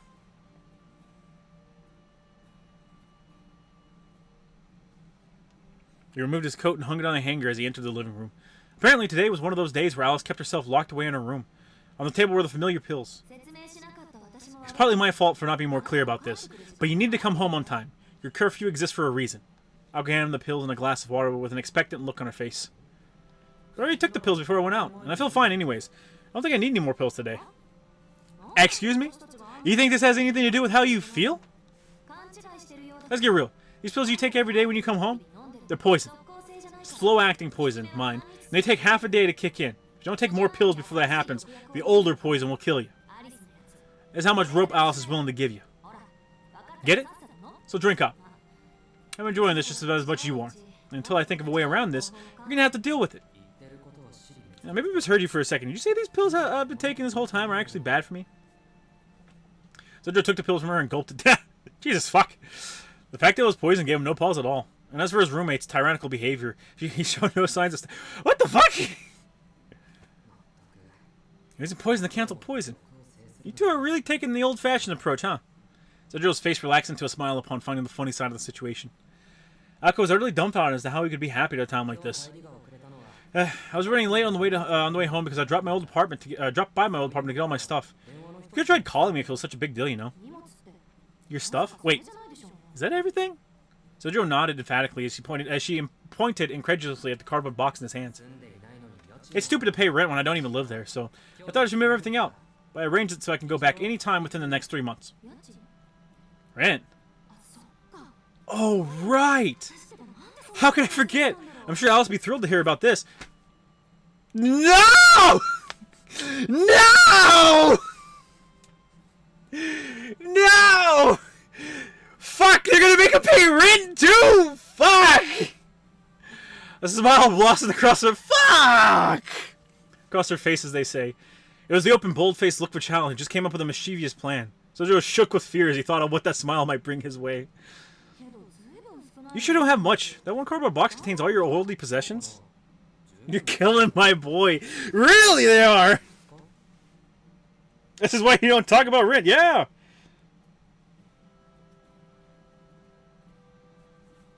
It's still a lot to me. Is Alice upstairs? She went to her room, although she stayed at dinner table longer than usual. Guess she got tired of waiting. She gave Sojiro a meaningful look while continuing to smile, that sinister smile. She got tired of waiting? For what? I imagine she wanted to punish whoever decided to use the last of her Fushan and blue calico.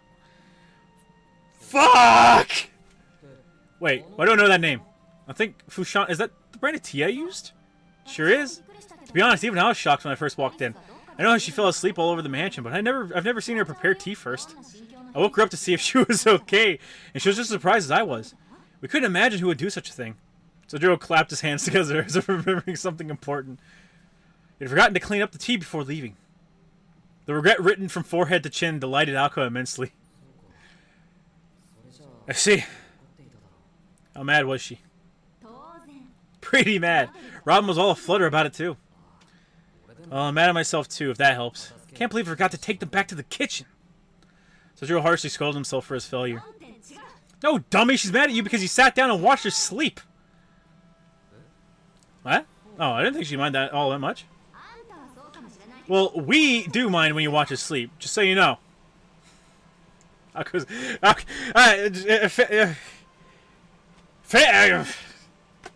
Yeah. Uncle's glare was enough. How do you know? How do you know he watched her sleep and didn't just prepare her a meal and then leave, huh? How do you know? Yeah. Akko's glass was enough to make glass shatter. Wait, Akko's glare was enough to make glass shatter. There was an indescribable intensity in the way she said that. You mean it's a personal pet peeve of you and Alice? No, it's common sense. If you go around assuming that other people feel the same way as you, you're asking for trouble. Huh. But is it kind of her fault for falling asleep in the foyer in the first... She was asking for it! She just laid down in the middle of the day. She was asking for it! I made her a fucking cup of tea. Fucking sue me. It'd be strange if I saw her like that and didn't want to look out for her. Look, I appreciate that's what you thought. But you just have to understand that's how the lady of the house is. While you live here, responsibility for any and all mistakes or bad judgment on your part will be laid at your feet and your feet alone. You get what I'm trying to say here? Akko's question sent Sojiro into a trance of deep thought until finally he uttered. So in other words, I'm in Alice's kingdom now? Yes, congratulations! Although technically this kingdom belongs to both me and her, which means what we say goes. Oh, I can't wait to watch you when you sleep, bitch!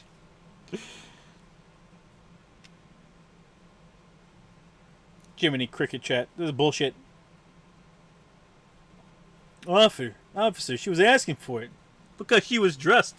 She's covered head to toe. Yeah, look how she was dressed. She smiled as she smoked and plopped herself down on the sofa. Sojiro remained standing behind the sofa opposite her as he ran over the conversation again and again in his head. The notion of this being their kingdom made him realize he actually had no idea where the girls had come from or their families' backgrounds. Where are your parents, Ozaki? He inadvertently blurted out, this being the question foremost on his mind.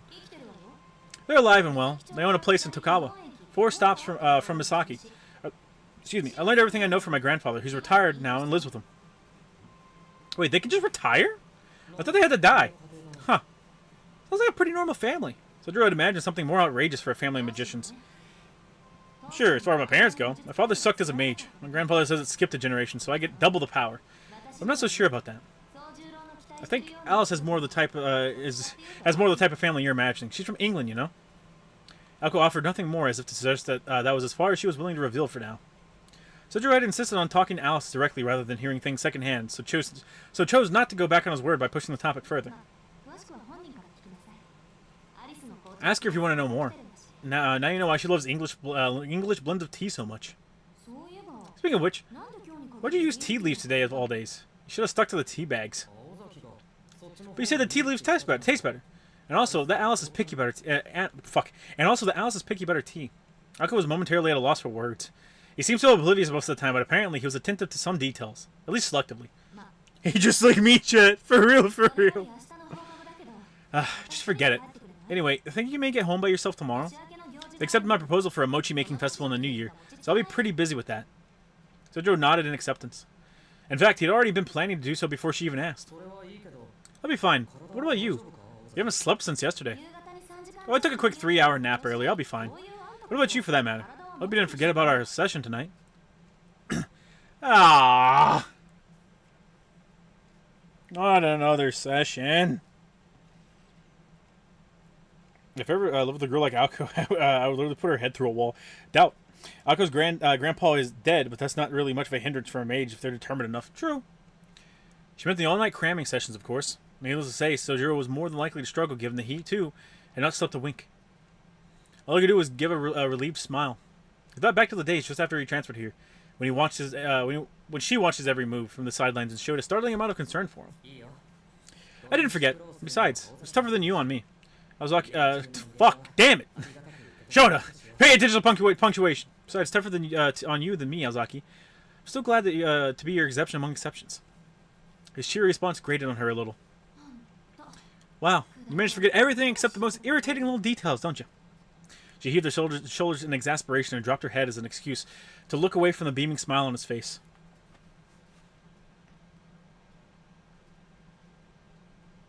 I like that I know there's a Type Moon Nassau game immediately by the art style. I mean, yeah. The following day, the last day of the finals had ended without a hitch. The final December hurdle was final December hurdle was finally a thing of the past. For all but one student, that is. To Sojiro, the greatest challenge was yet to come. Uh-oh. He bid farewell to his classmates, all jittery with excitement for the last day of the term, and headed into the Shironazuka woods. The road home was no different than yesterday, but he was reliving yet another day striding up the hill. Yet today, there was a fierce determination in his steps.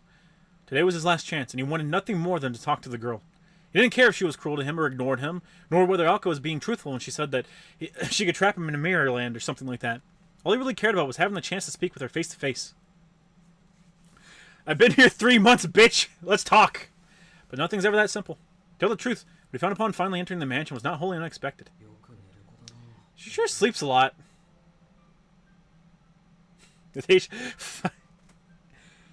You sure sleep a lot, you lazy bitch. The deja vu he was experiencing made him dizzy. Dinner about done. You boys have fun. Take care. Absolutely. Faced with the exact reenactment of the previous day, he couldn't help but blurt out what he was thinking. Alice was sleeping by the fireplace, just as she had done yesterday. The way her legs draped from one side resembled those of a princess in a children's book. She looked more comfortable than she had the day before. Miraculously, he had a rare flash of insight that enabled him to read the situation more clearly. What could Tobimaro be doing at school on his own? Upon glancing back at the entrance, he made his decision, took a deep breath, and rolled up his sleeves. If today was a reenactment of yesterday, then he supposed he would play along with that idea. Sojiro removed his shoes and headed for the kitchen. He was off to prepare another ill-fated pot of tea. Fuck! So she was angry about him using her precious falchion. This time, he turned to Jackson's fruit and herb brew. Sadly, this was about as much as Sojiro could manage to amend his behavior. He had failed to realize this was not the brand of tea that had landed him in hot water, but rather his incorrect brewing method. Alko, bitch, fucking help me out, lady, damn! After filling the pot of tea, he carried it back to the foyer. His breath was visible in the cold air as he sat himself down by the fireplace. Sojiro took a sip of the fruity tea he prepared for himself and pulled his textbook from his bag. Exams were over now, He had been instructed to take extra classes for the subjects from day one of the school. Quite inevitable. Alco, I didn't know what numbers were until a few months ago. Lay the fuck off, right? The foyer was warmer than outside, but still far from comfortable. It was enough to make anyone yearn for some source of warmth. Sojo dove into his electronics textbook in the winter. Weren't you just told not to watch women sleep? At least wake her up. Class was not very popular, which is why it had been recommended to him in the first place. The fact that everyone who took it started on an equal footing made it more appealing to him than the other classes. Ozaki was right. He downed the rest of the tea, having no appreciation for its flavor, and refilled his cup.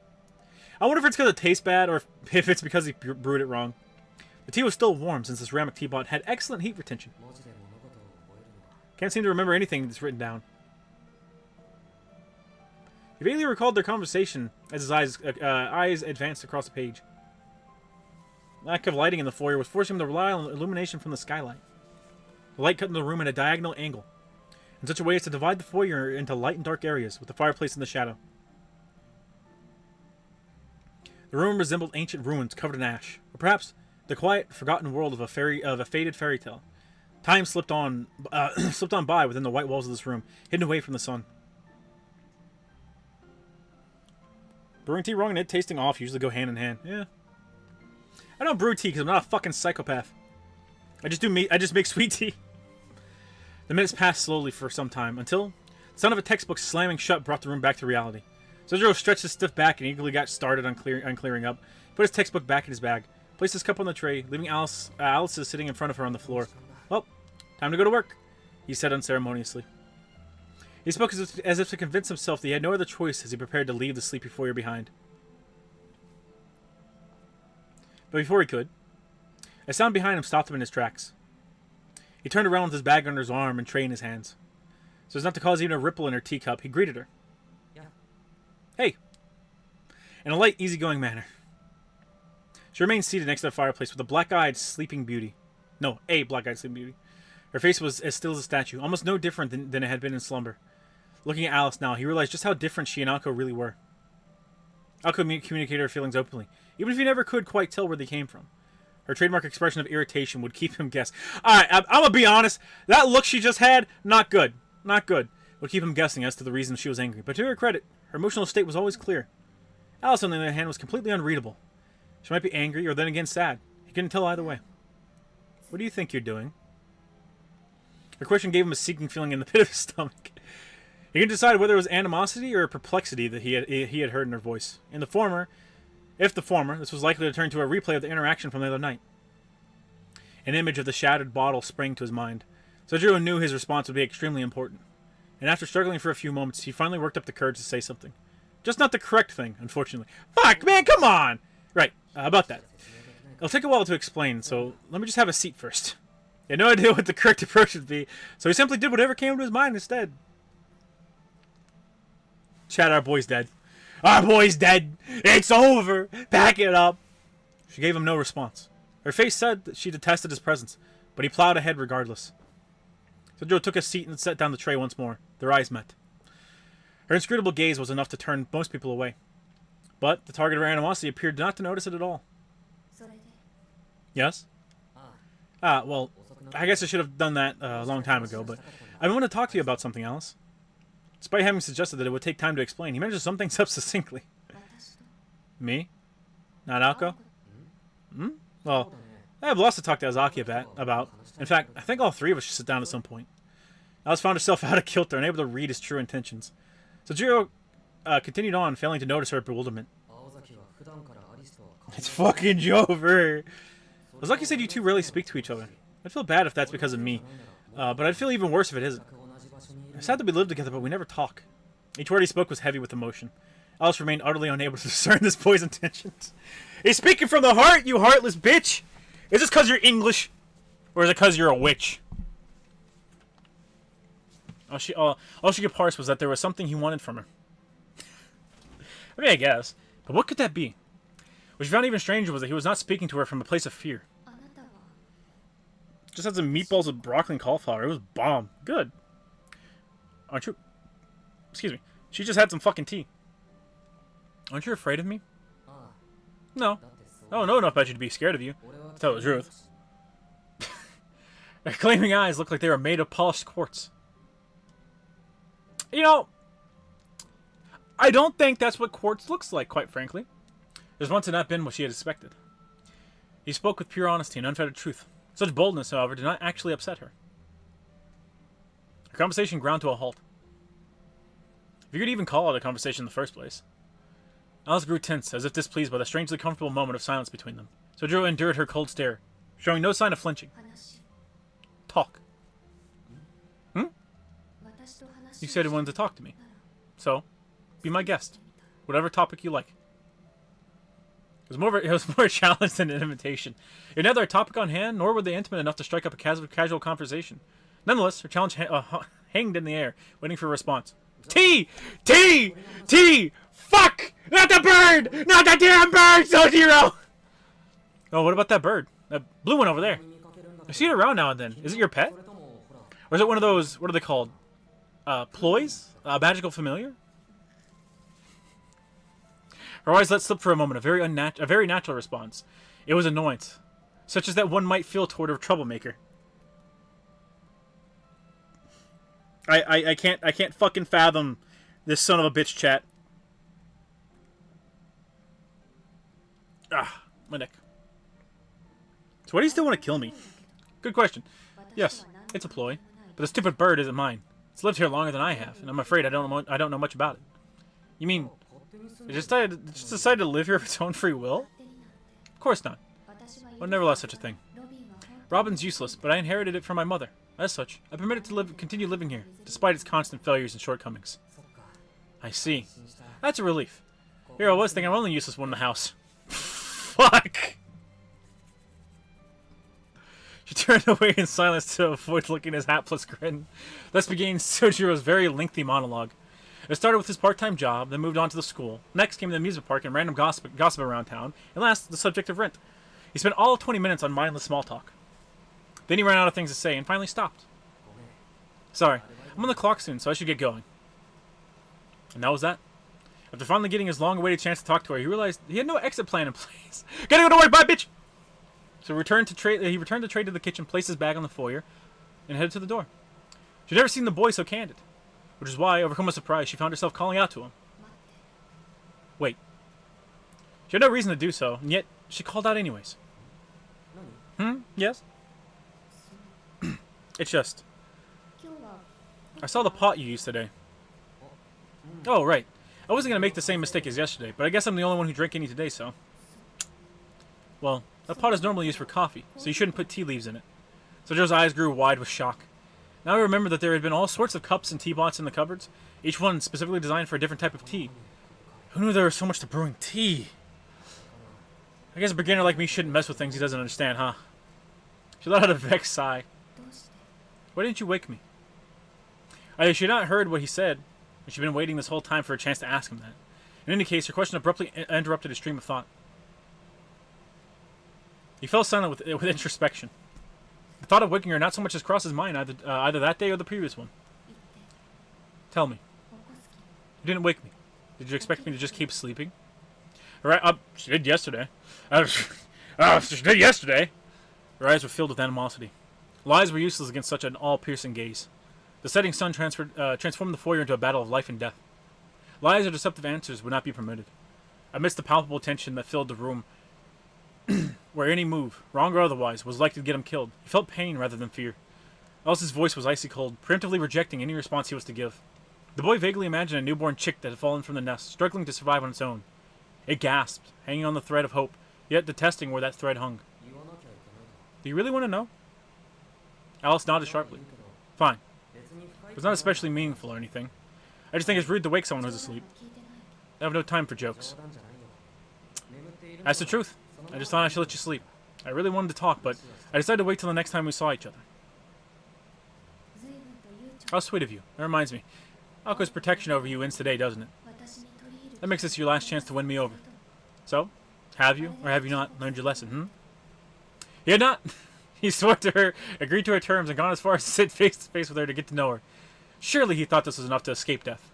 And she believed, as a mage, that his naive goodwill and simple-mindedness were all the reasons she needed to execute him. Trivial misunderstandings would only make things worse at this point. What a lesson. What am I supposed to have learned? All this magic and magecraft stuff's way over my head. All I know is I've done everything you and Alzaki have asked of me. Then why? Her gaze said what she really wanted to ask. She wanted to know why he didn't beg for his life. She knew the answer. She saw the look on his face when he turned to leave without so much as trying to wake her. A look of resignation. What on earth had it meant? What do you expect me to say? I thought if the opportunity didn't present itself, then so be it. When I saw you sleeping again, I didn't know what to do. You're not exactly the easiest people to approach, you and Azaki, though Azaki is a little different.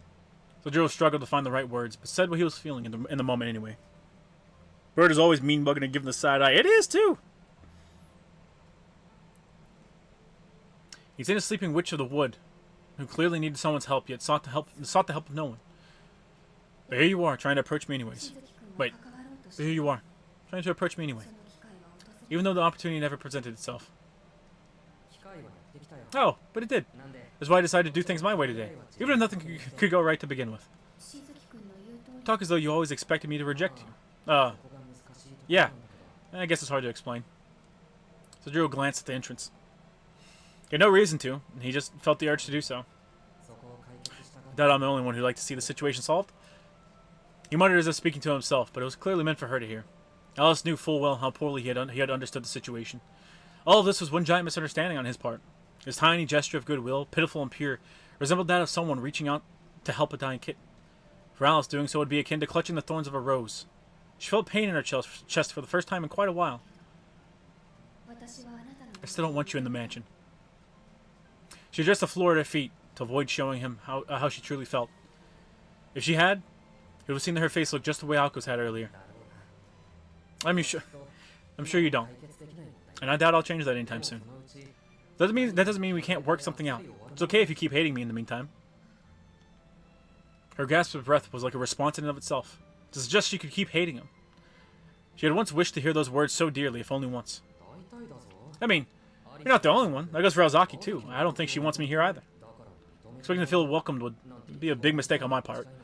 We're fundamentally different people, and that's never going to change. I just want you to tolerate me. I know it's a lot to ask, but is there any way I could live here without bothering you too much? Thinking that, of course, it was possible. But if it were that easy, none of this would have been necessary in the first place. Alice nodded in agreement. There was no way he could have planned for things to work out this well. But his plan, in fact, had worked, if inadvertently, from the moment the conversation began. You mean, so that I can sleep undisturbed even with you sitting right next to me? Sure, why not? Being Sojiro stood up and left the foyer. Alice did not stop him this time. He's alive! He had a newfound spring in his step as he headed to work. But something gave him a moment's pause.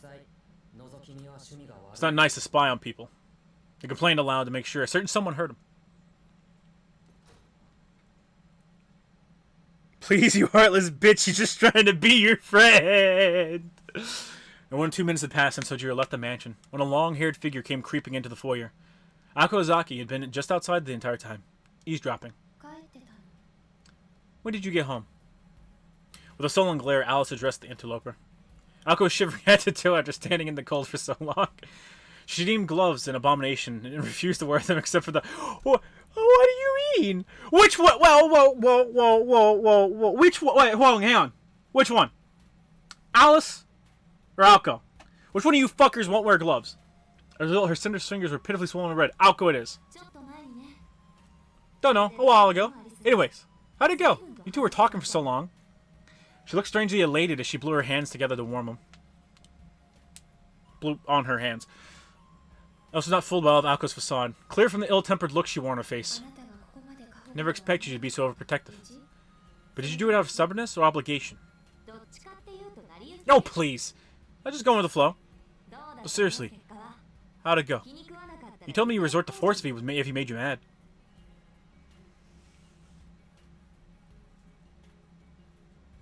Nobody else on the planet has the charisma saves necessary, yet Sojiro, despite having a negative modifier, pulls it off anyway.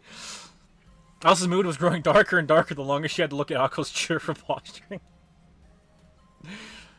Sojiro, run! It all impacted their dinner together the previous night.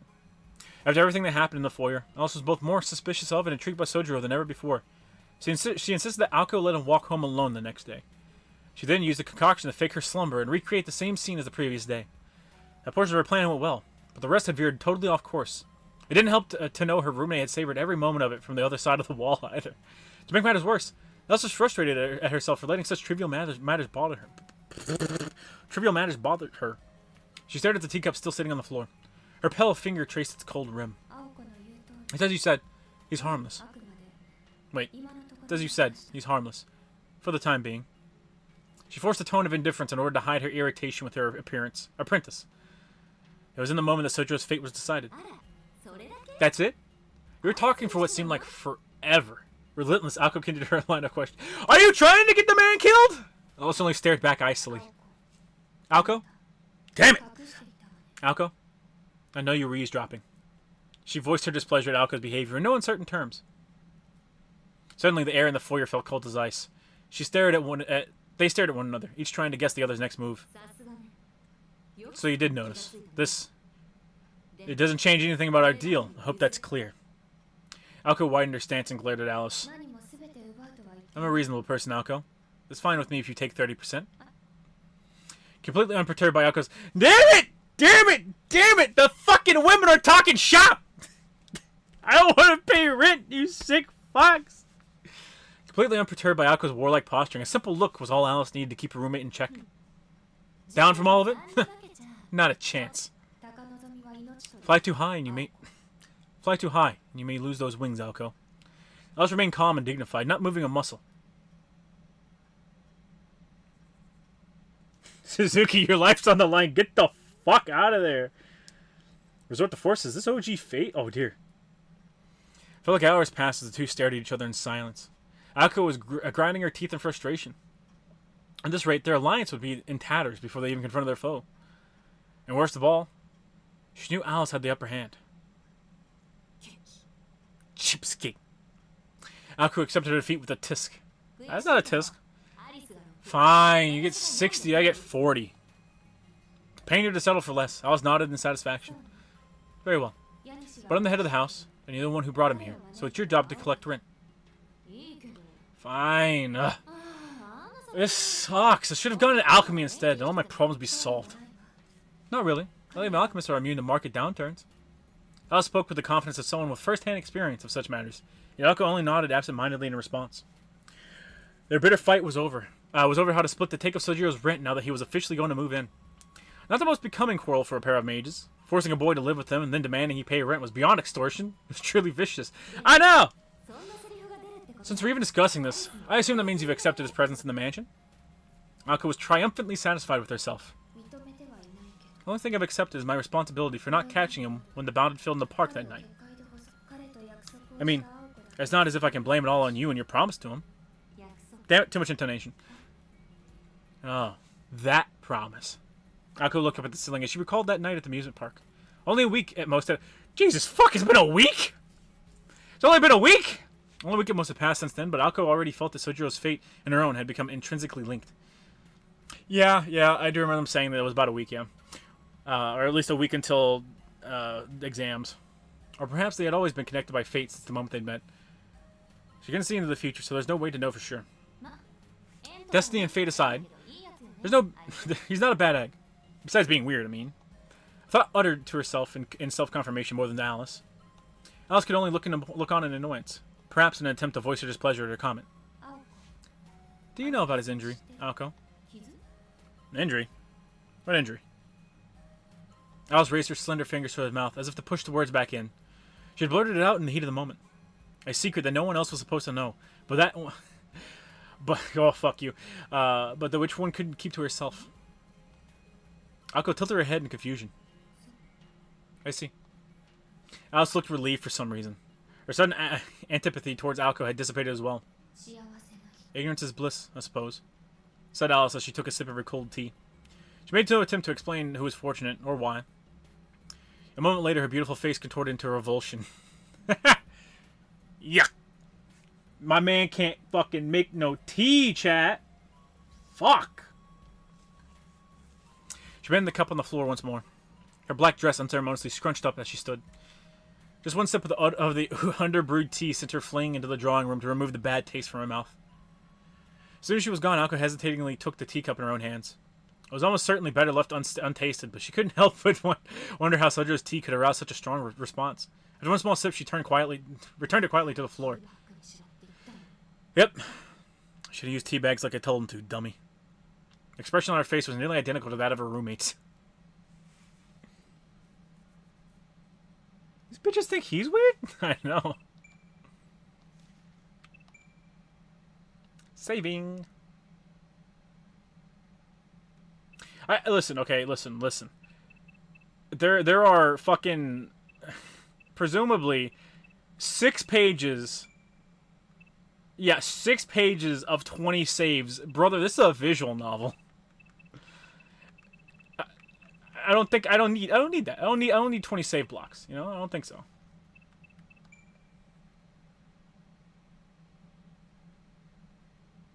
People in this household can't do anything but fight. You're telling me, brother.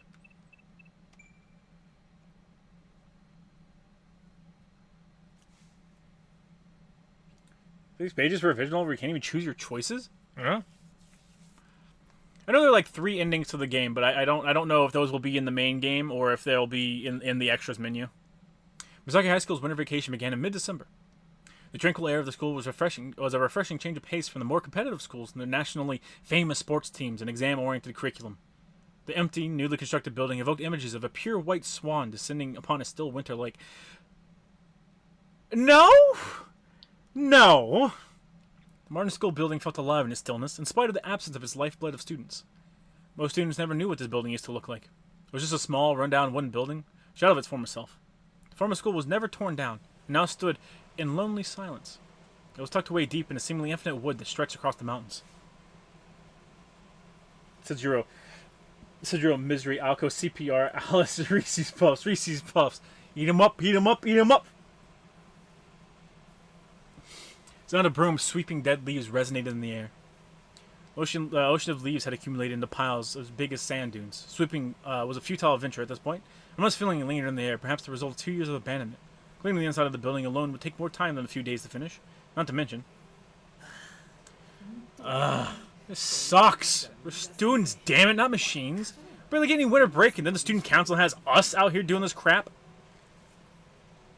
Does misguided youth sent here for the job waste no time making clear he wanted no part in the beautification efforts. At least let us wear a jacket or something. It's freezing out here. Is this part of gym class or something? Winter marathon training? I'm saying this as someone who never skips gym class. Housekeep Kinomi continued to mumble and grumble to himself as he reluctantly swept away at the ground. Meanwhile, Sojiro silently and swiftly continued his sweeping glare at Kinomi. Glaring at Kinomi out of the corner of his eye. Are you seriously trying to clean up all this for real? There's only like 40 of us out here. There's no way we're getting all this cleaned up, so who cares? Anything can be completed with diligence, Kinomi. Stop complaining so hard. Wait, the voices are all over the place. Kinomi went back to idly swinging his broom without even glancing over at Sojiro. Morning on the mountains were cold. There was no hint of sun in the cloudy sky above. Ash-gray light illuminated the rear courtyard. The sharp cold of midwinter pierced through everyone's gloves as if they didn't exist. A day like this was best spent indoors under warm blankets. But for some reason, they were out here cleaning. The Special Winter Cleaning Team. That was the name given this elite force sent to clean up this dilapidated, overgrown mountain. The other students had put their faith in this team to fulfill this beautification mission, respecting them for their sacrifice. The reality, however, was that this was nothing more than a ragtag, dare-losing gang of students needing remedial lessons before their exams. They were the victims of a year-long arm-twisting scheme by the student council. When their right man would come out here to sweep up leaves with a blizzard looming on the horizon. Other than one of the 40 assembled, none of them had any resemblance in their interest. of interest in the task at hand.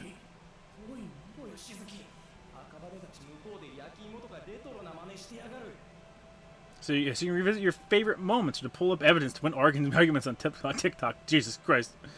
It's a little excessive to have that many save files, but visual novels are a weird breed, I guess. If it had, like... I don't know, if it had, like, specific scenes... Or, like... I don't know. I just don't see it. I don't see it. I see no reason to have more than, like, maybe 40 at most. Those games go to a lot of routes if you don't pick the right dialogue. Yeah, but this one doesn't have dialogue, though. Hey, Suzuki, look over there. Akabani and those guys are over there roasting sweet potatoes. What is this, the 50s or something? Looks like they don't even know how to roast them properly. Oh, I know. You want to grill some squid? You got squid in the back of a school, brother? What the fuck? Konami did not want to be here to begin with. Was constantly trying to break Sojiro into joining him. The cleaning squad was divided into groups. Sojiro and Konami were in charge of cleaning up behind the gymnasium. Sojiro was the leader of the platoon. Konami was the grunt. Look, when we finish cleaning up around this fence, you can go off and eat your sweet potato or squid or whatever it is you want because it'll be lunchtime. Sojiro said as he expertly packed his swept leaves into trash bags. 2 hours had passed since they assembled on this foggy morning at 7 o'clock.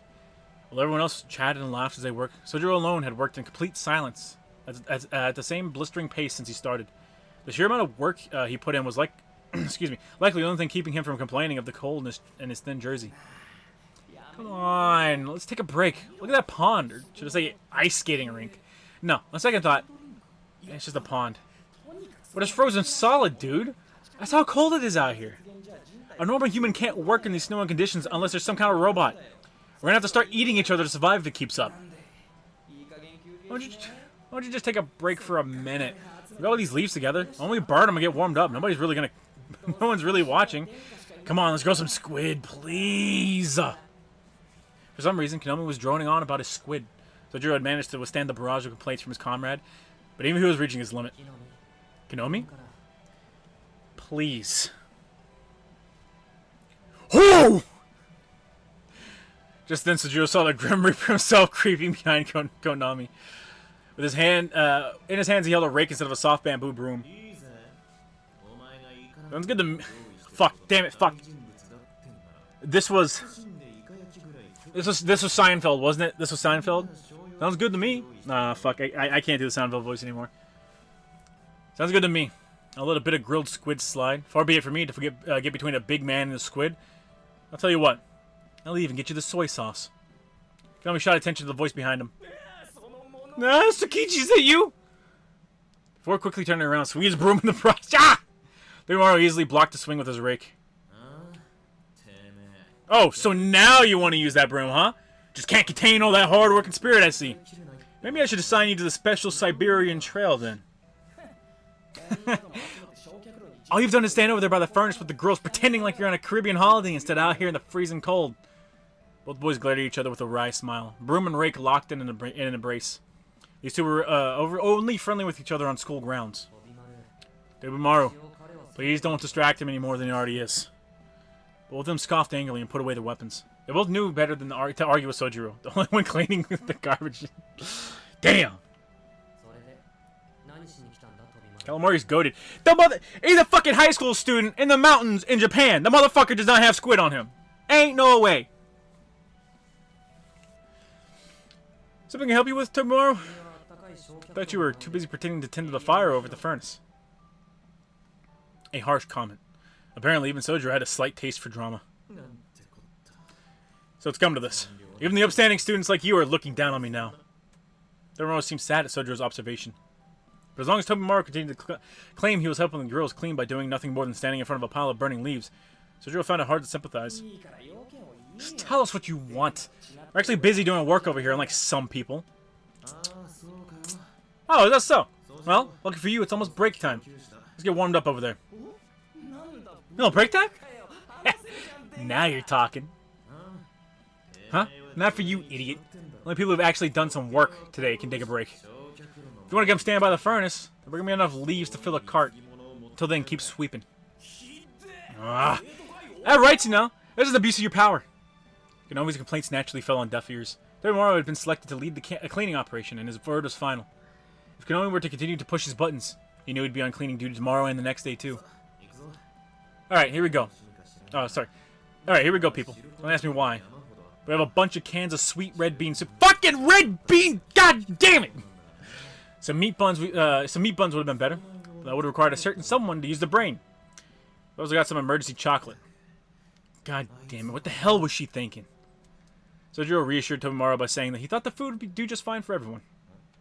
Huh? Wait, you're not coming? No, I'm gonna stay here. We can just burn some leaves to stay warm, like Konami said. We got a pawn right here, so we can easily put it out when we're done. Sweep, Jenny. Fucking sweep. Here's me, but I never like seafood besides my shrimp. I like some fish. The fish depends on where it's caught, because they always retain some flavor of the waters they were caught in. Shrimp I love for sure. Calamari I really like. I really like fried squid. It's great. And cooked, quote unquote, cooked octopus, like pre-cooked octopus that's not actually like fried or anything like that. It tastes really good. It tastes like spam. This is clearly for Konomi's benefit. Tomorrow furrowed his brow like Konomi shivered, while Konomi shivered from the cold. Oh. Is that a glimmer of friendship I just saw? You know what? You're as pure as the snow is white. This is nuts, but just wait here, Suzuki. I'm gonna go grab some potatoes from Akaban. Perhaps shy to show his true feelings, Konomi ran off to the neighboring group. I figured you say that. Here. Dororo pulled out a hot can from his jersey pocket, scratching his head in exasperation. He pulled out 3 in all. 1 from each jersey pocket and 1 from his pants pocket. You kept it in your pants? Let's get a fire going. I'm gonna chill over here too. Should probably eats gas station sushi. I don't eat sushi. I don't particularly like it. Guess we both know how to deal with people, huh? Sojiro quickly prepared the leaves for the fire. Carefully gather them up from them to burn brightly. You're pretty good at that. Yeah, it's easy when you have matches. Sojiro crouched down in front of the burning leaves and warmed his hands near the flames. Even though he showed no signs of being cold, underneath it all, Sojiro was cold too. He gazed into the fire as the smoke rose from the pile of leaves, as if remembering the good times from his past. Tomorrow felt a touch of concern as he looked at Sojiro. He saw within him homesickness and a retrospection. He also saw a dark shadow looming over him, like a stranger in a foreign land without a home. You don't look so good, Sojiro. I suppose I am a little tired. If you need to talk, I'm here for you. Just let me know. Tomorrow continued speaking with the pull tab of from the can of sweet red bean soup still around his index finger. Sojiro was focused on the fire. Oh yeah. We were taking a break from school. Azaki slugged me. She said I've got a big mouth. Well, congratulations. Sometimes Sojiro would reply incoherently like this. Tomorrow chalked it up to cultural differences. Say, how are things going with Ozaki anyways? You used to walk with her to the train station before exams. Things been going well since then? It was obvious to everyone that that was far from the case, yet Tomorrow asked anyways. Yeah, we live together now. I mean, hey, guess. Sojiro went with a truthful, blunt response. Wow, I see. That was quick. Dating already, huh?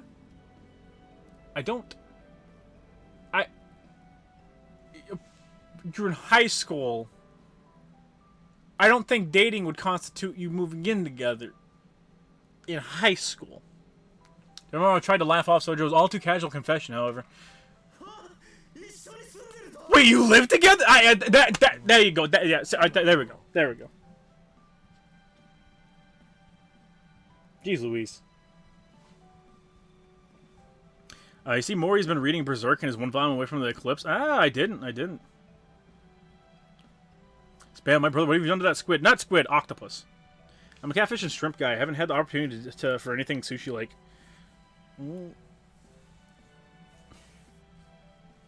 Oh, you want to fight? Step away from our wife.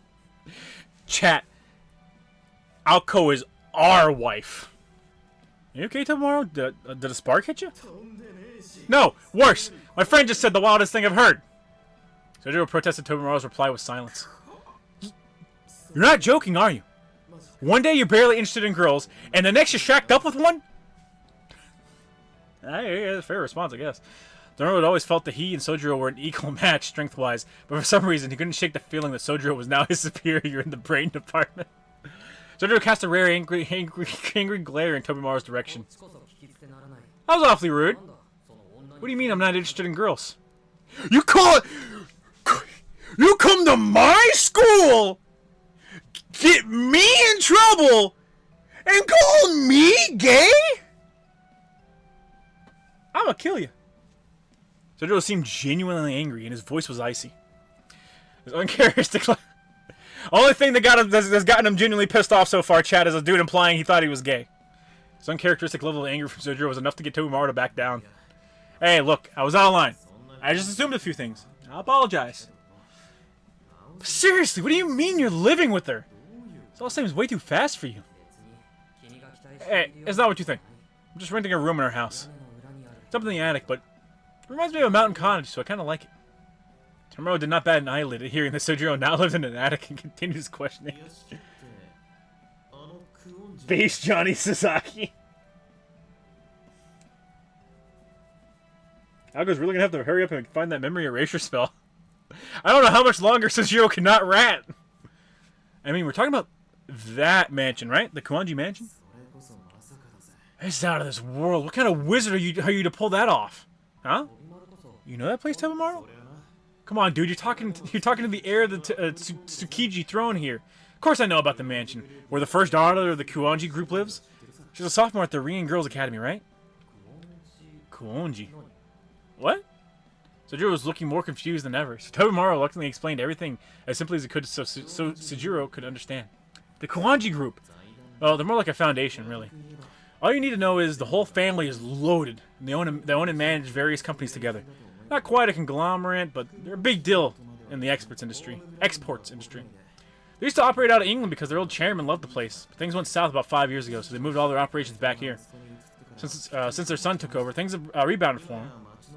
That's why you see their name plastered around town. They contributed like half the funds required to build our school. So to oversimplified simplified explanation, Sojiro still seemed not to be getting it. With that, Tobimaru decided to give up on trying to explain. They're filthy rich, okay? You know the coffee place you work at? The Kuwanjis brought that franchise here. Now they're a national chain. Okay, so they're very rich and very important. Weird. If that's the case, then why is she so frugal all the time? Sojiro mumbled incoherently to himself. If she's rich, why is she such a fucking petty bitch? Tobimaru looked at him with a complex expression on his face, somewhere between envy and heartfelt sympathy. Whatever the case, you're doing good for yourself, buddy. Tell me the truth, though. When a guy and a girl living under the same roof, only one thing can happen, am I right? That's a surprisingly old-fashioned thought for you to have, Tobimaru. Oh, give me a break. What kind of guy's afraid to talk about this kind of stuff? Yeah, I suppose you're right. So, truth is, I like this. He fucking this expression he's got reminds me of well, I guess the outfits too, because you can only see like the top portion of their tracksuits. But this expressions he has put on right now, Sojiro, reminds me of SMT4. It reminds me of the protagonist. No, Sojiro and Akko were living together. There was absolutely no chemistry between. Oh, lying motherfucker. I wasn't to say that living in such close quarters as they did, unintended mishaps did not occur from time to time. But even still. Wait, what do you mean mishaps? What do you... What happened that we didn't get to see? You'd be surprised how nothing like that goes on. And it's pretty huge after all. Everyone was often busy with their own affairs, so there's no opportunity for this sort of thing to happen. I mean, answer me this. Would you suddenly make advances on Alzaki just because you were living under the same roof?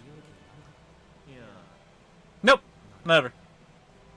Tobimaru nodded intently, as if he was thinking back over his many ex-relationships. Flynn? Yeah, Flynn. Well, this all sounds very wholesome. Yeah, I feel great. Sojiro gave no more than the quick affirmation to Tobimaru's despondent murmur. He was doing fine.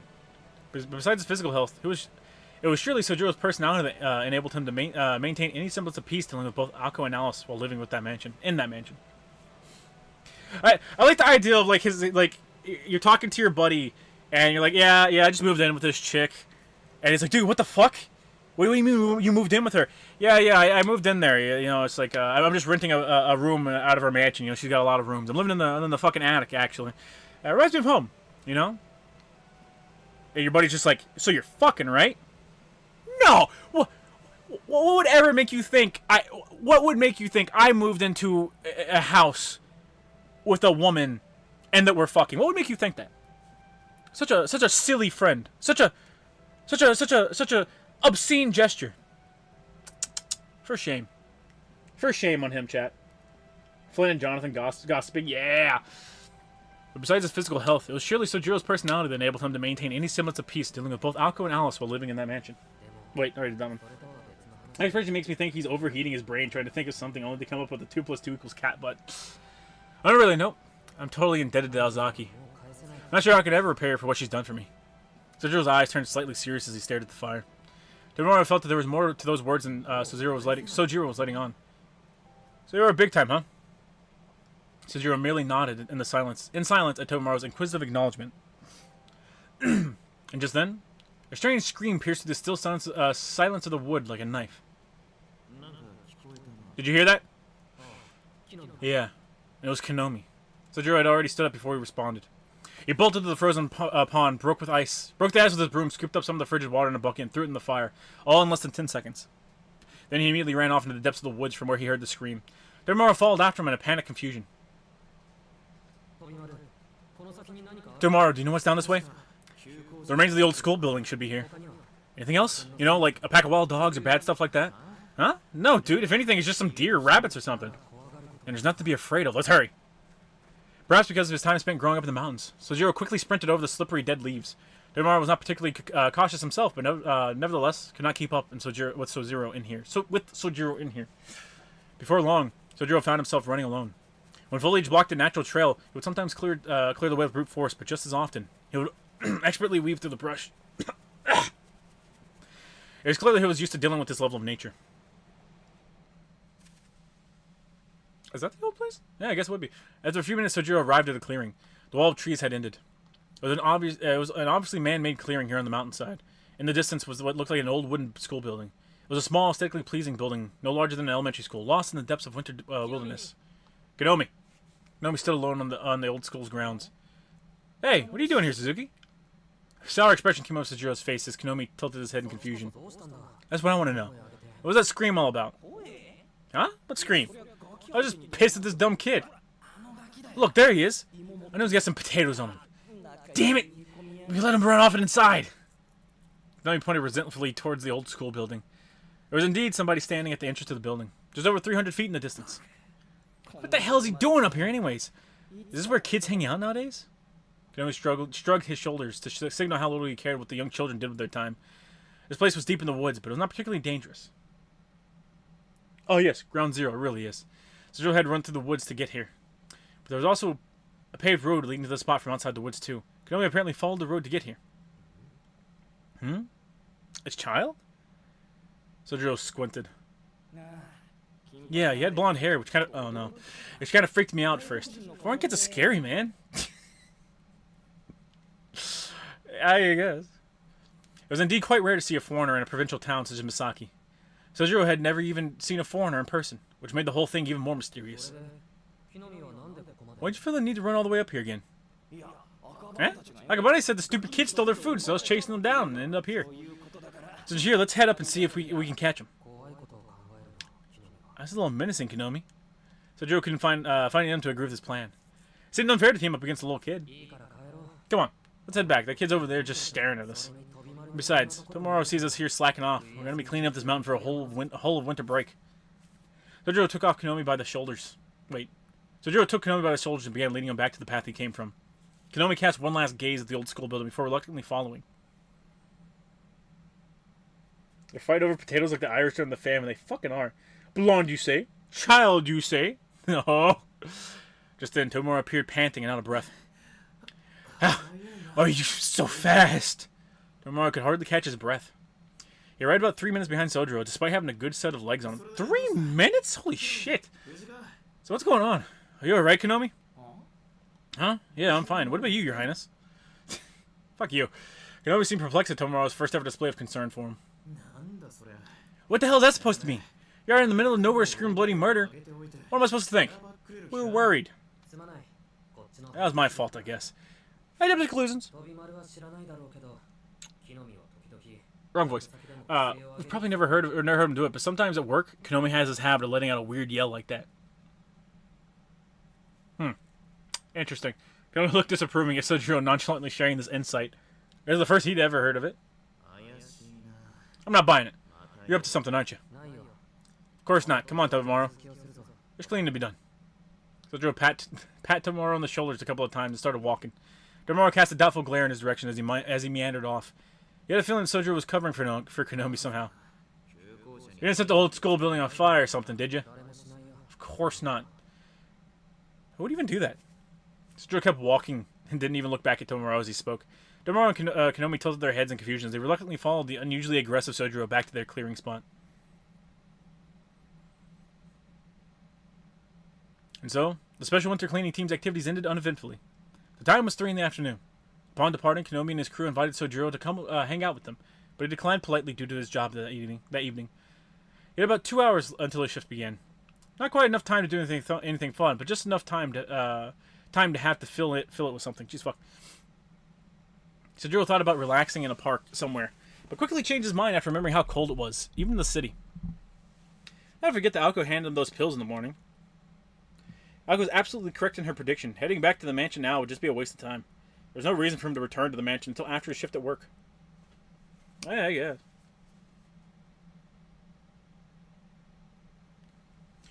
Still, Sojiro found himself on the way back anyways. Having grown up deep in the mountains, a little 2-hour walk was really no sweat off his back. Misaki was one of the more quiet residential areas in Misaki City. Wait, what? Misaki was one of the more quiet residential areas in Misaki City.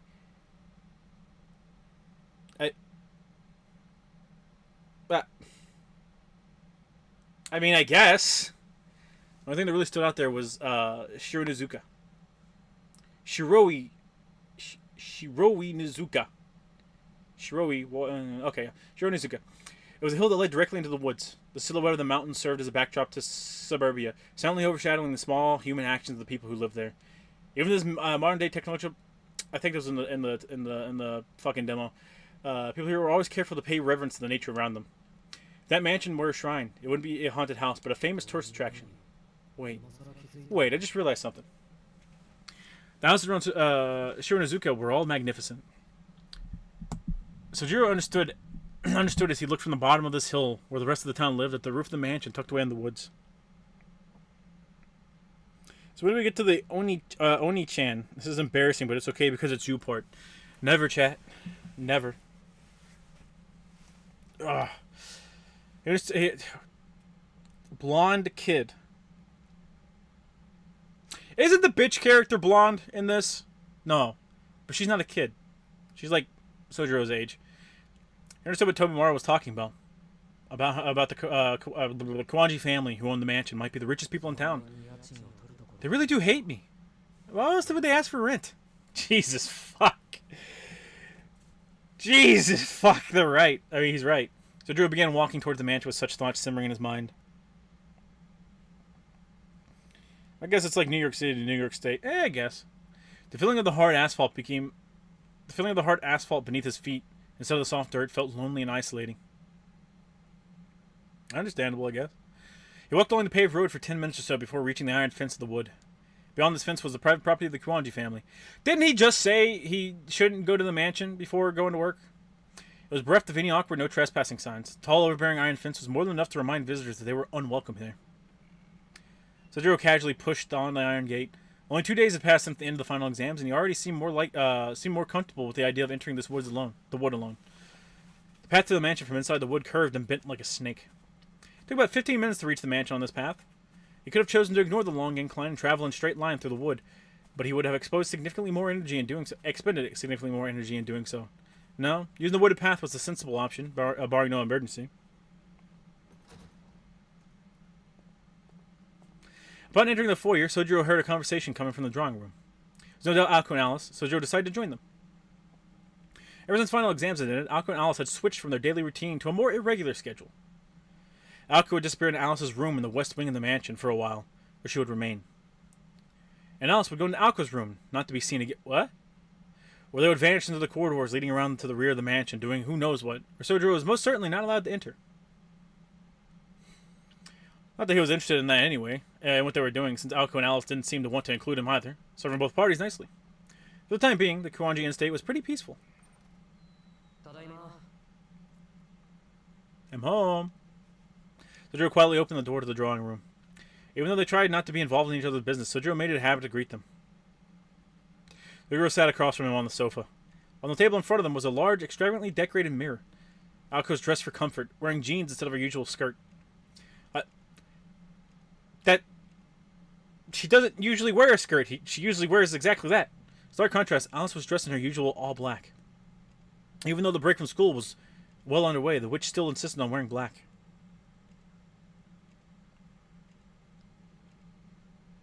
Logically, I shouldn't do this, but fuck it moment for Suzuki. Yeah. As Aoko had explained, it was probably because... Wait, hang on. Lesbians? As Aoko had explained, it was probably because it was too much effort for Alice to wear anything else. What the fuck does that mean? Sojiro's thought was that he would like to see her wear something different. Alright, you keep that one to yourself, buddy. That one's gonna get you killed. Aoko and Alice seemed to be in the middle of some sort of dispute. The air in the drawing room was tense. They both ignored his greeting. Alice only briefly looked up at him. What about the Tokawa point? The pillar is white, so hopefully it won't be so easy to remove. Yes, the Tokawa one is still active, but the Suo support next to it is gone, so we can't really be too careful. With each sigil they discover, they get better at finding the others. That makes sense. I guess when they found one, they can easily find the other connections. They really messed up. Should have been more careful. This is gonna turn into a weekly battle soon. The two continued their heated discussion from opposite sides of the table. Aoko neglected to even glance up at Sojiro. Sojiro sensed that she wanted to concentrate on the discussion at hand. It's so strange, though. Setting aside the timing of the puppet that night and how quickly they were able to find our expertly hidden sigil, whoever it is most definitely has to have some kind of hideout in the city. But if that's the case, why aren't we detecting any more abnormalities in the field? The dragnet around Misaki City hasn't been broken for nearly 100 years. Just Our Farms takes a long time. Seriously, get the wrong attributes with the right disc setup. Oh yeah, they're a pain in the ass. You're really relying on being able to pick exactly what you want with the tickets. If it's Alice's school uniform, I think it also ties into the Garden of Sinners because a bunch of characters in that story also dress like nuns. I mean, maybe. But Aoko's, they said Aoko's normal outfit is her in a skirt, but like, it's not.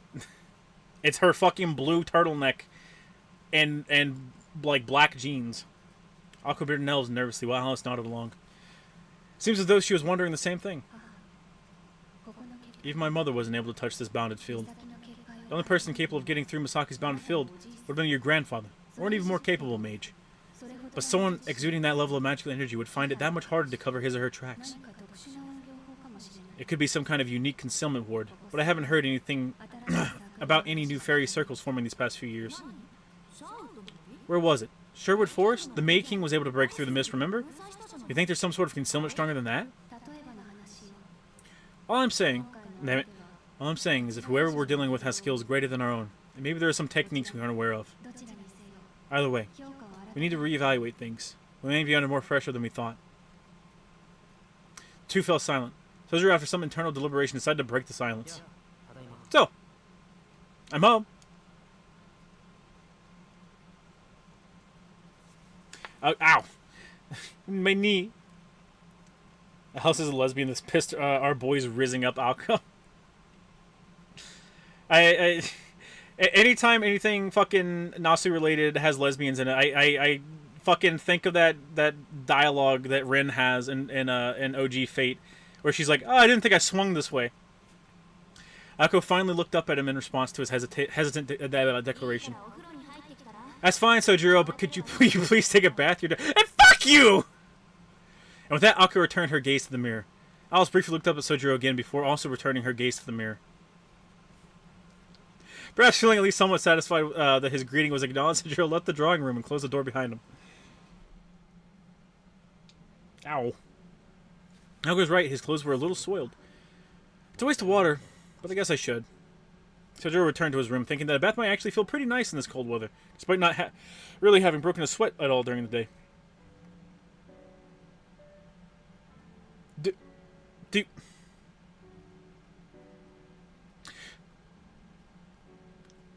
Do the Japanese not bathe every day? Is that not something they do? Climbed the stairs to the foyer and up the second flight into the attic. Oh god, didn't they say something at the beginning about like Alice only showering every other day. No, maybe Alco showering every... Oh, God! Oh, God! Stinky women! Like the other rooms in the mansion, this one had no frills in its decor. It was a little cumbersome to use as a living space, but comfortable enough for Sojiro. And I shower at least once a day. Yeah, I try to shower. I try to shower at the end of every day. I wish I could bathe at the end of every day, but I have to settle for a shower. Everywhere else in the mansion was a little too gaudy for his taste. As far as shelter and a place to sleep went, Sojiro was more than satisfied with his accommodations.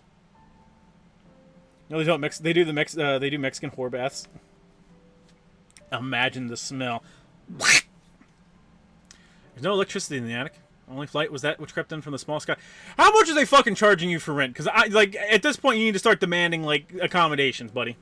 Not that Sojiro minded. He was more accustomed to living without electricity than living with it.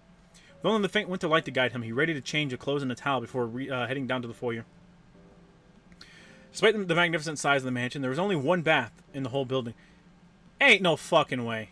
Not a particularly large one at that. Whoever the architect was, he or she must not have thought a bath to be so important. Or perhaps they weren't the bath type. Sojiro descended the foyer and made his way to the back of the stairs. This is what Rose saw in Raiden's room in MGS2. Fucking... literally.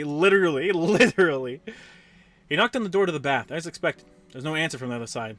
The only other two occupants in the mansion were still talking in the drawing room. After confirming it was unoccupied, Sojiro quietly entered the bathroom. Oh, I want to see the bathroom. Even though Sojiro was not aware of it himself, as was common for him, the only hobby he had acquired since coming down from the mountain was taking a nice, relaxing bath. Sojiro had left, but the two girls were still locked in a heated discussion. Needless to say, the topic of their conversation was still that of the outsider mage who had appeared in Misaki City last month. This was, after all, the problem that occupied their time before this whole situation with Sojiro arose. Dealing with and eliminating the interloper who had set his or her sights on their territory. All this time he had been preoccupied by a decoy, no doubt also part of their plan. Then, while we were distracted, they crept in and stole another one. The fight against the mage has only just begun.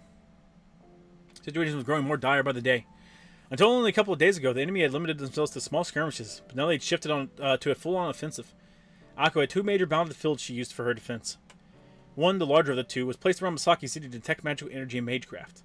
This was used to observe and monitor visitors from outside the city, and was initially set up by Aozaki's ancestors, the administrators of this territory, and had no way to be removed. The other was set to be to energize and manage ley lines from within the territory. The 5 sigils carved into the earth made up a standard square-type array, protecting all that lay within its bounds. After some manipulation of the monoflow, the power within was directed to accumulate at the Kiwanji estate. That is to say, the bounded field exists to monopolize the magical energy within Misaki City. There are 5 sigils in total, the Kiwanji estate located in the center. Damn it. 5 sigils total with the Kiwanji estate located in the center. Of all 5 sigils were forcibly removed, Akko's jurisdiction of this territory would be in title only. Without the power of the land to back them up, they would be forced to fight back against their invaders on equal ground, with only their own innate abilities to protect them. The only reason Alice and the inexperienced Akko were able to defend this territory so far was because of these 2 fields. The dragonet that notified Aozaki of any threats was also her lifeline, but this time their enemy had somehow slipped through the cracks and was running rampant. This is what the girls had to face up to. Ley lines, call our boy Iori. Worst part of Samurai Remnant, chat. Worst fucking part. Oh, by the way, I completed all the DLCs, and I got the platinum for the game, which the platinum wasn't too hard. It's just my account's fucked up, so I had to earn the platinum like fucking 4 times. Jesus Christ. I put a lot of time in that game. By the way, it's just a matter of time. Once all the sigils are destroyed, this mansion will be our last stronghold of defense. Are you okay with that, Alko? I mean, what other choice do we have? Like you said, it's only a matter of time before the sigils are destroyed. Our best chance would be to find their hideout, but it's not exactly a necessity. They can remove the sigils for all I care. As long as you're here, then the mansion itself shouldn't be a problem to defend. And if they do, then they're marching to their own demise. What else is there to worry about? Nothing, I suppose. With only a single opponent to deal with, we're better off focusing the field of the mirror on this state, and making this mansion our last line of defense. Alice touched the mirror on the table with her pale fingers. The surface of the mirror rippled like water. Like water? Charging 80% of his paycheck. Jesus fuck. Charging for utilities and they have a bike tax. Our boy's broke as shit. Oh god. So they know which room to set up the barrier or something. Wouldn't it make sense for them to only have one bathroom for mages, so they know which room to set up a barrier or something like that? Ah. Once I get 3 pulls on the regular banner, who do you think I should choose from Nekomata, Reina, Grace, or Coleta? Which one is Reina? Is that the maid? I'd have to know what characters you already have too. Ley lines are too easy. The ley lines are just boring. I mean, like, it's a nice change of pace, but then it happens like 8 times, 9 times. Give the mirror ripper like water. Ooh, pretty. The mirror was another protector in Misaki City, separate from Miyazaki's bounded fields. More accurately, it was a ploy that existed only to protect Alice Kwanji, rather than Misaki City itself. It generated a thick fog and acted as an invitation to any visitors, drawing them into its board game-like world. Alice referred to it only as the mirror, but it was known to her friends as the Mirror of Slumber. This was a magecraft that Alice Kwanji wielded. Within the rippling surface of the mirror, an image of a castle began to form, and also a lush forest, a field, and a river. Oh, speaking of a castle and a lush forest and a field, I also, on Fate Go, I finally did the King Protea CCC quest. Fucking pain in my ass. I tried like 5 or 6 times to just like do the 1-turn kill, but I just don't have the characters required for it, so I couldn't do that. And then I was like, okay, well, I'll do the stall tactic, and I forgot the best part, or the main part of doing a stall tactic is you need to also bring a damage dealer to beat her. So I had to stall until round, I think it was 89. Fuck, brother, it was a pain. Aqua stared in the mirror in silence. Characters I have are Ellen, Lycan, Sokaku. Alright, well, there you go. There's the best team in the game. Piper, Lucy, Anby, Nicole, Corrin, Billy, Ben, and Anton.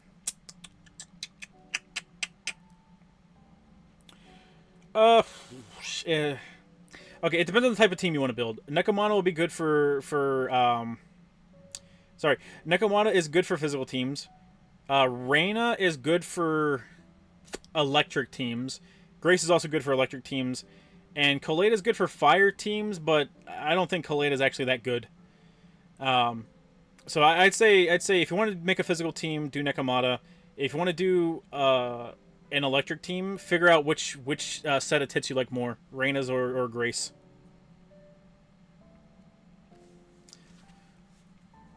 Damn, 89. Yeah, it fucking took forever. It was what was it? It was Merlin with the Merlin support, Proto Merlin, and Castoria, and then I had Leonidas and Mash, and I was using the Harry Potter outfit. Fuck, brother, I had my like methods all absolutely fucked. I didn't have to worry about dying because all my skills never had a cooldown essentially. But fuck, dude. Before suddenly jumping on her feet on the sofa. Well, Inception, hell yeah. Now that's all decided. Can we get back to actually doing stuff? I'm going on, Alice. Can't do anything until we have eyes on the ground. Ugh. Just the Arkham Knight stealth fight with the no detective mode, no gargoyles. Phase 3 was rough. Okay, yeah, it can be a pain in the fucking ass for sure. You ever played the remothered games? Yes, I think you'd enjoy them. Spiritual successor to Clock Tower, yeah. I usually use Cathach for CQs. Spamming auto stun is really nice when you don't want to deal with boss mechanics. Yeah, I don't have a team that can keep Cathach up to date, and also I don't have Cathach. I also had a tire sigh in response to Alka's determination, then gave the mirror a gentle caress. The sound of dripping water filled the room. The mirror began to consume the table in a thick fog with a single caress from Alice. We're visiting each sigil. We definitely won't be back until morning. Nah, we'll be home in no time! Alright, I meant to ask you. Is this the proper way to do a fire pentagram banishment? A what? Akko traced a shape in the air with her fingers. She mimed a star shape, starting from the top, moving down to the right, from there to the upper left, and so on. Wait, hang on. So, wait, okay. Top, down to the right, upper left, then it'd be right, then down, left, then up. Okay, I guess. It's about time you learned something. Damn it! It's about time you learned something other than how to break things, Alko.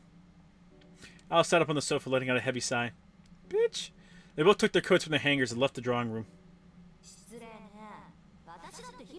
Missing out on the best bunny suit servant. I am! I'm pretty sure I have the bunny suit outfit. I just don't. I don't have Scathach and I don't have Summer Scotty. Summer Scathach, sorry. Wait, was Summer Scathach? No, Summer Scathach was a welfare servant. I don't have Summer Scathach. Well, excuse me. I guess I need to study some more on top of all the studying I already do. Remember that charm I pulled off just the other day? What charm? That simple mesmerize? You know, the one you taught me? Light and frail, nimble and quick. Tick-tock, tick-tock. There's no time to waste. That one? Are you being serious right now? Yeah, I'm serious. You can ask Sojiro later if you don't believe me. Alice swallowed her words, clearly displeased. She likely stopped herself in time to realize it wasn't worth the effort to take issue with it. On the topic, what will he do while we're away? That'll be fine, as long as he doesn't try to go into the West Wing or anything like that. There shouldn't be any immediate threat to his... Alka responded hastily as she opened the door to the foyer. As soon as she did, just as quickly as Alice's... We're gonna see man-ass, chat! Alice's doubts had gotten stuck in her throat. Alka suddenly froze, unable to speak. Man-ass! Man-ass! Man... Alright, well, close enough. Abs, baby! He's fucking shredded! I guess they're trying to show off his scars, but... What? For a moment, Alka wasn't sure who was standing before her. She could only stare at the glinting rays of sunlight creeping into the room as she reeled from the shock. What, you never seen a hunk, baby? Yeah! Her mind was completely blank. Should I try to pull for Jane Doe or wait for Miyabi? That's gonna be whatever you want. I don't know what their kit's. I don't know what Miyabi's kit's gonna be. I'm saving for Miyabi. Her mind was completely blank. Excuse me. I also don't know if Miyabi's gonna be fire, physical, or what. As though she had just woken up from a nap, or a Jack in the Box had just opened in her face. Sojiro was probably the only person who truly knew how long that dumbfounded silence went on. Wait. Okay. So we know how Alko looks like. What emotion is bless you, thank you chat. What emotion is Alice giving back there?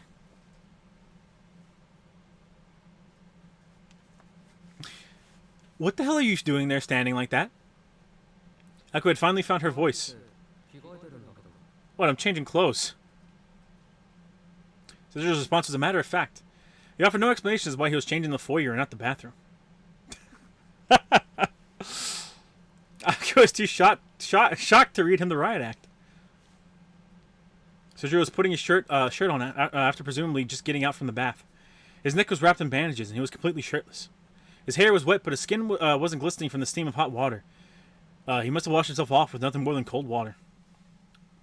Though shocked as to why anyone would do such a thing in this cold weather, she let it slide. The source of her silent stupor was simply his body. Ha! Fucking knew it! I knew it! Was Miyabi an ice back in the beta from what I heard? Oh, I don't know. You should have been driving up north tonight. Just got into Kentucky. How much more are you streaming tonight? Roughly an hour. I got a bunch of doctor's appointments I had to schedule for tomorrow. And then I go from doctor's appointment to work. And then I come home and work a little bit more. And then I go to sleep. And then I go to work. Until now, she'd only seen him as harmless, without his clothing to hide him. However, he was more fit than she'd ever imagined. For a rough mountain upbringing where one's body and strength meant survival, perhaps he was even a bit underdeveloped. And on top of that, are those scars? Alko asked cautiously. I have scars too, although mine are on my knee, and I guess my hip too. Sojiro followed her gaze. He had something that looked like a burn scar on his arm. It was random in appearance, nothing like Alko's magic crest with its ordered patterns. Welcome to the Bi Club, Alice. That's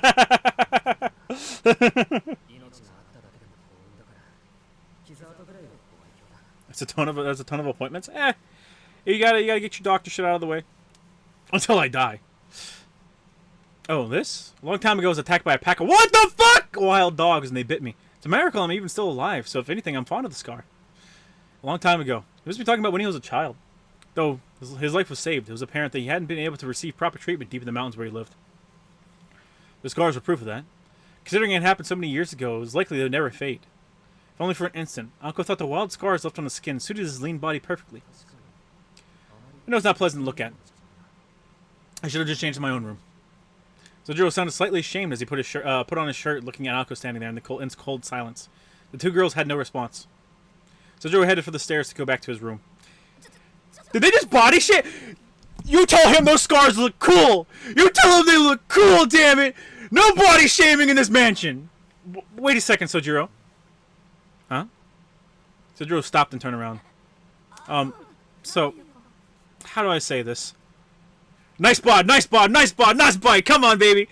You know you want to! Ako looked away awkwardly, apparently not knowing why she had stopped him herself.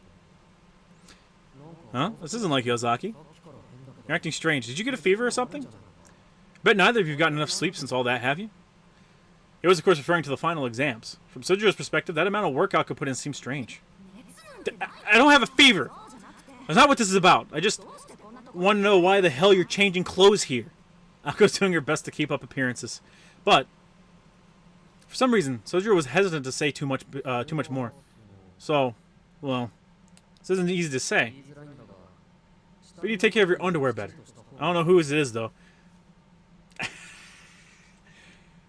Chat, I wonder whose underwear it is.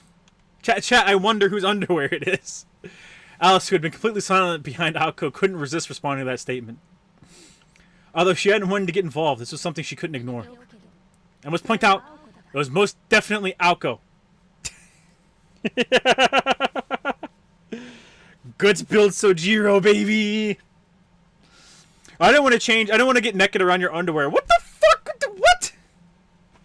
Alice's response was quick and to the point. I may have been in charge of laundry, but Aoka seemed like she was just holding back on going critical.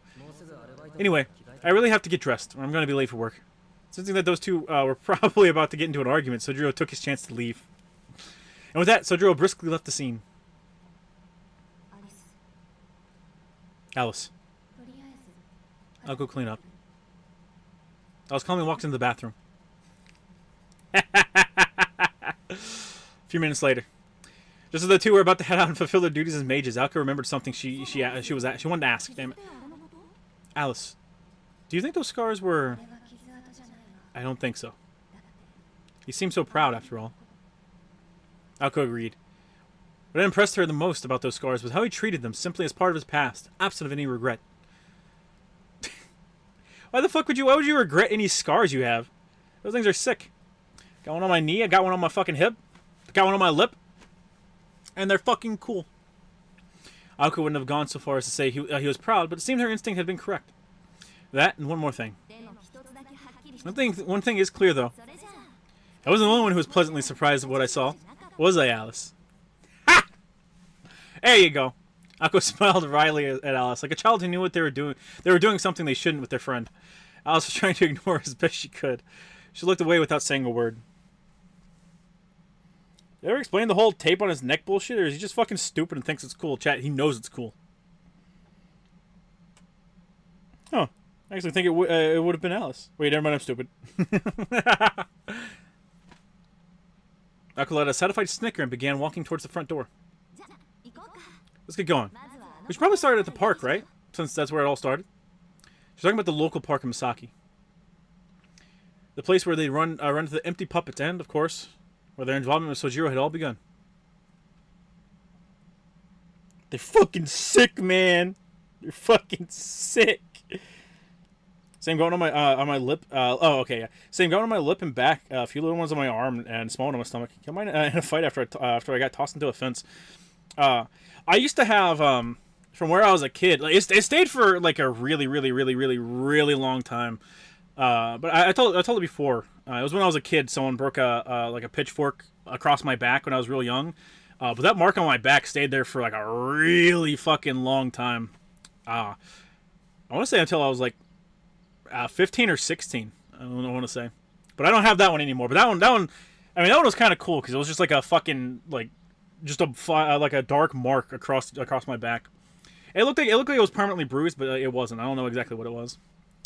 Early the next morning, It was 5 o'clock in the morning. That's, hang on, what's the song?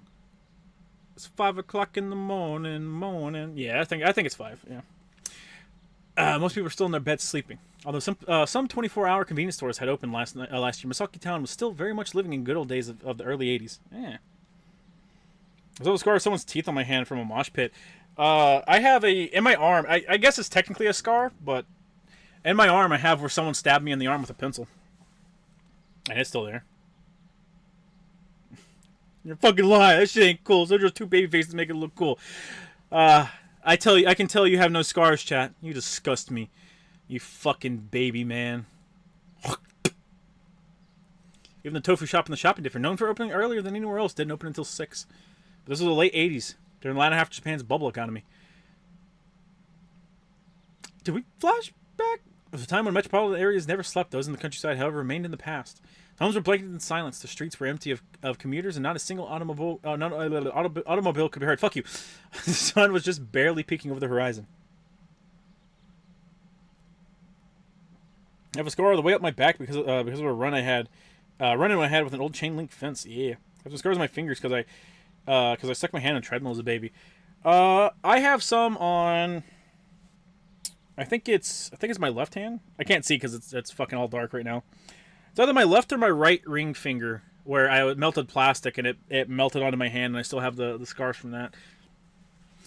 Tom would still be asleep for at least another hour before it began waking up. I always assumed a pencil stab would hurt like hell. Not really.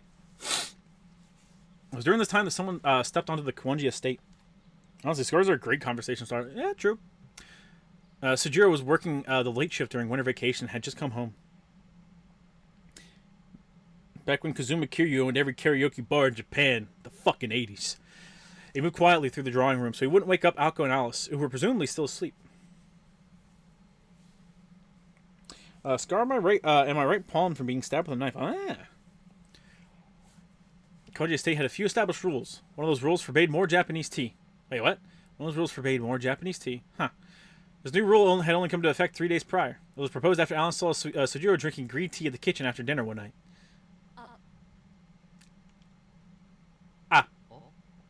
Huh? Oh, she's angry. Oh, she angry, chat. Looking back on it, the decision had been made rather abruptly. That single gasp of surprise was all Alice said. She grasped her head as she was battling the most vicious of migraines. Called for Hako, then made a decision to ban all What? What the fuck, you goddamn bitch? By some miracle, Hako managed to negotiate and keep Sujiro's privileges to barley tea during the summer. Even the British only drink green tea at first, you know? Hako had clearly hit a nerve with this argument. Hako stared at Alice, fairly certain why she was so taken aback by Sujiro's actions. Switch to coffee, bro. This fucking whore does not have... No, she does not... No. She does not get to fucking dictate what we drink. I don't get why it's such a big deal. Tea's good no matter what kind it is.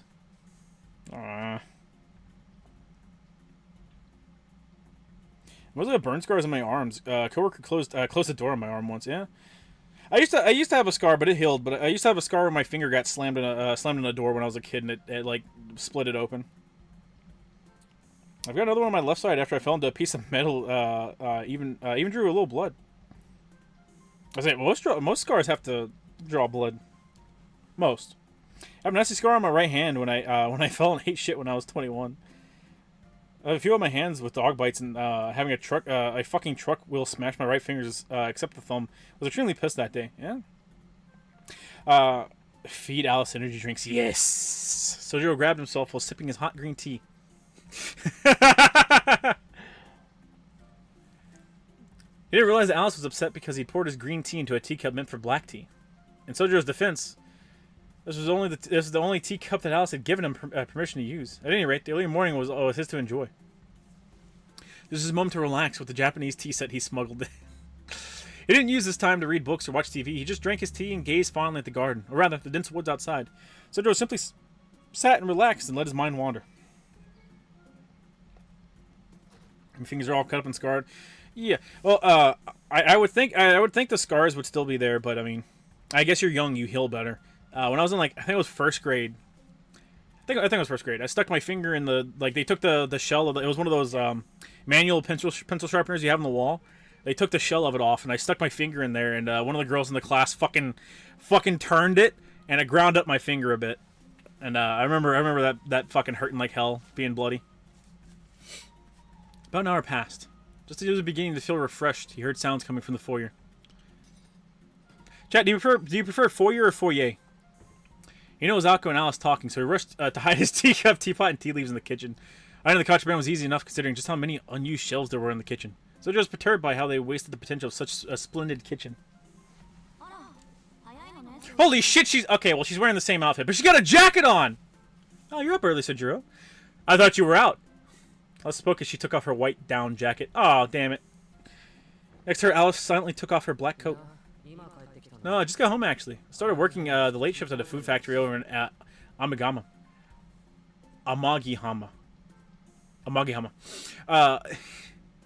So is that 3 jobs he's got? He's got fucking 3 jobs? Fuck you! You're getting too... You're pushing your luck, Sojiro! Sojiro stuck his head out from the kitchen and gestured that he was about to put on some water to boil.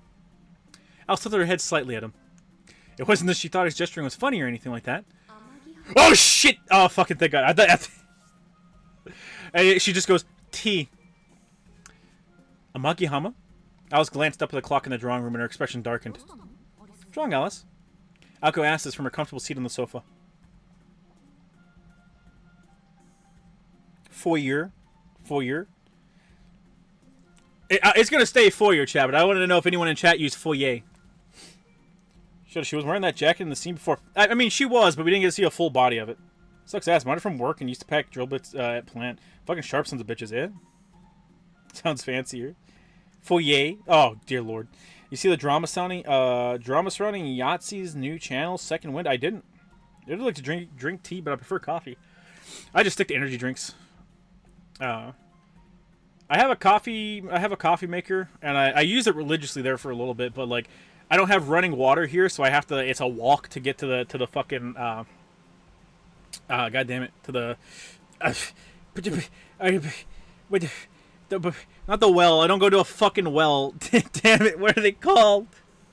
Damn it! What are they fucking called? To the goddamn deep water spout. Akko asked this from her comfortable seat on the sofa. Nothing. I use foyer. Yeah. I only heard foyer in Haunted Mansion. The GameCube game? Ah. Alice responded indifferently before finally sitting down as well. Sojiro, just 1 spoon of sugar, remember? Akko yelled her manner of course request into the kitchen. Sojiro didn't respond, but it was an affirmative silence. This was the result of 2 entire nights worth of cramming that Alice knew nothing about. What about you, Alice? I'll just have mine with milk. Oh, she drinks hers with milk. Wait. This has to be coffee. Oh, tea with milk. I was responding out of obligation. The spigot? Not the spigot. It's a fucking... Damn, dude. I was responding out of obligation. Tea with milk. Got it. For some reason, Sojiro dutifully answered Alice's request. Fine, I get sick of his voice if he replied every time anyways. Anyway, is it pretty rare for you to be drinking tea from a tea bag, Alice?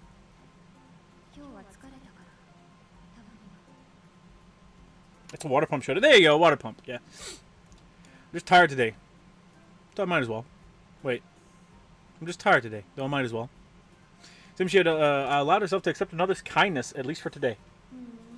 If you say so. More importantly, Sojiro, did you say something weird earlier? I don't think so. Oh, I could have sworn you said something. The two were conversing over a distance of 4 yards. Alice decided to add her opinion to the conversation. I don't think a day has ever gone by when he hasn't said something weird, to be honest. Her quiet tone was luckily just low enough that Sojiro couldn't hear. What's he gonna do? I agree, but seriously, wasn't he talking kind of strangely just now? I don't exactly know how to describe it.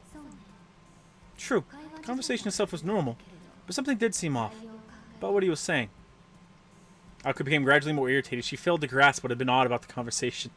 Just then, Sojiro appeared holding a tray with a teacup for each of them. What are you guys talking about? I literally just said I started a new part-time job, that's all. He put the cups down on the black table without making even the slightest sound. Alice couldn't complain about how proper his job as a waiter had made him. Tea with milk? Yeah, what the fuck? Foyer, the French language can eat a bag of dicks. Hell yeah. A hose? Nah, water pump.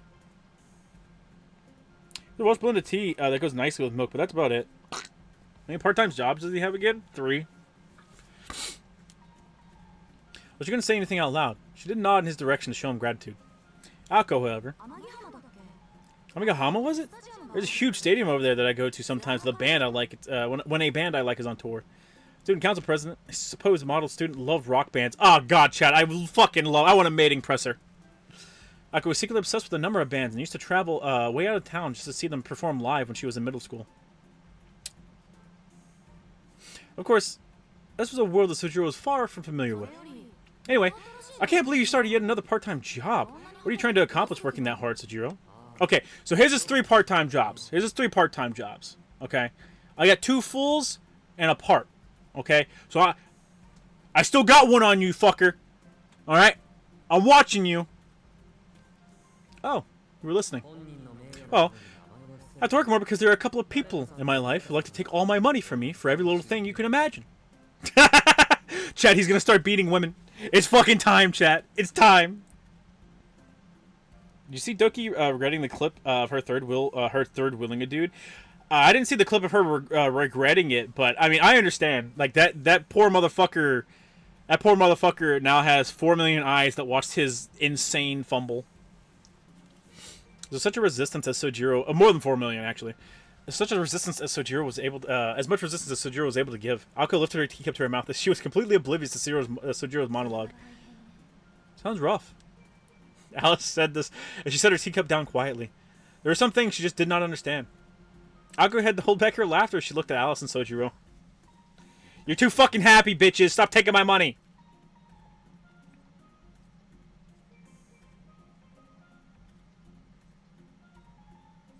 Should have known better than to say anything. Sojiro's shoulders fell as he said this. How much are they taking in rent? Jesus fuck. He has 3 part-time jobs because he can't afford rent. I've got it because I've... Oh, well. Damn. Alright, mine's not rent, but I mean, I guess mortgages are technically rent. In a really roundabout way. Took a sip of his black tea, still unsure about the taste. As long as you know I'm working a lot, I guess that's fine. That means I'll also be away during the night be away at night during winter vacation. I have to take those pills at work though. Don't worry about that. I'm done with those.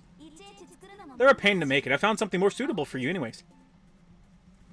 I'm not wearing a fucking collar, bitch. I'm not wearing a fucking collar. Put it down. Put it down. Put it down. I know that look. I know that fucking look. Put it down. We're not doing this. It was a small circular object about 20 inches in diameter. You fucking bitch. Wrapped up nicely like a present. You fucking bitch. It's a little something to celebrate your moving in here. I want you to wear that from now on, Sojiro. I'm not fucking wearing it! I'll be a dead. Kill me now! Fucking cut my head off! Put my body parts on a pike in the middle of town square, I don't care! I thought it was a white belt. Oh, thank God. It wasn't a belt for putting effort to keep your pants up. Put it clear as possible, it was a collar. You bitch! You bitch! Alco. Alice's expression darkened at this turn of events. But it wasn't clear whether it was her friend's insidiousness or sympathy for Sojiro that concerned her. So, what do you think? I'll be a dead motherfucker. Alco is clearly a little crazy. Yeah, no shit. No fucking shit. Baba showed a say it. I'll fucking kill you. I'll kill you. I'll kill myself. I'll kill that one over there. I'll go for the little blue fuck in the ceiling too. I'm not wearing a goddamn collar. At least she wasn't totally serious. It was obviously at least half a prank to see how Sojiro would react. But Sojiro was solemnly considering the collar he'd just been gifted. Why would you fucking consider it, man? I'm not exactly sure what this means, but it's the first time anyone's given me something like this. It actually sounded like this would be a happy memory for him. Alice narrowed his eyes at what was transpiring. Yeah, I would too. I would too. What exactly am I supposed to use this for? You cunt! If you want to fuck a dog, get a Great Dane, you bitch! It's simple. It's like the golden headband in Journey to the West. Wukong had to wear it if he stepped out of line. Though, you wear around your neck like a dog collar. Oh, you bitch. So Jiro grimaced when he finally understood Ako's mean-spirited gift. He really wanted to ask her what kind of person comes up with such an evil idea. So basically, if I divulge any secrets or disobey you, my collar will choke me, is that right? Yeah. Sure, you're feeling well, Ozaki? Oh, do you not like it? Tried to pick out what I thought would suit you best. Oh, you snide bitch. Ako still had an evil grin on her face. But Sojiro had a surprising response to the gift that Ako had clearly gotten as a prank. I guess you're right. I mean, it's better than taking poison every day, and the belt itself looks well made. I actually like it. Thank you, Ozaki. He spoke 100% truthfully. Ako's face contorted in disbelief, and she could only mumble if he was serious. You know what? That is the best way to get back at her. Fair enough. Freaky ass nigga, he is 69 God! I'm happy about any act of kindness. Even more so when it's from you, Ozaki. Damn!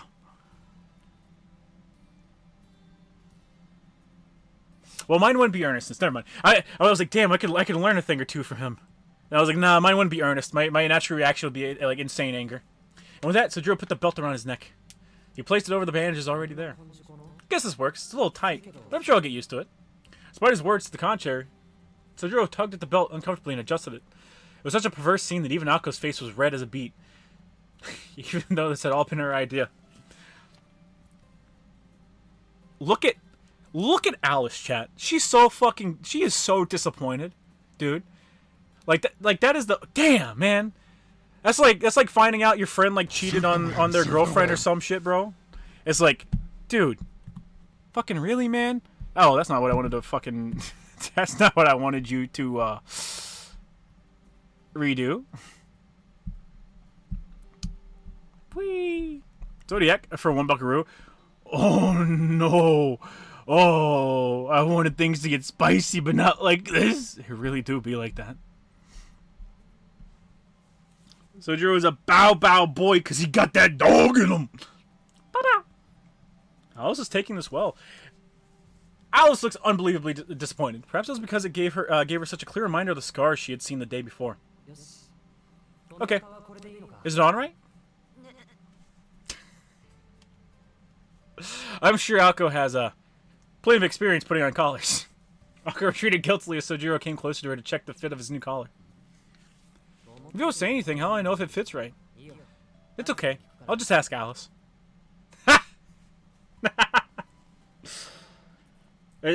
Full-on death by 1,000 cuts. I love this son of a bitch, chat.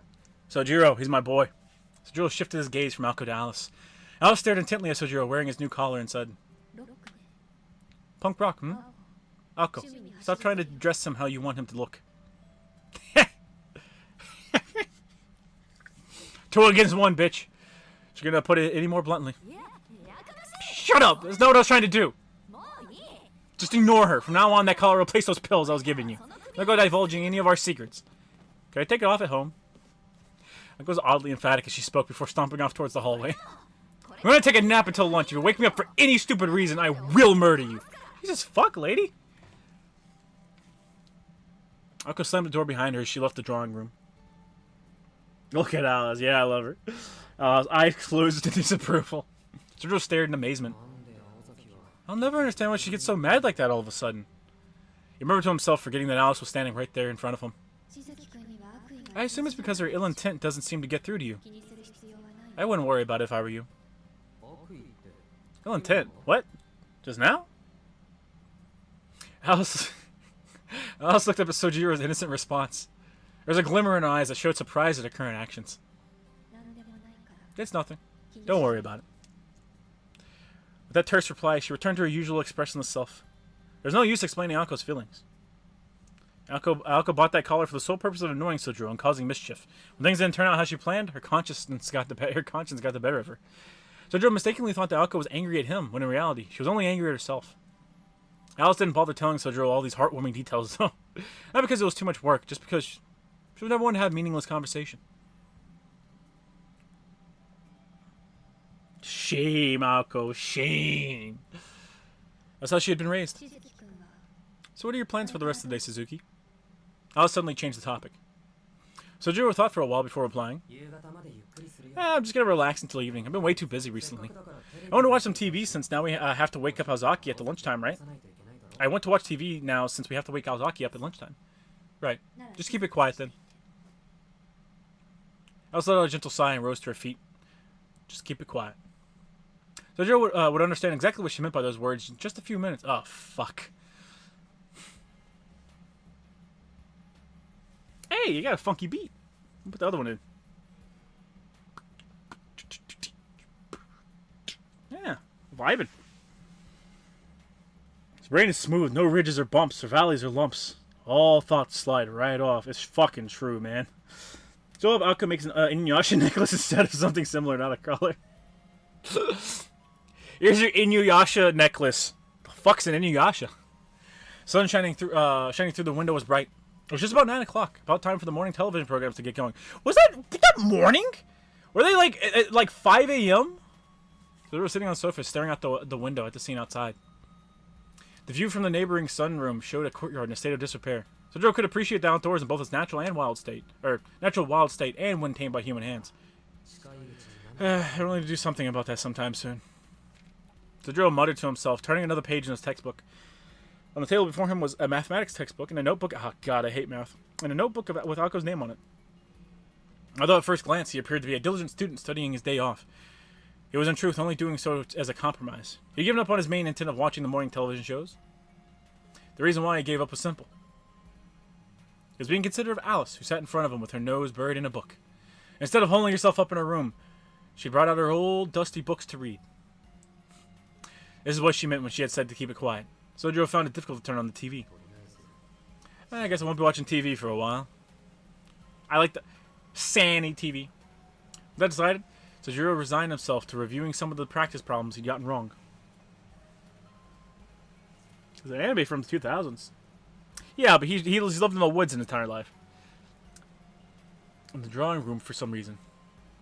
There wasn't any particular purpose in doing it there, but he also had no real reason to study back up in his room. And so there he was, leisurely highlighting his textbooks with Alice there in the same room. To Sojiro, there was really no difference between his room in the attic and the drawing room with Alice.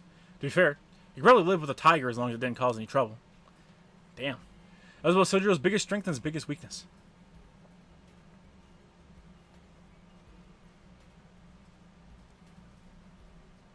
Wow, is that retarded? I love him. Before I knew it, the clock was showing 11. He spent 2 hours doing his math problems, but wasn't even halfway finished. More than that, he was disappointed in himself for lacking the courage to speak up at all. In comparison, Ozaki's really working hard. He dropped his mechanical pencil onto the notebook and watched it roll away. He knew that Alko and Alice were busy with something since final exams had ended. He also knew that she had hardly gotten any sleep recently. If she had been able to ignore him during exams, she probably would have had an easier time. Today's nap was probably the first proper sleep Alko had gotten in days. Though, she showed no signs of exhaustion despite the fact that she must have hit peak long ago. She always seemed raring to go. Yeah. Anecdotally, the only way you can really tell I'm real tired when I'm working a job is just the fact that my eye bags get really, really, really long. It wasn't that she was trying to act tough. That was just the kind of person she was. Always positive, always tough as nails. That was exactly what she came off as, completely irrational at times. But that was the case. You could probably describe Alice in exactly the same way. Sojiro couldn't help but feel a bit inadequate when he saw their single-minded focus on their goals. He'd been so preoccupied with adjusting to his new life that he'd neglected to think about what he was going to do with himself after. Thinking about this cast of glooming cloud over his heart. He felt like he'd never find a clear purpose in life with Alko and Alice seemed to have. At least not since he'd left the mountains. His old life was gone now, never to return. It was like a kite come from its string, destined to fly only where the winds took it.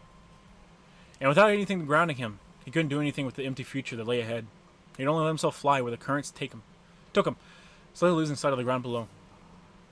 There's all the conveniences you could ask for here, but nothing I truly desire. Alright, okay. Best not to think about that. Don't go down that train of thought. It never ends well. Town was full of options, but he could find nothing. He'd ask himself the same questions time and time again. It never made him feel any better. If anything, it only made him feel worse and worse. That, or maybe he had felt that lamenting his own ineptitude would lead to finding some kind of goal or desire someday.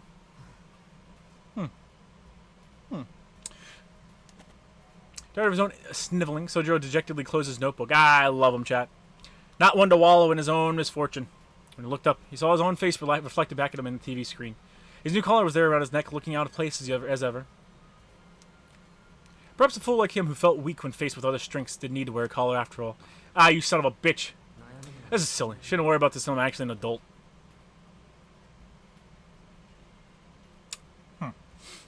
Shook up his thoughts of doom and gloom and sat up straight. Is he stupid because he's like 4 years old? Is he a werewolf? Is he aging in werewolf years? Forcing himself up a little, he stood up from the sofa. I'm gonna make some food. You want anything else? Sojiro asked casually. While Sojiro had been doing his own thing, he'd remained mindful of Alice. Alice looked up, surprised at hearing her name. She had completely forgotten Sojiro was even there. Me? Yes, you. Ah, fuck you! Yes, you. You've only had some tea all morning. If I'm gonna be cooking, I might as well cook for everyone. Without waiting for a reply, Sojiro headed off to the kitchen while putting on his apron. See, real men don't need aprons. They just want them as like Christmas or birthday gifts, but no one ever wants to give it to them because they don't actually appreciate all the great effort they put into making meals for people. I tried to wave at him to stop, but by then he'd already disappeared into the kitchen. She was hesitant to walk all the way in there just to tell him she didn't need anything. Besides, she was actually hungry. Sojira's proposal made sense, and her empty stomach agreed. Alice was hungry, and Sojiro was going to make it lunch. Making lunch for both of them would save time, and the trouble of cooking two separate meals. There's no logical reason for Alice to refuse his gesture. She decided to stay quiet and tacitly accept his offer. He's so strange. Ah, she's so fucking adorable, chat. So you want an apron? You don't want to buy yourself one then. Chat, I'm gonna next item we get from a fan, I'm gonna shove it inside my ass crack and run it down like a fucking debit card, and we're gonna send it back. Just for that little fucking outburst you got there, huh? Just for the word softly, not for anyone in particular here but herself. Sorry I'm late. What I miss? How badly you've been cucked so far? Not at all, chat. As a matter of fact, the main character's doing the cucking technically. Oh, my neck. Truth was, however, I'm gonna send poison ivy. Oh, you fucking try. I'm immune to that shit now. I was in a bad mood all morning. After checking all the sigils around Misaki City and boarding the first train back to Tokawa, all she wanted to do was spend the rest of her day reading until the words turned into a jumble. Her iron resolve to complete the task would not be interrupted by someone else milling about in the drawing room. This was her mansion, and there was no way she was going to lock herself up in her room on account of Sojiro. However, with that said, she would be wrong to kick Sojiro out for no real reason. As it stood, Sojiro had actually kept quiet like she'd asked. He wasn't in the wrong here. If Alice had really wanted to be alone, she should have gone to her room. Ah, she's adorable, Chad. She's adorable. I should have told him to leave me alone instead of just telling him to be quiet. Wait. I should have told him to leave me alone instead of just telling him to be quiet. Alice had defiantly stayed in the drawing room despite realizing the dilemma she'd put herself in. She'd figured Sojiro would eventually make a ruckus and run off to hide in his attic room.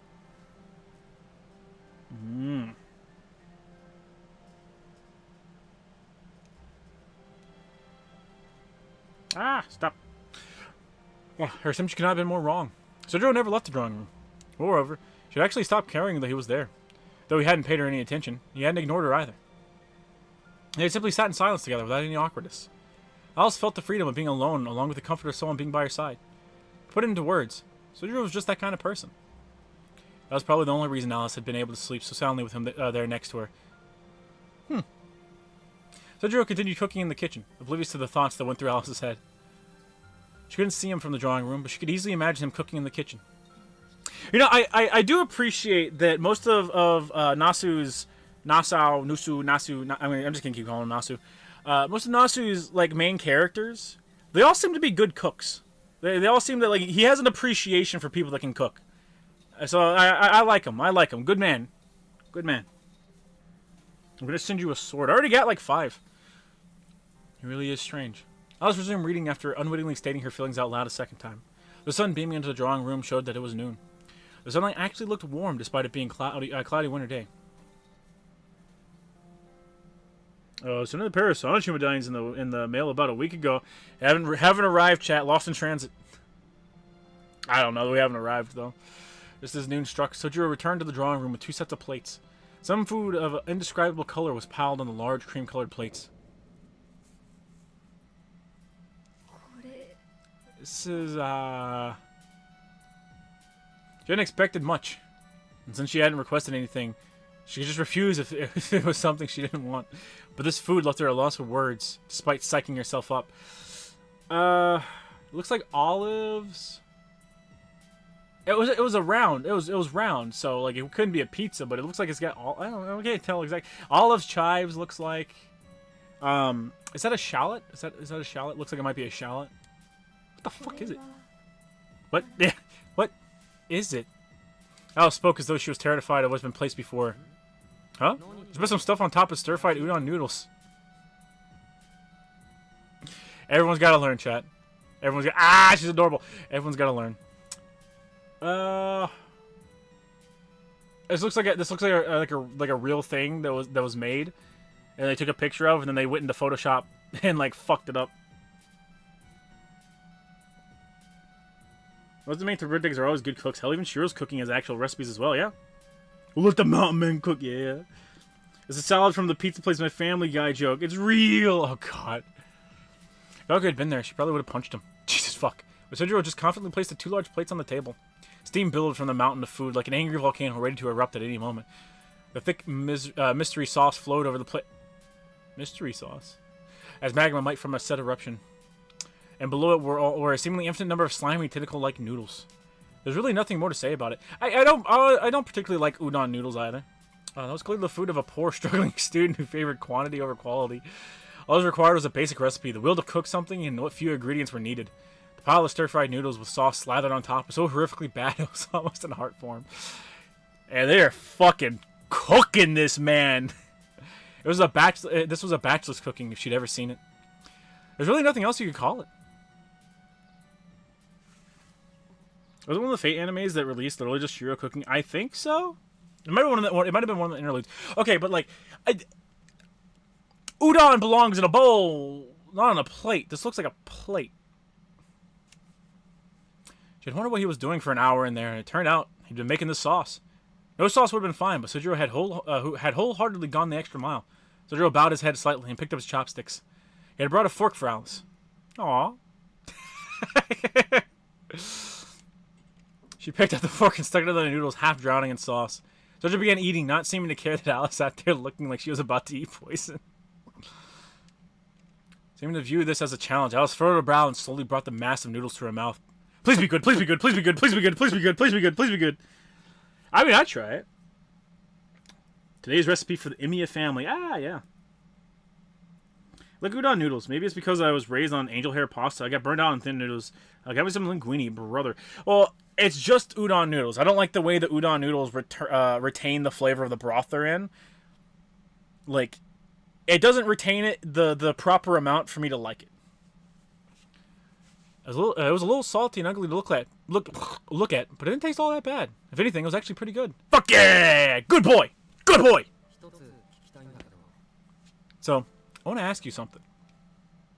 Oh dear Lord, Chetty poisoned her!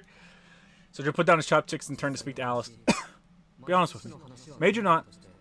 Osaki hasn't actually taken a life yet, has she? Alice looked up quietly at the sudden question. She'd been inspecting Sojiro's meal, but now she looked straight at him. That's a rather odd question, Suzuki. I know. I hate to ask you, but it's just not something I feel comfortable asking Aozaki directly. If you don't want to answer, you don't have to. Alice didn't respond. Sojiro resumed eating, not seeming disappointed. Alice stared blankly at him, slurping his noodles. After much hesitation, she replied, "No. Just like you said. Ako hasn't killed anyone yet. She has been involved in that sort of thing multiple times, though." Alice's response was slow and measured. Sojiro still looked troubled. But not the conversation they were having. Rather, he looked apologetic towards Alice. He said she didn't have to answer if she didn't want to. But Alice kept talking despite the face he was making. That day you saw us in the park was the first time Ako had ever killed anything. That was just a puppet, though. Tejiro silently nodded. Alice narrowed her eyes at him suspiciously. It almost seems like you knew all this from the beginning. I mean, yeah. And people who do take a life do tend to carry themselves differently. Well, maybe. Just says, she just, God damn it. She just says stuff like that sometimes. But never felt like she's ever actually killed anyone before. More than that, I guess the best evidence is, the fact you're still alive. Sojiro chuckled at Alice's stellar response. Exactly. Things would have been more clear-cut that night if Alko had actually killed someone before. Sojiro would have been dead before he ever even saw her face. For better or for worse, Alko remained inexperienced in spite of her ruthlessness and decisiveness. Sojiro relaxed his shoulders. Fuck you! Shoulders! Fuck you! His stern face gradually returned to its normal carefree state. Then, but even so, none of that really matters. That's just the way she is. She acts with reason and uses her knowledge to make up for any inexperience she might have. Suzuki, I think if she really felt like it, she could take another person's life, as you put it. And with that, Alice went back to twirling noodles around her fork.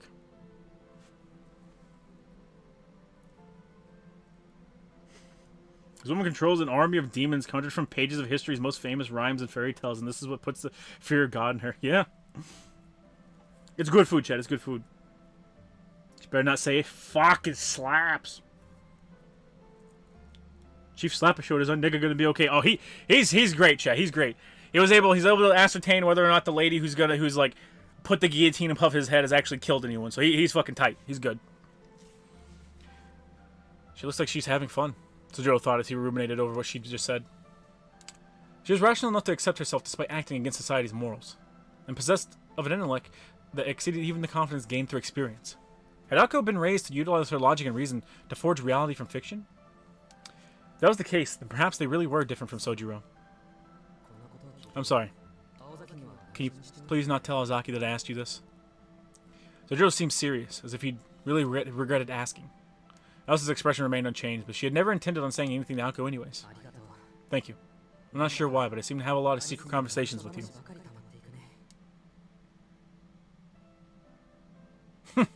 Sojiro went back to eating his food.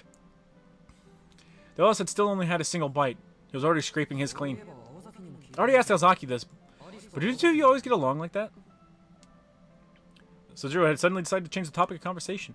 His new topic was a rather cold and dry relationship between Alko and Alice. Alko said the relationship was normal, but maybe Alice had a different opinion. If you're talking about how we rarely talk to each other, that's just what happens. It's convenient. It isn't something that bothers us. Alice was still twirling noodles in her fork as she gave her concise answer. Around and around the noodles went, but none made it into her mouth. Thought she liked it. What do you mean? It's convenient.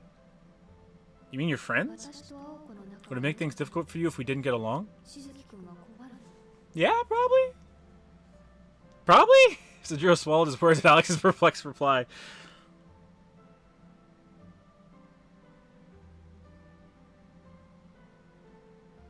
He relaxed his soldier. Told his private to stand down.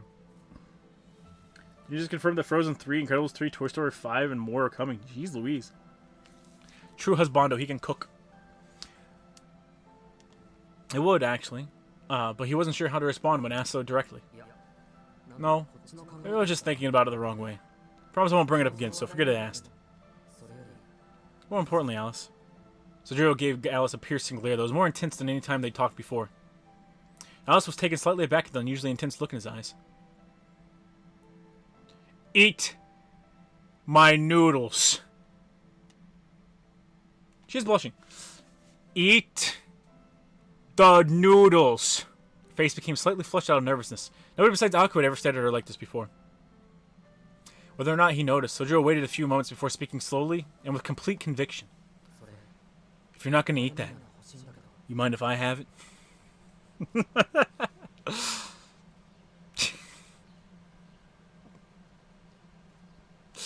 Maybe the collar does suit him, chat. Ah, what a good boy. An awkward silence followed. Sorry. This is mine. Yeah! Fuck yeah! Chat, I know what it feels like to make a meal and have nobody touch it, chat. I understand. I understand. Suzuki had cooked it, sure, but Alice wasn't wrong. You made it for her after all. There was a slight tinge of anger in her voice, but even she wasn't sure why it was there.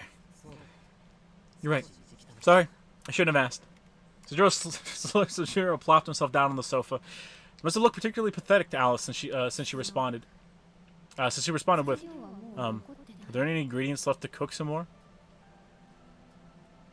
She quickly covered her mouth. Apparently, she had surprised even herself. It's quite unusual for her to ask for something like that. Nope, I used everything and made some for Alzaki as well. Sojiro stared a bit regretfully at Alice's plate as he responded. "Jeez, fuck." Alice could just let it go, but for some reason, she felt the need to speak up again. But Alko is still sleeping. I make food for the fucking household, alright? Just because Dad isn't here doesn't mean Dad doesn't get to eat, okay? You little lithe beanpole bitch. Yeah. But I'm gonna wake her up soon, and she'd have told me to make her some anyways. Something anyways. Alice, no, fuck off, yeah.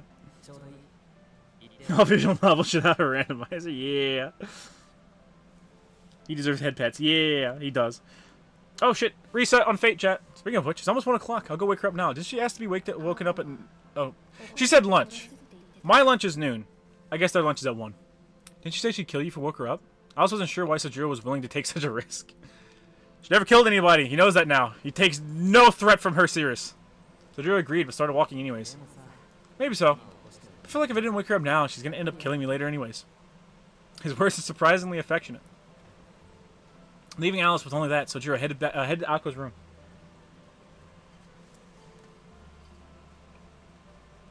Can't wait for my daily singles chat. Okay, well. Can't wait for my daily singles chat. Start. Wisdom. Alright, Saint Squirts. Okay. Now, the rest of it can stay in the box for now. Alright, chat. We're doing our dailies. We're looking for a Reshkagul. Oh, fuck. Do I have a dupe of a Reshkagul? Oh, God, please. Oh, God. Alright, we're doing our daily singles. Alright, single on a Reshkagul. CE. Single on Spacious Tar. CE. Single on Saber Banner. We got Boudica, which, I mean, I don't need her, but, I mean, she's nice. Pretty lady, you know. A Spacious Star for you. I got 2 Spacious Stars. Honestly, I think it's more a Reshkagul that I need, if anything. Hang on. Nope. Fuck you. Formation, Spirit Origin List, Lancer. There she is. NP1. Fuck!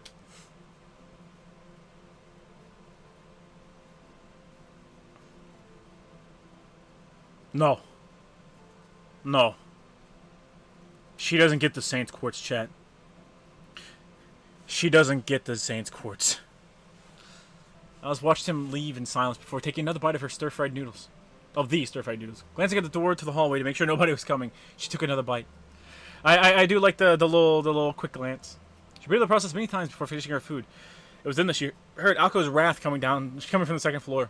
Alko stood up and began solemnly clearing the table, feeling a bit sorry for what Sojiro was dealing with. She knew she didn't really have to, but she felt like it was the least she could do for him. I made you dinner, stop hitting me! Summoning time? Gambling time? Areshkagul, she is so cute, chat. She is. And, you know, there is a CE I want to get the 5 stars that has Areshkagul on there.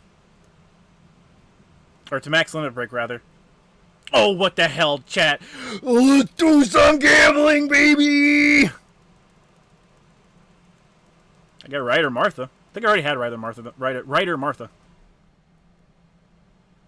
I mean, I think I already had it maxed out. 2 4-star CEs. Nothing. Alright, second multi, chat. Second multi. We're doing it. We're doing it. 4-star CE. Hey, that's the... Oh, hey. Oh, fuck. Chat, there are multiple 5-star CEs. Oh, God. Oh, God, chat. Oh, God, I'm gonna throw up in my mouth, chat. Chat, there are multiple CEs. Always remember, rate up is a lie. Rate up is a fucking lie. I got that. I got a 4-star Saber. I forget which one, the Chinese one, but I already have him maxed out. 2 4-stars and a 5-star CE. Don't need those. I already have all those maxed out. Prince of Lan Ling. I'm pretty sure I already have him maxed out.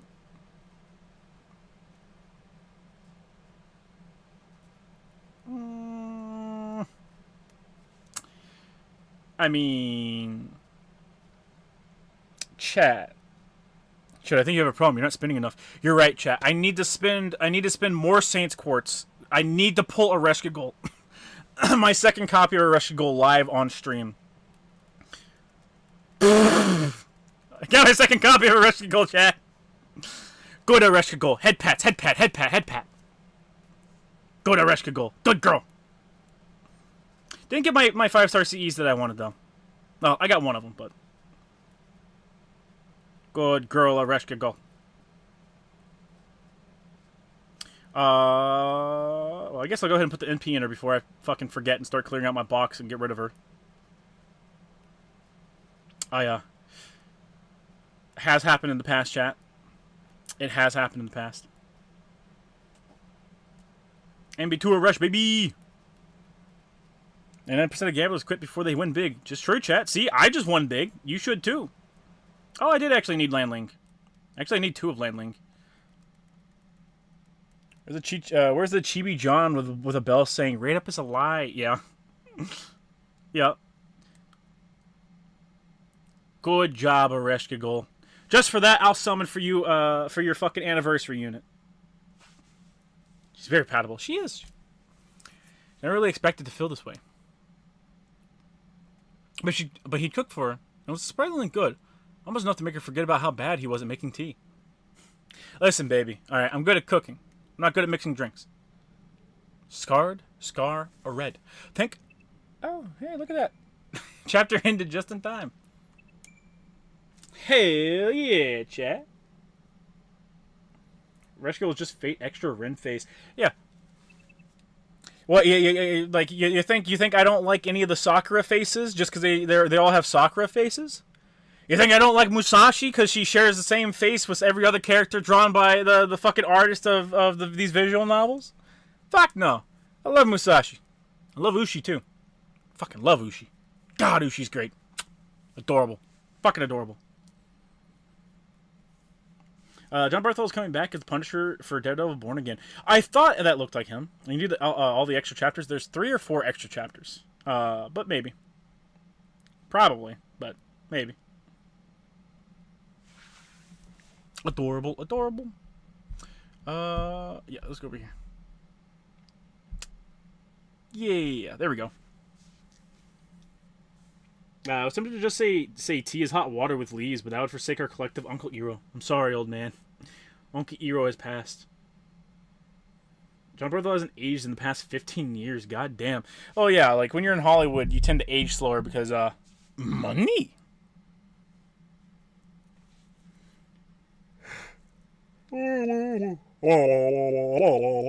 Excuse me. Are we doing a new tier list? No, not tonight. At the beginning of the stream, I did correct an old tier list, though. I corrected the phase tier list since Leah? I think it's Leah. Leah plays Final Fantasy XIV, and she had made a comment about loving it when people send their warriors of light to her. She loved it.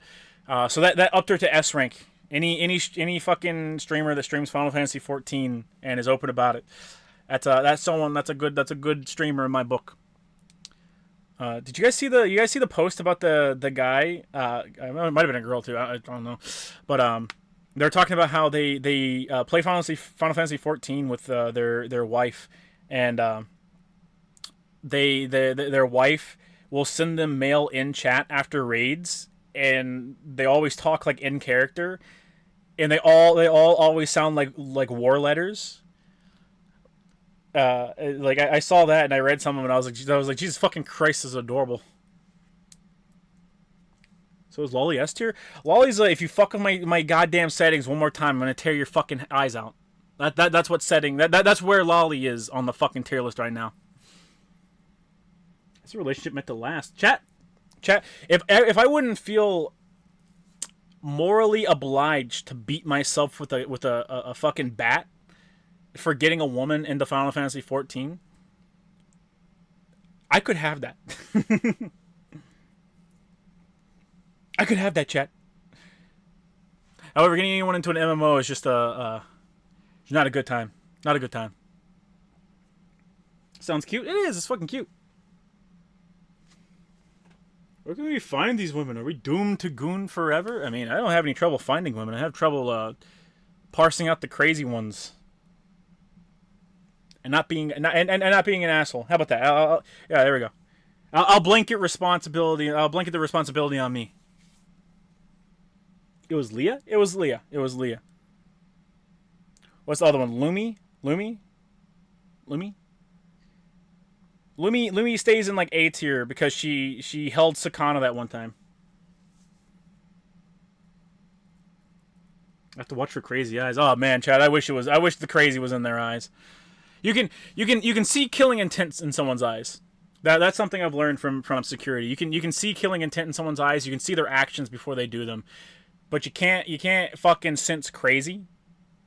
That's why it's crazy. It's because you can't sense it. So the Genshin Impact boycotters now wanting escalation on the MiHoYo CEO all because they didn't get their darker skin colors. They did. They got one. But yeah. None of those people would last in Britain. Like, could you imagine, like, if you just go down the MiHoYo boycotters and, like, find the ones from Britain and like, report their tweets to the fucking police? They'd be locked up.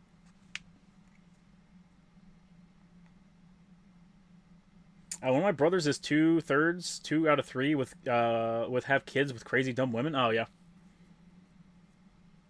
Only women I seem to find is those mean girls from high school. Nurses, yeah. Star wrangles them all the time. I was farming FGO at some kind of family event, and one of my nephews asked if he could play, and I told him I'll have felled as a member of your family if I let you anywhere near a gacha game. Yeah, it do be like that. Get the money, then be the better man in mind, Chad. I know I'm the better man. I thought I found that a while ago, but maybe someday my happily ever after will happen one day. Yeah. I mean, everyone can find somebody. It's a matter of well, for guys nowadays, it just seems to be a matter of courage. I think a lot of dudes just get up in their own heads, and they deflect. They deflect. They don't want to admit that it's just them lacking courage or the initiative to ask a woman out, so they'll come up with a million other reasons to stop themselves from doing it. But you never know until you do it. And I mean, speaking anecdotally, I've never been turned down from anyone I've asked out. So, but even if you are, you just bounce up, back out. You don't want them to be too crazy, yeah. Yeah. It's best not to remember your rejections anyways.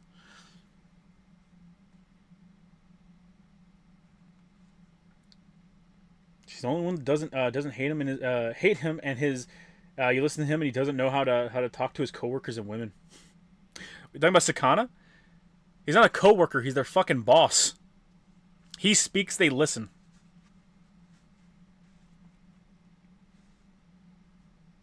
I want to find a chick with a nice smile. Oh, that's easy. Don't be afraid to fumble in front of 3K women, chat. I mean, maybe if you know someone is dating somebody, and you're just like, yeah, maybe don't go after somebody you know is dating somebody. And you try having courage, you could end up like that Valorant motherfucker. Valorant motherfucker. I don't know who the fuck you're talking about. I'm too fucking dense to tell if a chick likes me, even when she's given hints saying yes. Yeah. Same. That's why you I'm half convinced historically men being the initiators is just because we're fucking dense. Because I don't pick up on anything either. Just gotta make sure you don't date a crazy person. Hey, dating a crazy person it can lead to a little bit of fun. Don't ask a girl out on the stream and you're good. Oh yeah, absolutely. Don't ask a girl out on stream. Don't say anything you wouldn't be willing to say in a public square until you're intimate. Pretty simple. Pretty simple. Pretty simple. No, he needs them for lulz, so they're his equals. One that fumbled in the middle of the stream. Oh, that wasn't Valorant. That was Apex Legends. But yeah.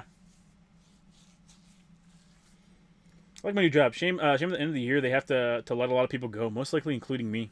I mean, it's possible. You should look for a more permanent solution. If Boogie can get a girlfriend, so can you. Well, to be fair, Boogie embezzled funds, but it's true. If Rich Evans can get a wife, so can you. If Boogie can get a wife, yeah, a wife. I think she's a wife. So can you.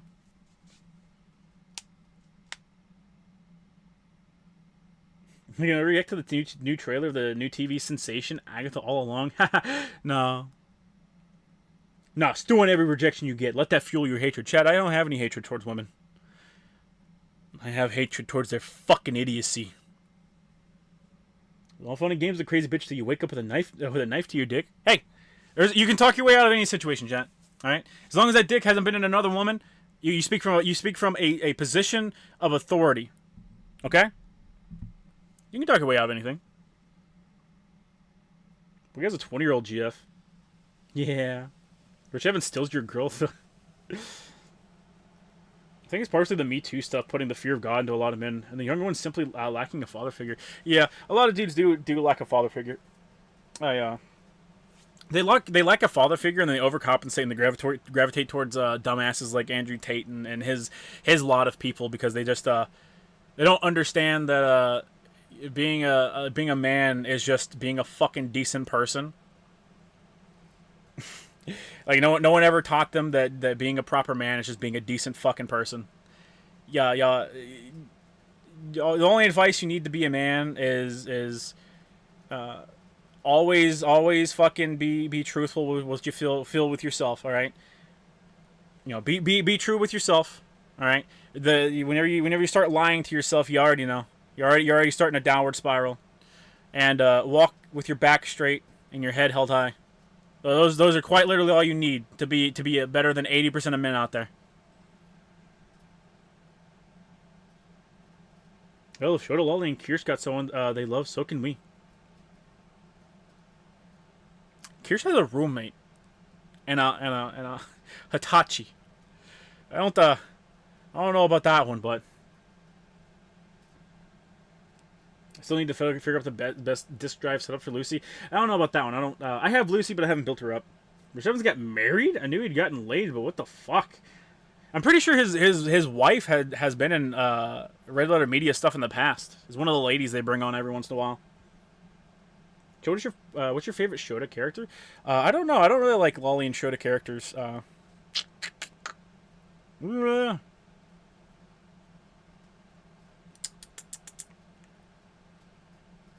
Yeah, I can't think of a Shota character I like. If we go with like the modern day, like incredibly broad term that like people have just started to say, like, use Lolly to refer to any child character or childlike character in any sense whatsoever.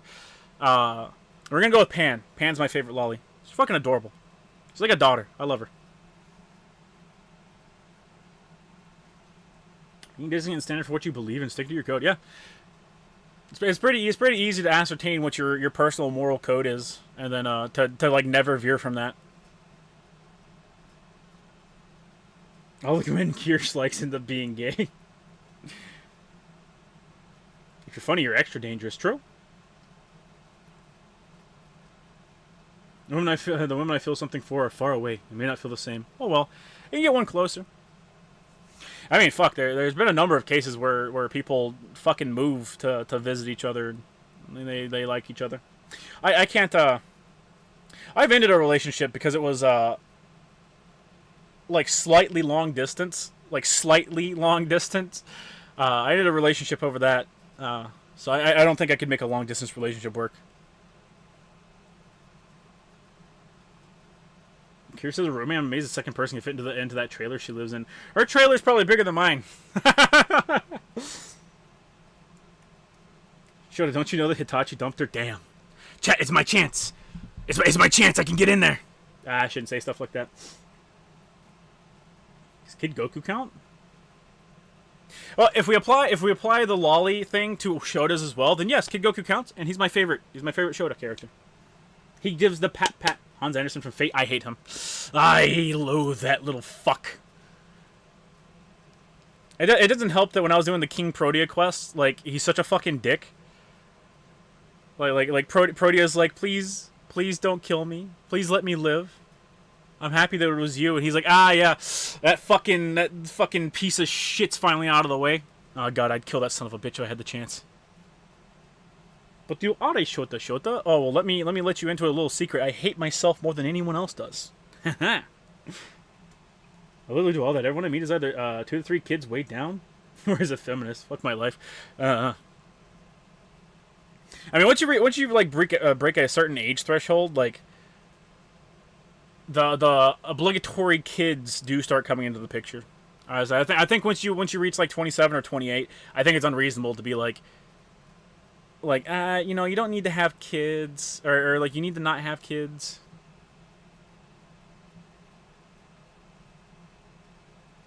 Can't spend time with you every day. I think we should see other people. No, it was she was going to college, and I don't know. It felt really really really bad to have her like I don't know, feel like she like didn't have anyone while she was there, and I was like, yeah, you know, maybe we should, you know, maybe we should break up. You know, you can play the field, and yeah, if you know, you find someone, you find someone. If I find someone, I find someone, and if we don't, maybe we can meet up, you know, some at a later point in our life when you're not as sad as you are, to not be with me. I wonder what Lolly would do would do you if you rizzed up Kirsch. I wonder what Lolly would do if I rizzed up Kirsch. Nothing. Man, this is voiced by the DOVA. He deserves it, chat. He fucking deserves it. Hanzo is also my favorite Shota because he does not hold back on the insults, especially on Kiara. But for some reason, they act like a married couple, if anything. What trade skills would you want in life that you want earlier when you're younger? I don't know. Most trade skills you can learn at any point in your life. It really doesn't matter. That goes with all things, unless you're like learning a sport or something like that, something that is incredibly physically intensive. It's not a big deal. The only reason for not wanting kids, I simply cannot afford to have them, at least for now. You'd be surprised what 2 incomes can do. Race is everything. You serve all purpose. You should treat yourself now. Love yourself. I mean that 100%, with 1,000%. Kill yourself. It's a preference. Why is it unreasonable? Does it leave out a bunch of people? But still, yeah, it's unreasonable because once you reach a certain age, the statistics of your kids having birth defects is it grows exponentially. So a lot of people want to get kids out of the way earlier, and quite frankly, if you don't grow up in a stable household, which is most of America, the stats of you having a stable household yourself don't look good. They don't look good. I want kids one day. Yeah, so do I. I got names picked out for little girls. I don't have any names picked out for little boys. So if it's a boy, she gets to name it. Like Kid Goku more than Kid Gohan? I'm actually flabbergasted. Listen, I like adult Gohan. Kid Goku's a cool guy. He's a cool fella, chat. I mean, shit, I'm 28. I just started to take drawing seriously in order to make comics. It's never too late in life as long as you're alive. Yeah, true. I was like 35 plus. It's like, yeah, it's 30s. But here's the thing, chat. If you're not getting no bitches, that's on you. That's on you. Is having kids by 42 old? Yeah, women want to have their kids before they're out of their 30s, you know, like 30, yeah, like he said, like 35-ish. Because then the risk of birth defects start to shoot up. Men too, but men can have kids their entire life. Well, the post-puberty, men can have kids their entire life. But the increase of autism is there, and other birth defects. I think it was like 50 if you're a man. 50, a little bit like that. I don't want them, but if she wants them, I don't mind. Yeah.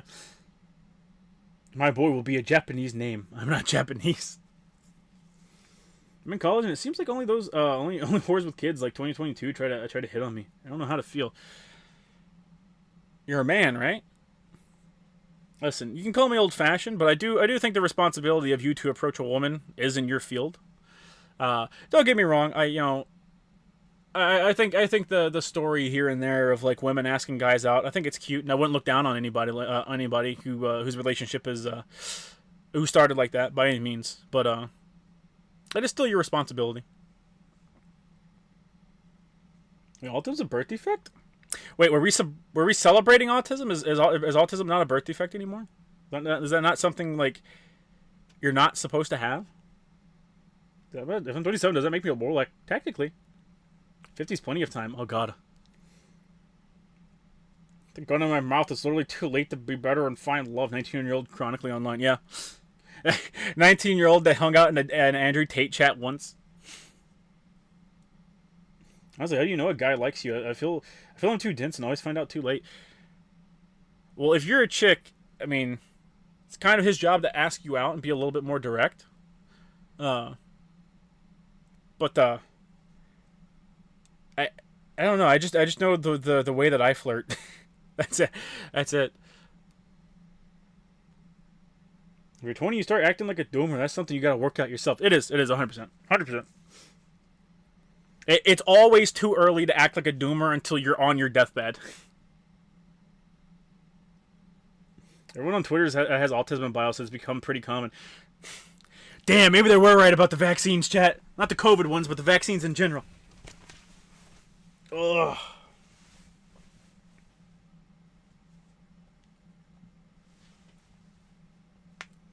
God, Incredibles 3's announced. Let it die after that second one was trash. Half of the second one was okay, but only half. I'll leave it up to you to figure out which half.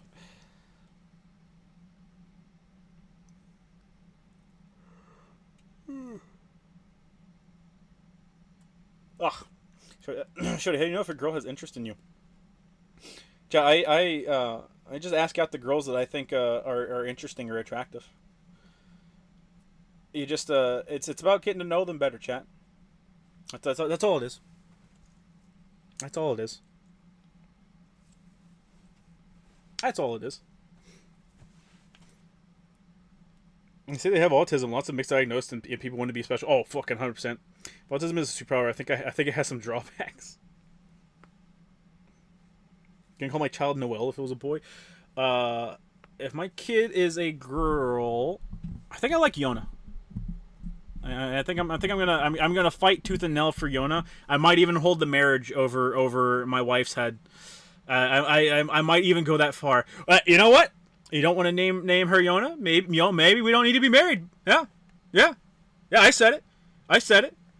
You know, fucking you name the boy Beef Stroganoff. I wouldn't say anything. Huh? But you won't give me this? You know, marriage is about twos. You know, you and me. Okay, but you won't let me name our daughter Yona. So you know what? Maybe I'll go fuck the neighbor, huh? How about that? Your reference mentioned, yeah. Started OG Tsukihime Shiki saying he would rape one of the girls if they didn't listen to him. Nasa, you have my respect. Yeah, Shiki's a little fucking edgelord. And I mean, not like that shit didn't happen in other series.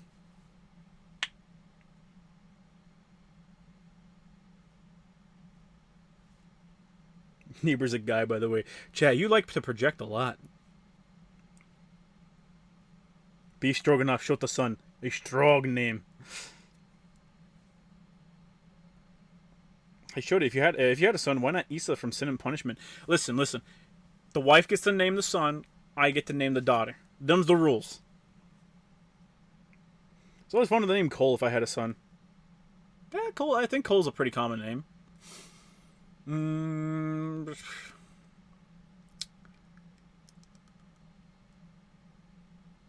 Yeah. Boy's name's hard, chat. Boy's name's hard.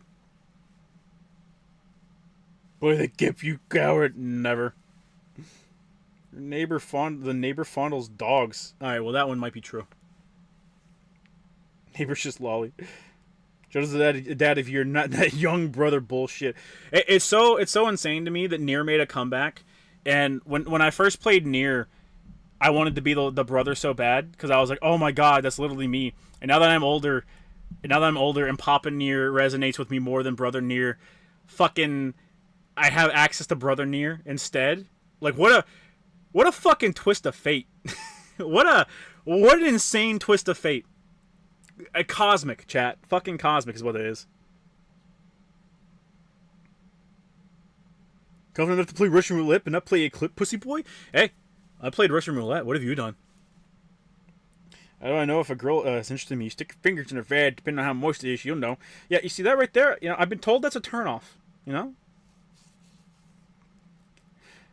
If I have a kid, I'm going to name him Tony, and if it's a girl, Lucy. Oh, God.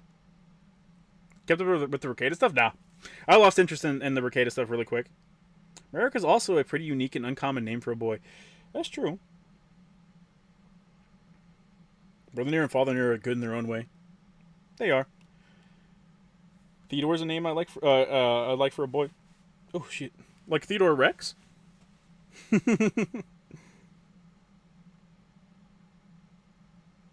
My parents named me after my dad. Y'all lucky they gave up on naming me. And Ugly's boy's name is Bartholomew. If you want to start your kid's life on hard mode, can I show it in chat? Can't wait for more Mountain Boy shenanigans. True. It's true. If I have a girl, I'm torn between either Jolene or Leona. Yeah. I remember that Logan has the yellow suit and the Wolverine, unlike you fake fan. Chat, it's actually the brown suit. Get with the times. So you tell how a girl's like you by just asking them? I mean, I asked them out to like dinner.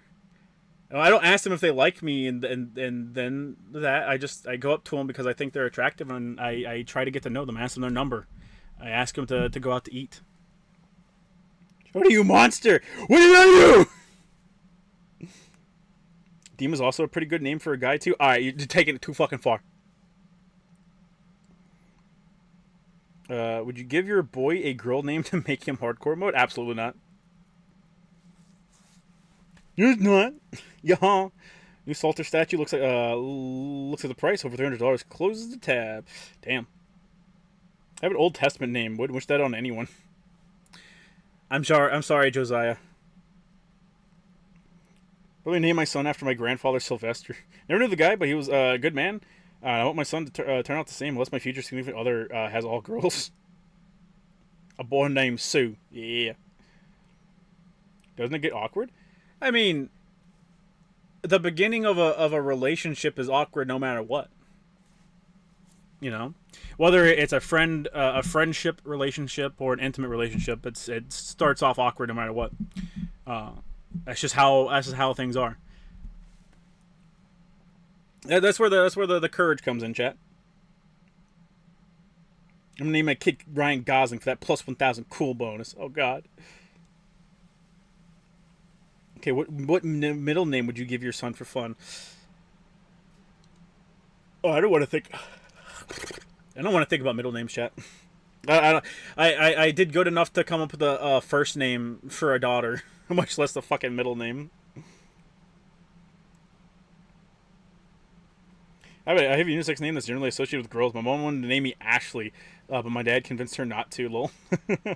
Oh, speaking of Ashley, you know what? Yeah, Bruce. I'm gonna name my kid Bruce if it's a boy. Yeah, no, the wife doesn't get a say in anything anymore. It is not her body. It is our body. Isn't that what happened with Stallone? Lol, all girls at least 3, I think. I have no idea. I mean, maybe. What's the ugliest name for a girl? Any boy name. My name is uncommon enough that I've only met two other people with my name. I've met like 3 or 4 people with my name.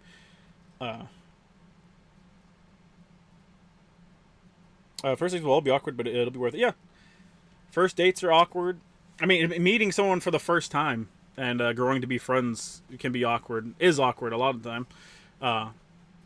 It's just because you don't know somebody. But, I mean, if you're trying to date somebody, you gotta shoot your shot. Hail to the king, baby. Hail to the king. They're coming back and doing an animated Ash vs. the Evil Dead series, and Bruce Campbell's gonna do the voice. Fuck yeah. No name will start with D, so it's just like my favorite manga, One Piece. Oh god. Oh god. William, it's a Western hero name. Last name for the boy. Was it awkward between you and Lolly after you guys suffered to boldly flee? No. Because we're men, chat. God has a funny sense of humor sometimes.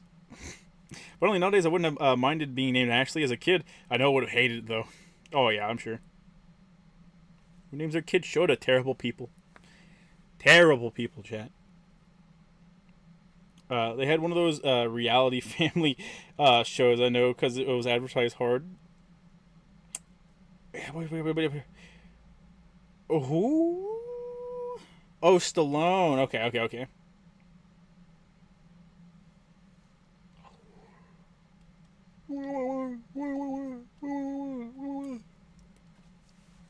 doing the soundtrack, though. Not the soundtrack. I'm doing the sound effects for Star Wars. It's crazy to me that Bobby's a unisex name. Speak for yourself.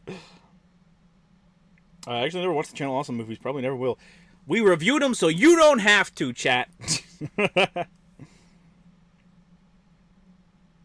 Yeah. You ever witnessed Lolly shooting a shot? What was that like? No. I compartmentalize my life almost entirely. I don't like to mix family and friends. I don't like to mix friends with relationships. I don't like to mix work with any of it. I don't like to mix education in any sort with any of it. I compartmentalize my life as much as I possibly can because I don't like cross-contamination. That's just a weird thing that I do. It has, ever since I was in high school, I started doing it because it just bugged me. It just fucking killed me. Off topic, but how much did you spend on a laptop? I'm saving up for one for myself. I'm not sure, honestly. Mine was a Zephyr Duo. It was the second best one they had, because I didn't want to spring for the best one they had. Probably 25 or something like that. That's just a shot in the dark, but I'm maybe somewhere like that.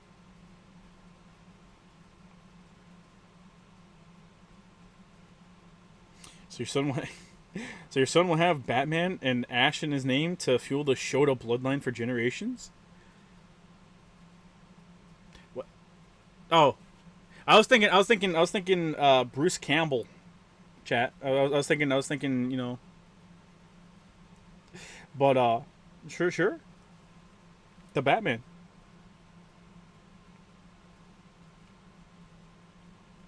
I mean Roberta. What do you what is Roberta? Is that like a unisex name? No, it's not. If a guy was named Roberta, he'd get bullied. My whole name is a religious pun. Jesus Christ. Kim is a unisex name. No. Ooh. You're lucky Asians exist. Is it more of keeping it personal? I just don't like cross-contamination. I get the... Like, whenever like, Weed Bro will ask me about, like, my other jobs or what's going on, I tend to get really short-tempered because it is... We're talking about jobs during friend time. we're talking about jobs whenever this is not a time I have allotted for jobs, and I don't like it. If you got two of the same gender, would you name them the same? Absolutely, chat. 100%. What do you file this compartment we all reside in? Relaxation. Friday is my day off, so anything I do on Friday is relaxation, even if it doesn't really count as relaxation. A bird like the assassin made from Black Lagoon, yeah? Let's see. I'm dead set on Yona for a female. A male could fucking honestly be anything. But yeah, I think I like Bruce. Have you ever played Undertale? I have. My name is foreign to the white man lands. Italians aren't white. I work with somebody that would contest that.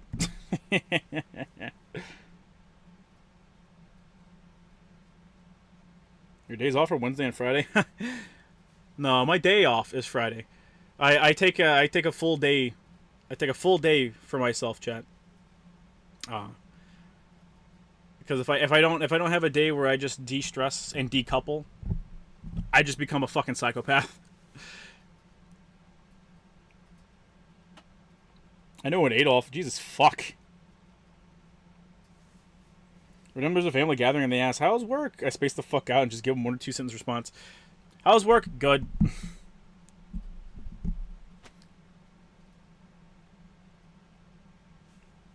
Italians are white. They're just tan. Exactly.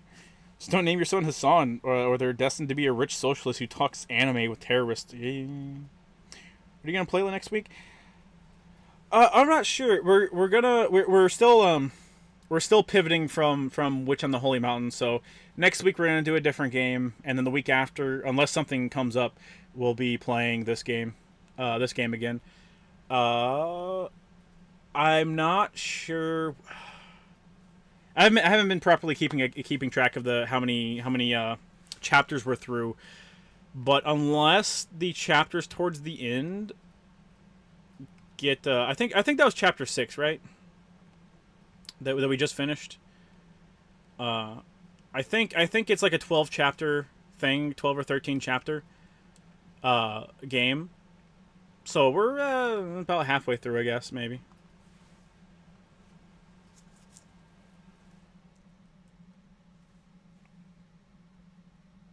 Have you ever been close to going postal? Like shooting up a random place? No. Killing somebody? Oh. Done and dusted, chat. Done and dusted.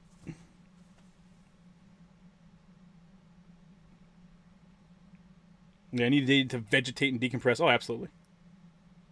Holy Night, not Mountain. Which on the Holy Mountain? Dragon's Dogma? I already played through Dragon's Dogma. Played through Dragon's Dogma 1. I haven't played through Dragon's Dogma 2, but I'd rather, like... We played a decent amount of that on stream. Not quest lines or anything, but we just had a lot of fun on stream a couple times.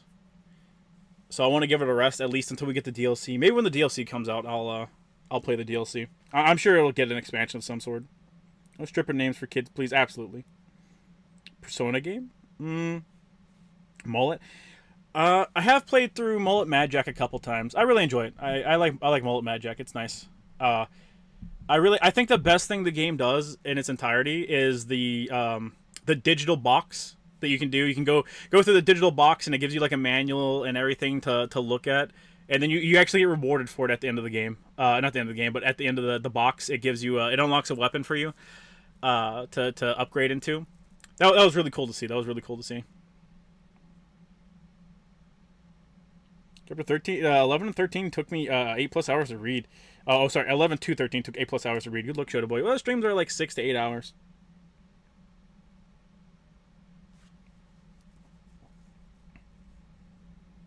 You know what always annoyed me? If my hobby becomes my job, I might lose it. Oh, shit. Get the fuck out. I don't see it ever happening, but if streaming or video content creation or anything like that became a primary source of income, I wouldn't mind it. It's just I don't see a reality in which it keeps up with just everything I have to do and keep up with. I almost choked out another person before, not like chokehold, more like hands around the throat, blind anger.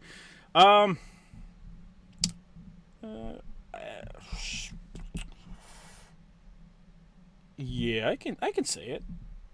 I think I might have told this about it on stream. I've told parts of it on stream. I used to come in contact with pedophiles relatively frequently, and I was able to. Oh man, never treated them like people. They don't deserve to be treated. They're not people. But anytime I interact with one of them, it was always a you need to teach them that they're not people, and prove to them that they're not people. Child abuse of any kind, but pedophiles in particular. I remember one time I 2? So close together. Really? Okay. And one time I beat the shit out of one, and then I just held him down, and I force fed him mulch. Or there was mulch. There was like a little mulch garden. I just force fed him mulch, and made him. I locked his fucking mouth down with my hands and forced him to just hold it in there, while I condemned him basically, and I took his wallet, got his ID, got his address, and I warned him. Because the cops don't do anything. Cops don't do anything to people like that. They don't. People like that deserve the fear. They need to be afraid. Who's in Dumb's Jump? Yeah. Yep. Hope you won the fight. If you're a full-time streamer, will you be a fence sitter and say the N-word is not allowed? What the fuck? Oh, absolutely. No.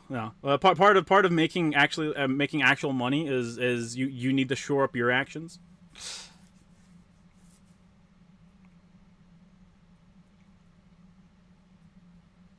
You didn't press charges? No, because I had his address.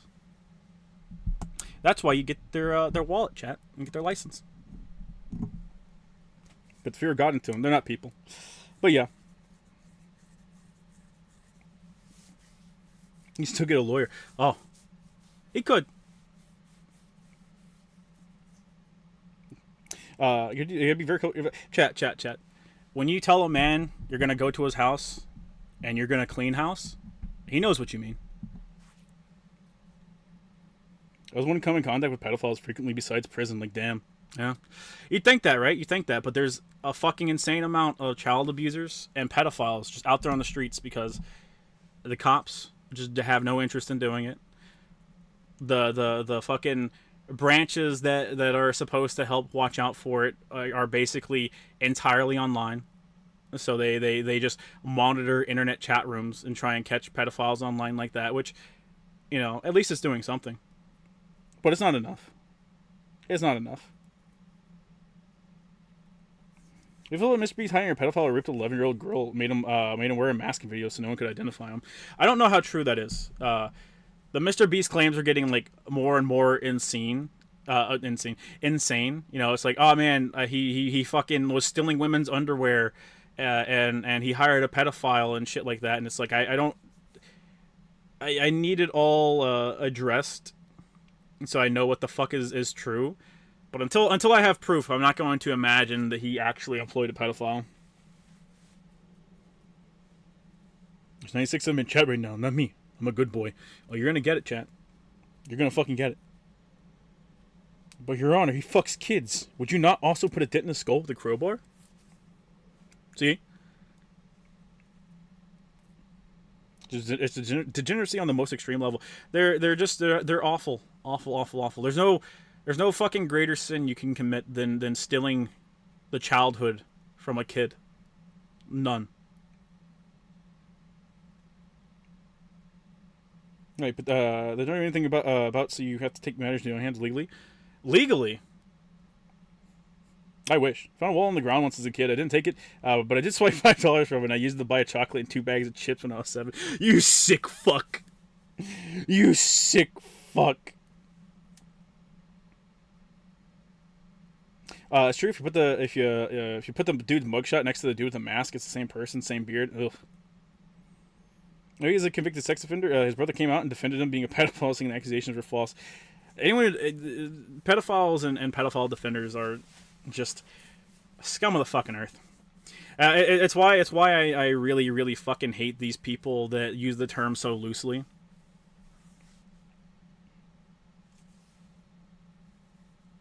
Scrum, he did employ someone on the sex offenders registry.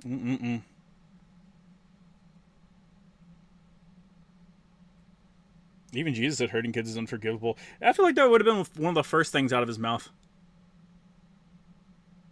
Sing the sex offender shuffle. Honestly, both my blood, they could grab one of those kids and no one might know for years. Yeah. It's truly fucking disgusting.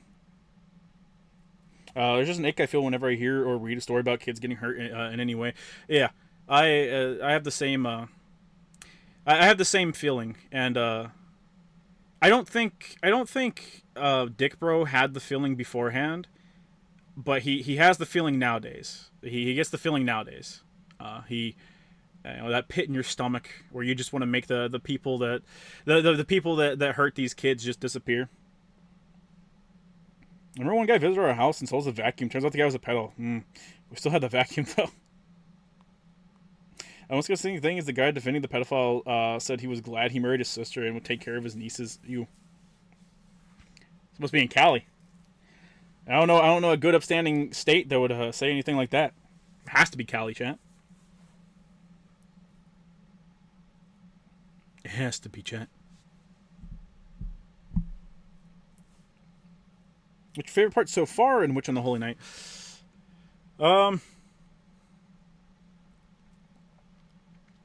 I definitely like the action of the carnival. The action was nice. However, just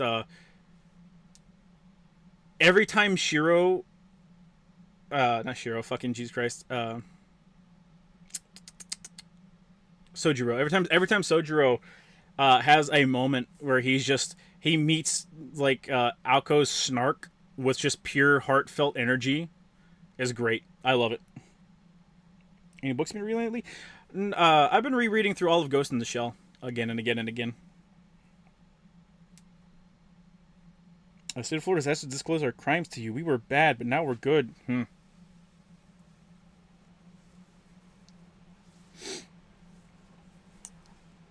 Is it Jake the Vikings brother? I don't know. He's the pedophile. Also, he did the Lord's work, man. Oh yeah. Pedophiles aren't people. He's not the only one. Like I said, Chad, there are people out there that do the work that the police don't seem to want to do. The thing is, they're smart about it.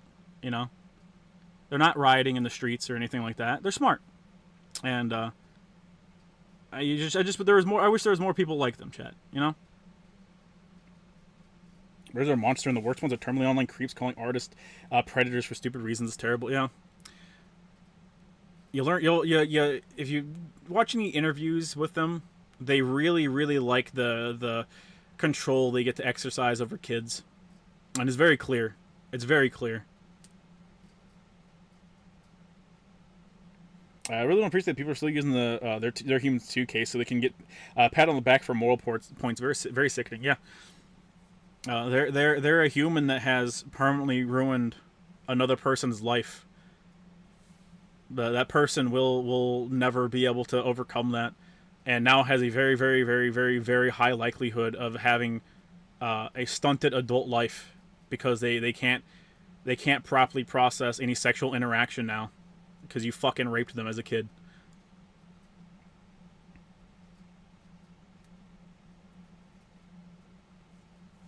We're reading Patriot Games. Pretty damn good. I haven't read Patriot Games.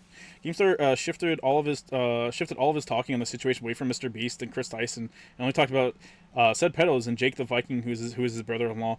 Curious. Yeah. Well, like I said beforehand, I wouldn't be surprised if someone was like, hey, Mr. Beast was paid, like not Mr. Beast. Keemstar was paid to shift the talking points away from Mr. Beast and everything, and like divert the conversation. Like 100%. I believe that.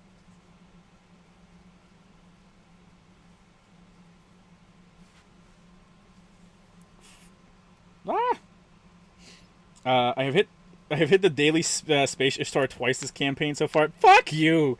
Quickly consider the Melusine situation like back in December. Fuck you, chat. Fuck you.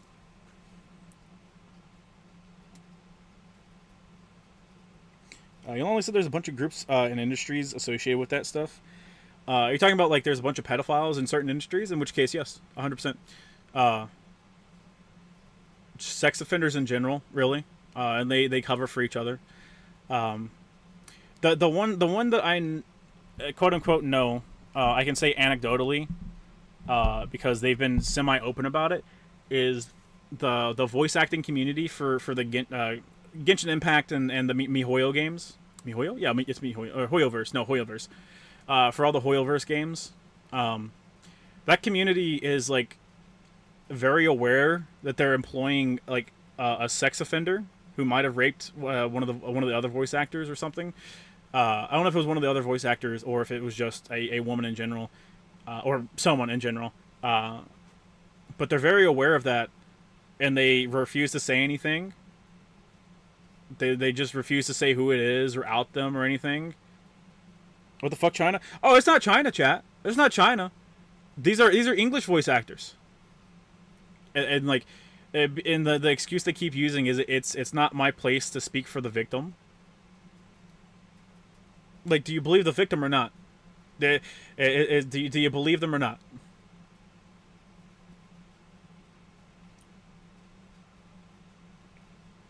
I already have the MP2 Spishstar Cope Shoda. I have MP2 Spishstar as well. I don't get vaping. It just makes you dizzy, and that's the buzz. I mean, maybe. I've only ever gotten dizzy whenever I smoked an entire cigar in like it's probably about 30 minutes. Look at able to fight back against the guy who tried to SA me. A lot of people aren't so fortunate. It makes me sad. Yeah, I always fucking yeah. Very bad situation. I really wish. I wish we held these people properly accountable for their actions. That's a big part of it too. Some people are just born bad and they'll just continue to do bad shit their entire lives. Other people are inclined to do bad shit because of a situation they're in, but your situation doesn't exclude you from the consequences of your actions, and you deserve to face the consequences of your actions. But yeah, there's no excuse for any sexual assault of any kind, of any age, really. Chris Yossi was the actor who's one of them. There's been 2 or 3 voice actors outed, but there's still one in there that has not been named. Mark Montgomery is a hacker that docs pedals until he got so many that they'll all told him to stop. Now he helps other people dox him. Yeah. Was one of them the Frieza dub VA caught being a pedo? Yeah, I'm not sure. Damon Mills. I'm not sure what the entire situation is, but I do know that they essentially, not they essentially. It was basically like a Vic Mignogna thing. Only the victims had actual proof of stuff going on, and they all got hushed. The dizzy that Cheddar was talking about is literally why people smoke hookah. Oh.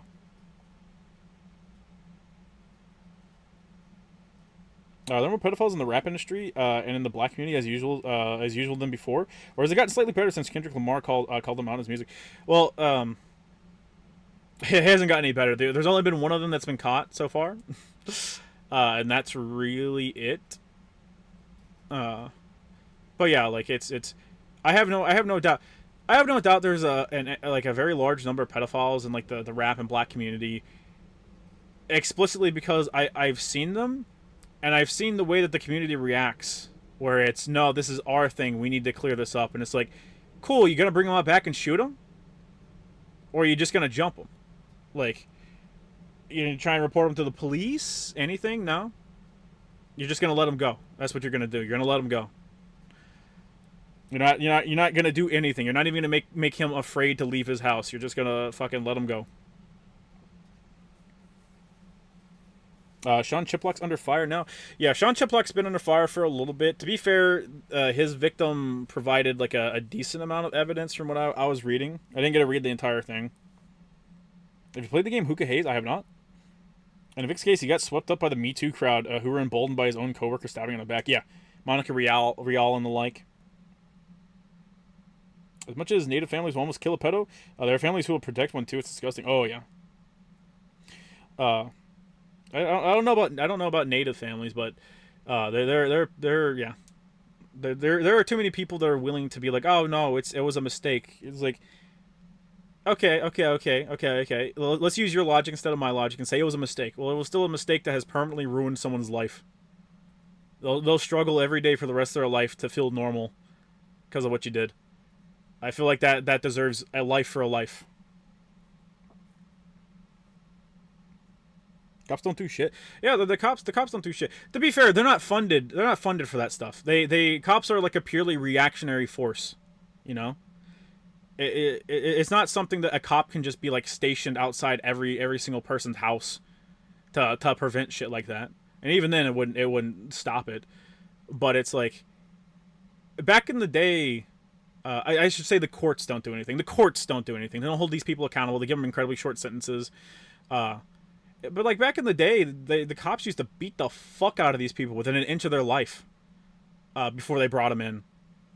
And then you know the courts would do their thing, and they'd get an actual proper long sentence, not death, like it should be, but you know they get an actual proper sentence. Now it's you fucked a kid, you're out after 8 months. Oh, you did it again, out after 8 months. I did it again, out after 12 months this time. And that's something I can say I've seen with my own eyes. I've seen that with my own eyes. Kendrick didn't call out pedals, lol. He only called out Drake. He did. He only called out Drake. He's still not gonna make new music and just write off those shit diss tracks.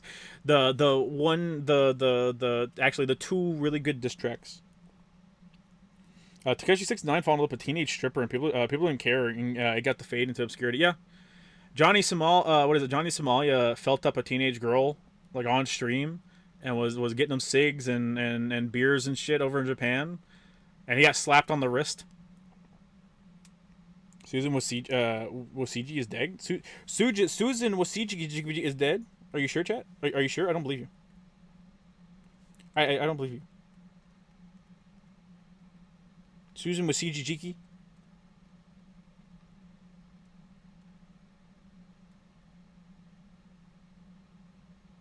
Oh, she did pass away. Holy shit. I don't care about. I don't have Facebook. What the fuck?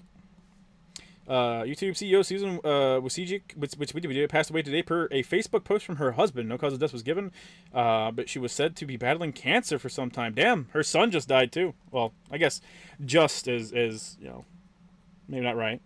But it's even worse in Europe. Yes, remember the Muslim immigrant who raped a kid in a pool because of a sexual emergency? Yeah, and he was given a couple months.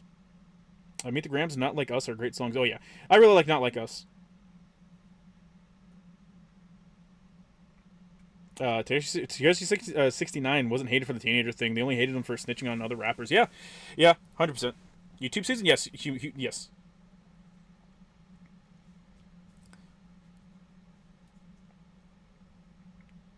Cops are for the most part a deterrent. Yeah, you have a cop there to prevent crime from happening, and then they respond to crime. Like they are a purely reactionary force.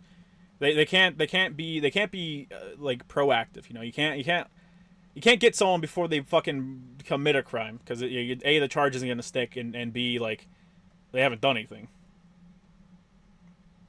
I only use Facebook to look up funny memes and cute animal videos. It was like Meta Thread or Thread or something like that. I don't know. They keep changing the name of all their shit all the time. Did you get Einstein? Epstein. Excuse me. No, apparently she had been battling cancer for a while, but I know she lost her son in like a car wreck or something not too long ago. And now she passed away here. Rip Susan, you set this platform on fire, but nobody should have to go out the way you did. Slow, painful death after your son. Also, women who groom too. Oh yeah, like a pedophile is a pedophile. It doesn't matter gender. An art room teacher at my high school had a baby with a freshman, and nothing happened because she looked short and sweet.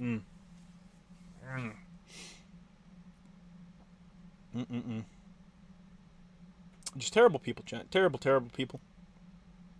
Her son overdosed. Okay, her son overdosed. That's what it was. I don't know why I keep thinking he died in a car accident. I know Comic Storian died in a car accident, and his cause of death was the car flipped a couple times, and they determined that there was no. He was wearing a seatbelt. There was no drugs or alcohol or anything like that involved. So I don't know. Maybe one of the wheels.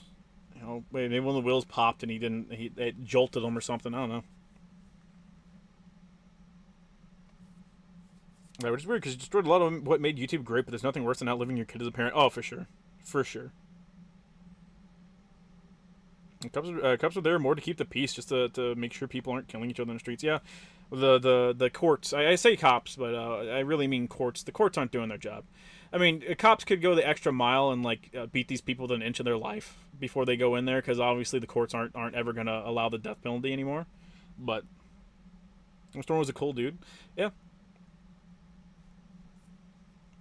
What are you on anyways? I don't know. Maybe Fint. I may not have been Susan's biggest fan, but no parent should ever lose their child, nor should suffer through cancer. Yeah. Yep. Very unfortunate. Cops can do that, but that just get them in trouble.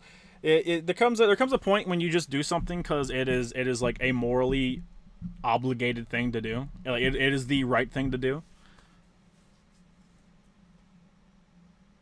The UK government is starting to extradite Americans for posting hate speech. Lol, Lamau even.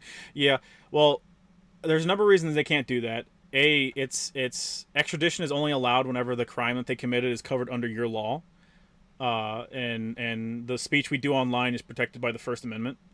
There's very few things that can actually get you arrested. Maybe a knock from cops, but they can't do anything. But actually arrested, there's very few things you can actually put online for that. And aside from that, you could just you just tell them, oh yeah, I don't feel like I'll get fair treatment, and they won't fucking ship you over.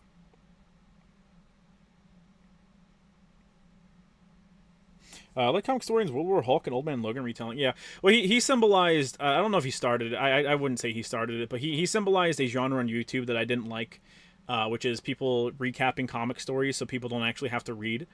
But like, I mean, it's sad he died for sure. He was like 40, so he died pretty young. Left his wife widowed. But they are going to continue comic historian. I don't know if they already have or not. Like I said, it's not a genre I watch.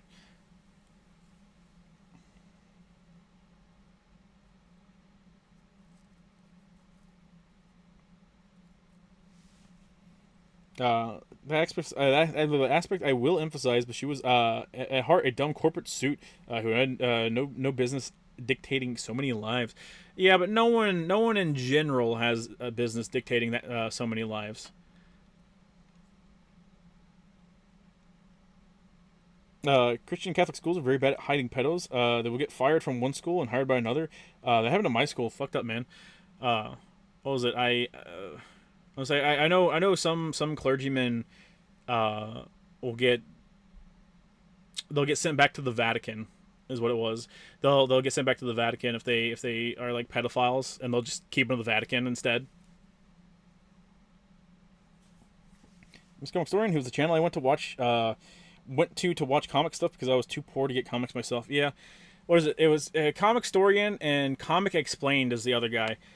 Comic Explained. Those were like the two pillars of the fucking talking, just reading you the comic guys on YouTube. And yeah, it's just not a genre that I like. I know the Comics Explained guy. He was from Kentucky. He probably lives in LA now, obviously, but everyone moves to LA.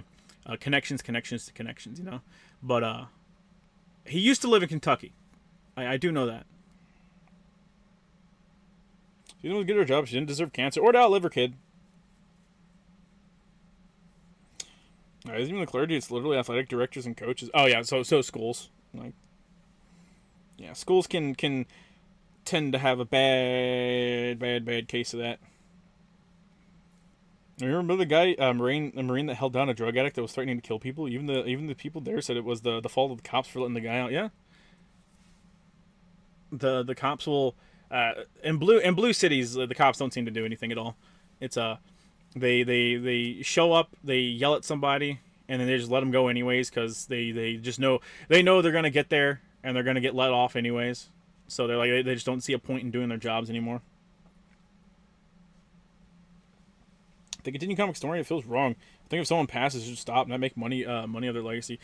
Well, I mean, his wife and his team were a humongous part of it. He was just the face of it that narrated stuff.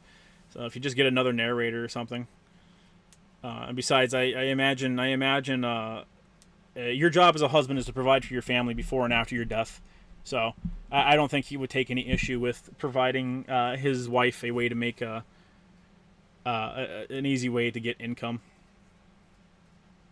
I feel like most people today can just use YouTube or the internet to understand media without reading or playing or watching it and quickly have an opinion on it. Yeah, it doesn't do a good job because whenever you do something like that, you're regurgitating someone else's opinion. You're not actually formulating your own opinions. I think that's something schools do a very poor job of teaching the value of nowadays. They don't teach you the value of forming your own opinion. It's well, you have an opinion. This might be objectively correct, but here's the gray area. They don't teach you the value of just forming your own opinion and coming to a conclusion on your own. If you're incapable of doing that in just like the most remedial sense, you're just so easy to be led on by everyone in your life. So fucking easy. You can comment, wait, this sounds like what Lolly did. I get on Lolly's ass all the time because like people will be like, people talk about his videos and stuff, and the moment someone brings up like talking about watching the videos, you just sign them off as all right, so you're just never gonna read Berserk. Got it. And there's the people that like come into chats and are like, man, when's the next Berserk chapter? Like Lolly's making Berserk for them.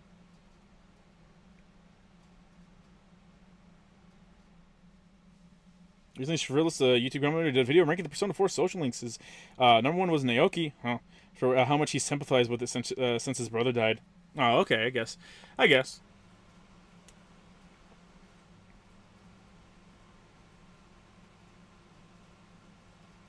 New York City dudes are mugging people in the street in plain sight, waving guns, and they get away with it. Yeah. If I read Berserk, then watch the video. You're lying to me, chat. So actually showed us making the Berserk chapters? Always has been, chat.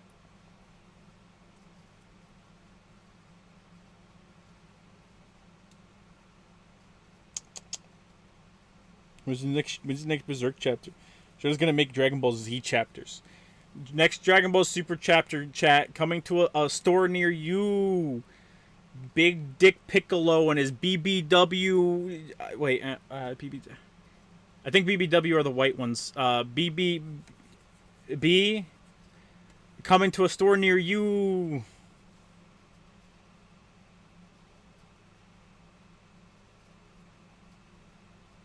Thanks, Doc. I watched the vid, then immediately bought the first 5 books. Good. Trust me, we like to know when the Berserk chapter's coming. It's just harder to know when it's coming out. Oh yeah, it's completely up in the air. Dragon Ball BBC. Nah, in Dragon Ball Super, Piccolo is like, he's getting real friendly with Pan's school teacher, which is a black lady. So I was going like BBW, but I think BBW is like chubby or fat white women.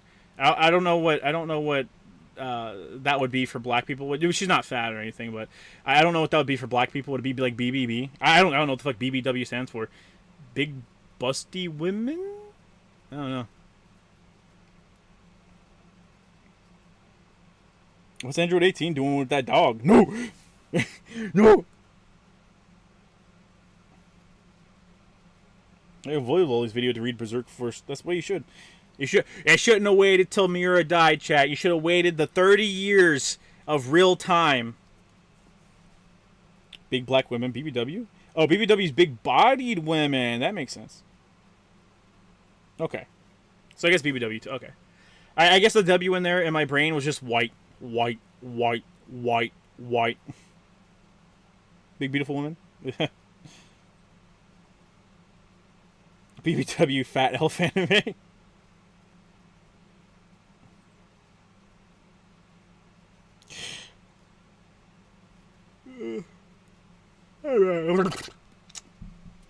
Man, if only I had a nice pair of tits to do that into. All right, chat. It was a good time. I enjoyed it. I love this visual novel. It's great. It's a fun time. It's a good story. Characters are really nice. They're enjoyable. The remastered art. I'm not sure if they actually remastered the art, or if it was the backgrounds that got touched up. But it is a remaster. It's just great. Just a good time all around. I'll have something for us next week, and it should be enjoyable, hopefully. But until then, until I see you next time, chat, make sure you stay safe, and you stay on the straight and narrow, chat. Don't be going down no BBW covens. All right. I hear you never see the light of day if you do that, chat. Bye, chat.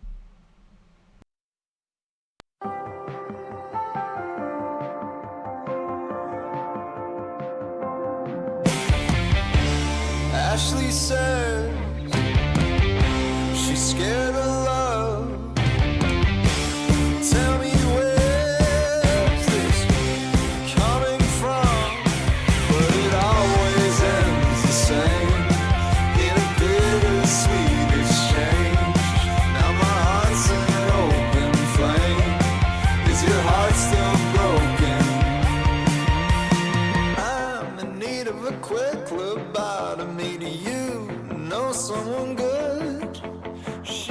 so angry that she can't talk to me, and I'm not sure that she should. The ship is sinking, she's holding on to me like I'm the king of the world.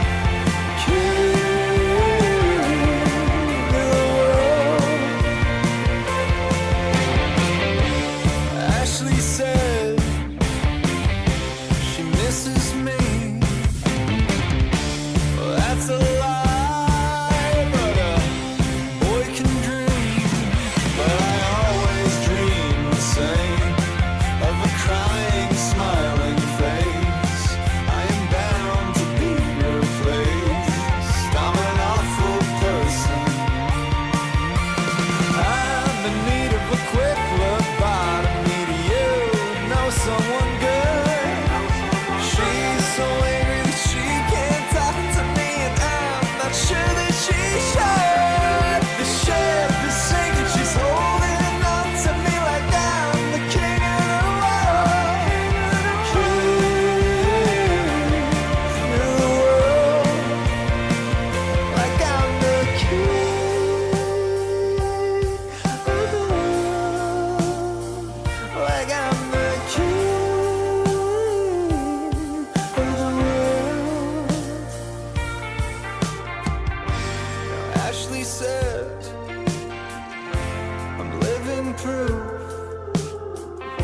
the talentless can make it too. I'm in need of a quick lobotomy. Do you know someone good? She's so